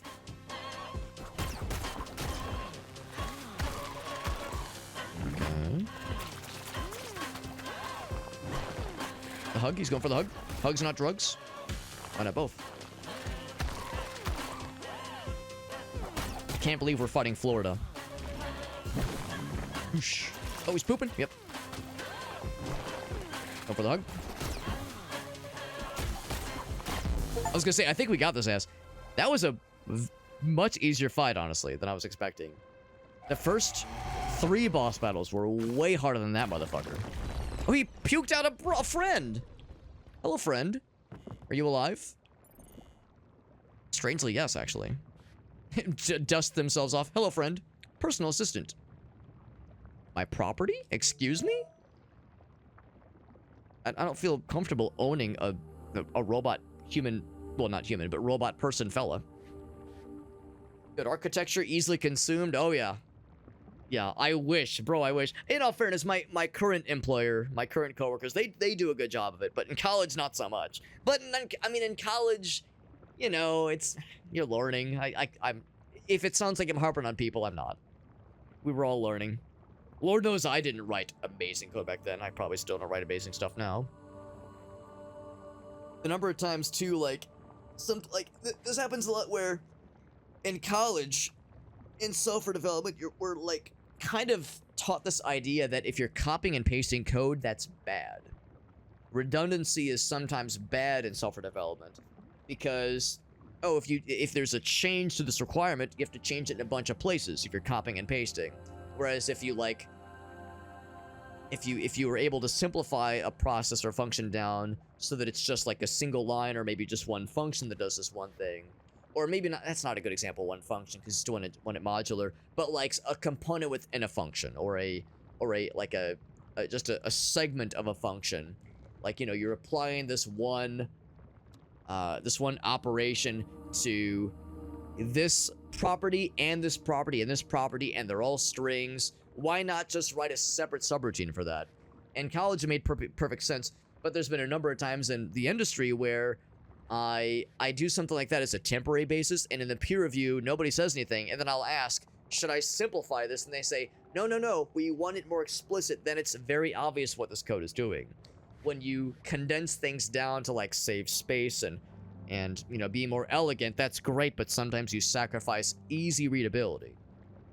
So that's something I've had to kind of like rewire my brain a little bit though. Yeah, you're calling it soccer, but they're surrounded by North Americans specifically. Yeah, exactly.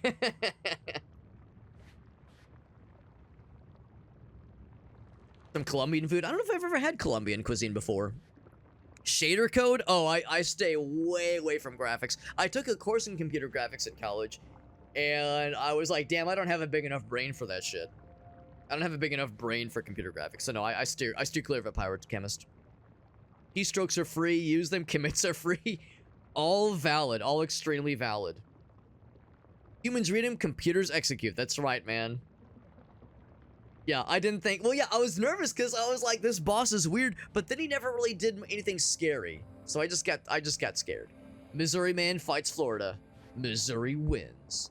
I live in Missouri. A scam program in Visual Basic, that counts. That counts fair enough. You're like a step above like 80% of the rest, man. At least. I'm indebted to you, and now I'm your personal property. I'm over here like, this makes me feel gross. I don't want to have a robot slave. This makes me feel uncomfortable. I've probably eaten a Colombian dish. I probably have. I can't think of any off the top of my head. But you're probably right. I probably had something. Ow. Oh, what the? Oh, it's that the goop is still hurt. It's still hurt. It's still pain. So I don't know what this friend does, but we have a little buddy. I'm still in that little zone. Man, I was super close to that one boss battle that whole time. I have no idea what this little friend does. He's just chilling, though. Being chillin'. Grab this thing. Q basic. Hey, honestly, no shame when it comes to like any sort of basic or VB or any of that kind of stuff. Any coding or scripting or something of that matter is great. There's like the snooty patooties who will be like, if you're not beginning with C or Pascal or fucking Ada, then it's like no, just do whatever, man. If you want to start with Java or JavaScript or QBasic or Ruby or Python, like who fucking cares, man? Rust, there's all these great languages that all have their purpose. I mean, of course, yes, a lot of folks love their object-oriented stuff, myself included, but it's not, you know, the end-all be-all. There's lots of things that are worth studying and lots of languages that have some kind of function to them. And they're all worth putting on a resume. Absolutely. All very worthwhile. Found the pass to the ovaries. Finally know how to get to ovaries. Thank goodness. My wife is going to be so happy or concerned. Because all jokes aside, I'm over here like, ooh, that actually sounds kind of painful. Also, speaking of painful, can I get back there? Oh, man. I don't know how to get back because I don't know if I can make that jump. Oh, here we go. I can just go up. Up, up. Up, up, up. Shit. Can I grab something? Nothing to grab. Oh, I'm in danger. I'm in danger. Problem is it like, oh, maybe the idea is it like it obscures the perspective, so it's hard to see where to jump. But I'm hoping if I use the grappling hook, it'll launch me, but I can't use the grappling hook again unless I have something to attack. I can't jump from up top because then I'll hit these fellers. And those red boys will hurt me, and I don't want to get hurt. I'm scared. You know, for the best. Whoop. Whoop. Ugh, man, I can't make that jump. Well, that sucks. We just lost all those, the droplets. I guess it's not too many, but that's really a bummer. I legit have no idea how to make that jump. That's really a shame. It's a good thing you don't lose progress upon death. Like, you lose your, the liquid droplets in the top right there. The liquid droplets, but of course we'd saved a lot of crystallized ones, so mostly no harm, no foul.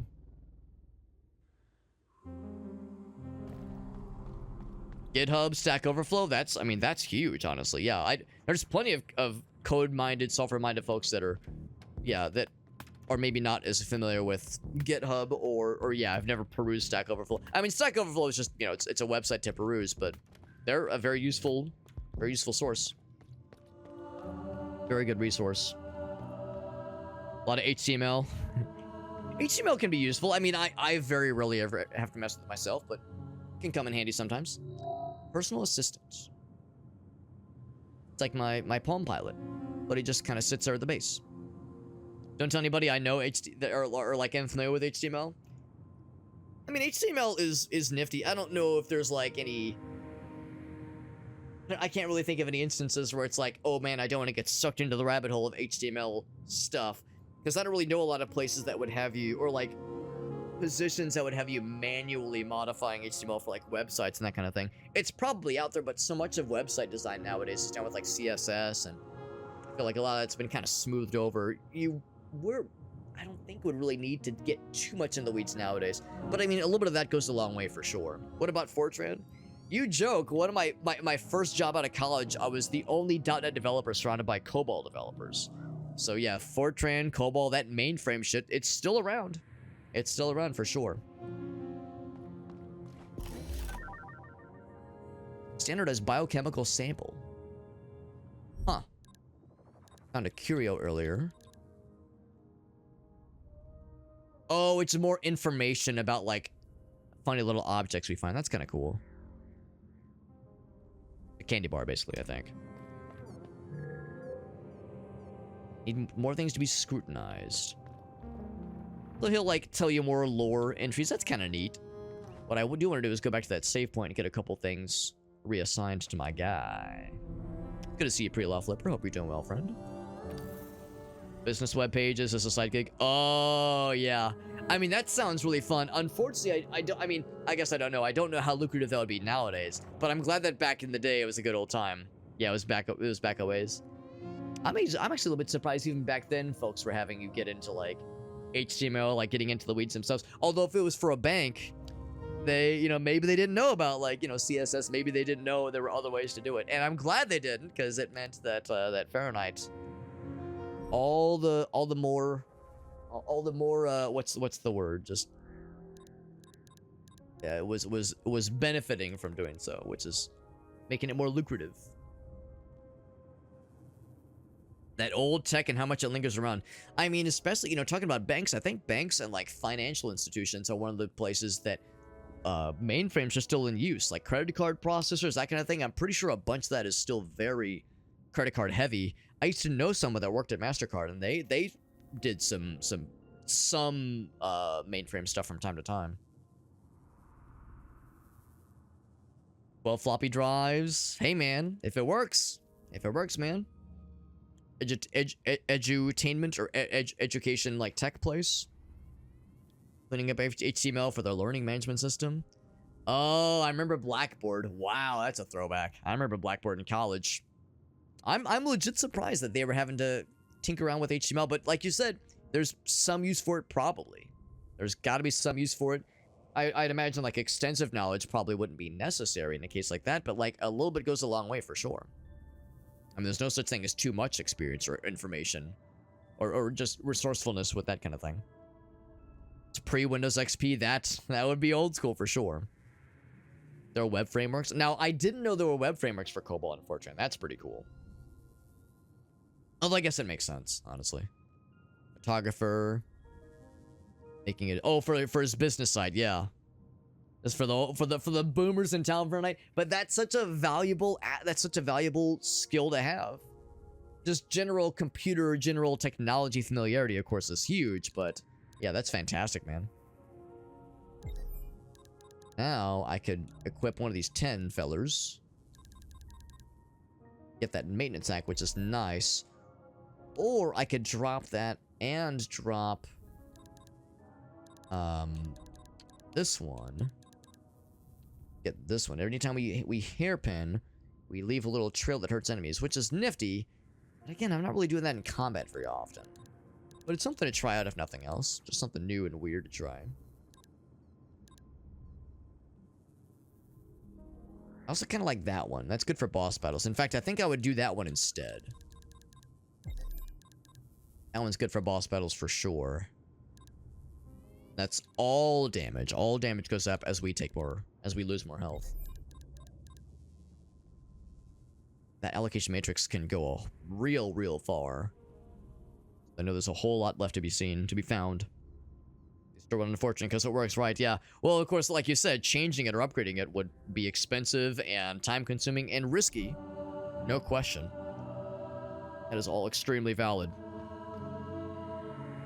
4 to 7 days for checks to clear. Yep, I don't doubt it, man.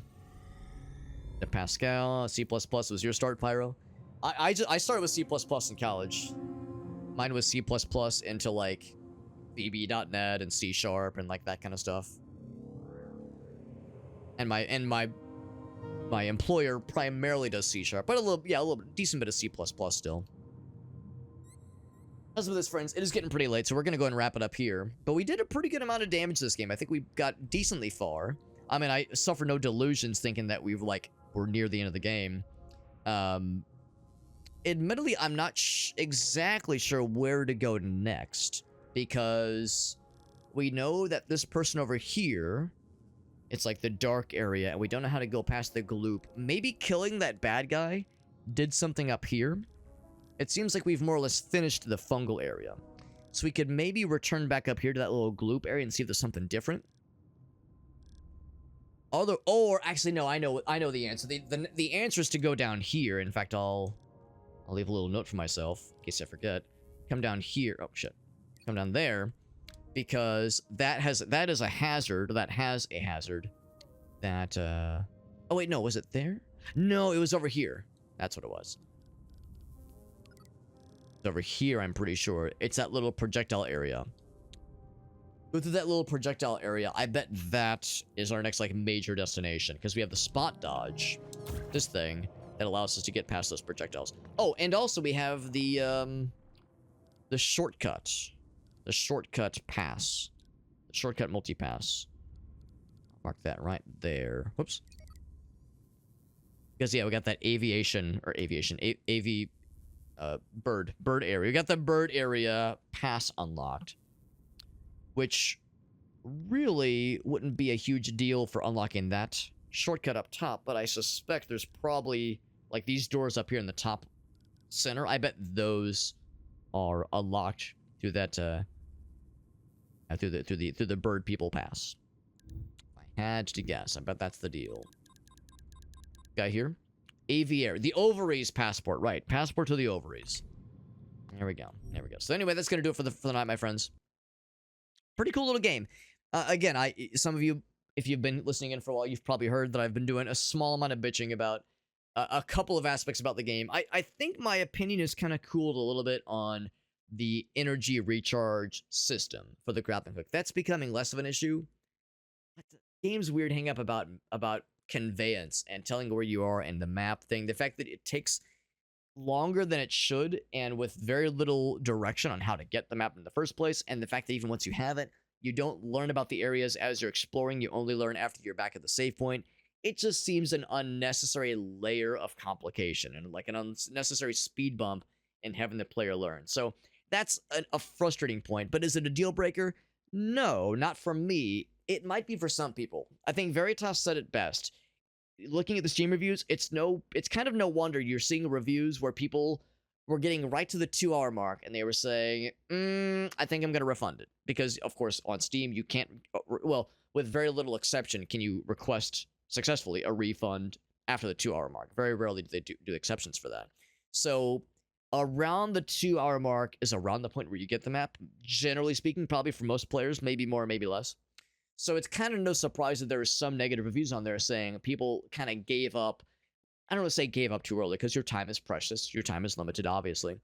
But yeah, I would say it's not terribly surprising that some folks said, you know what, I think I'm gonna balance. Like, they just weren't feeling it.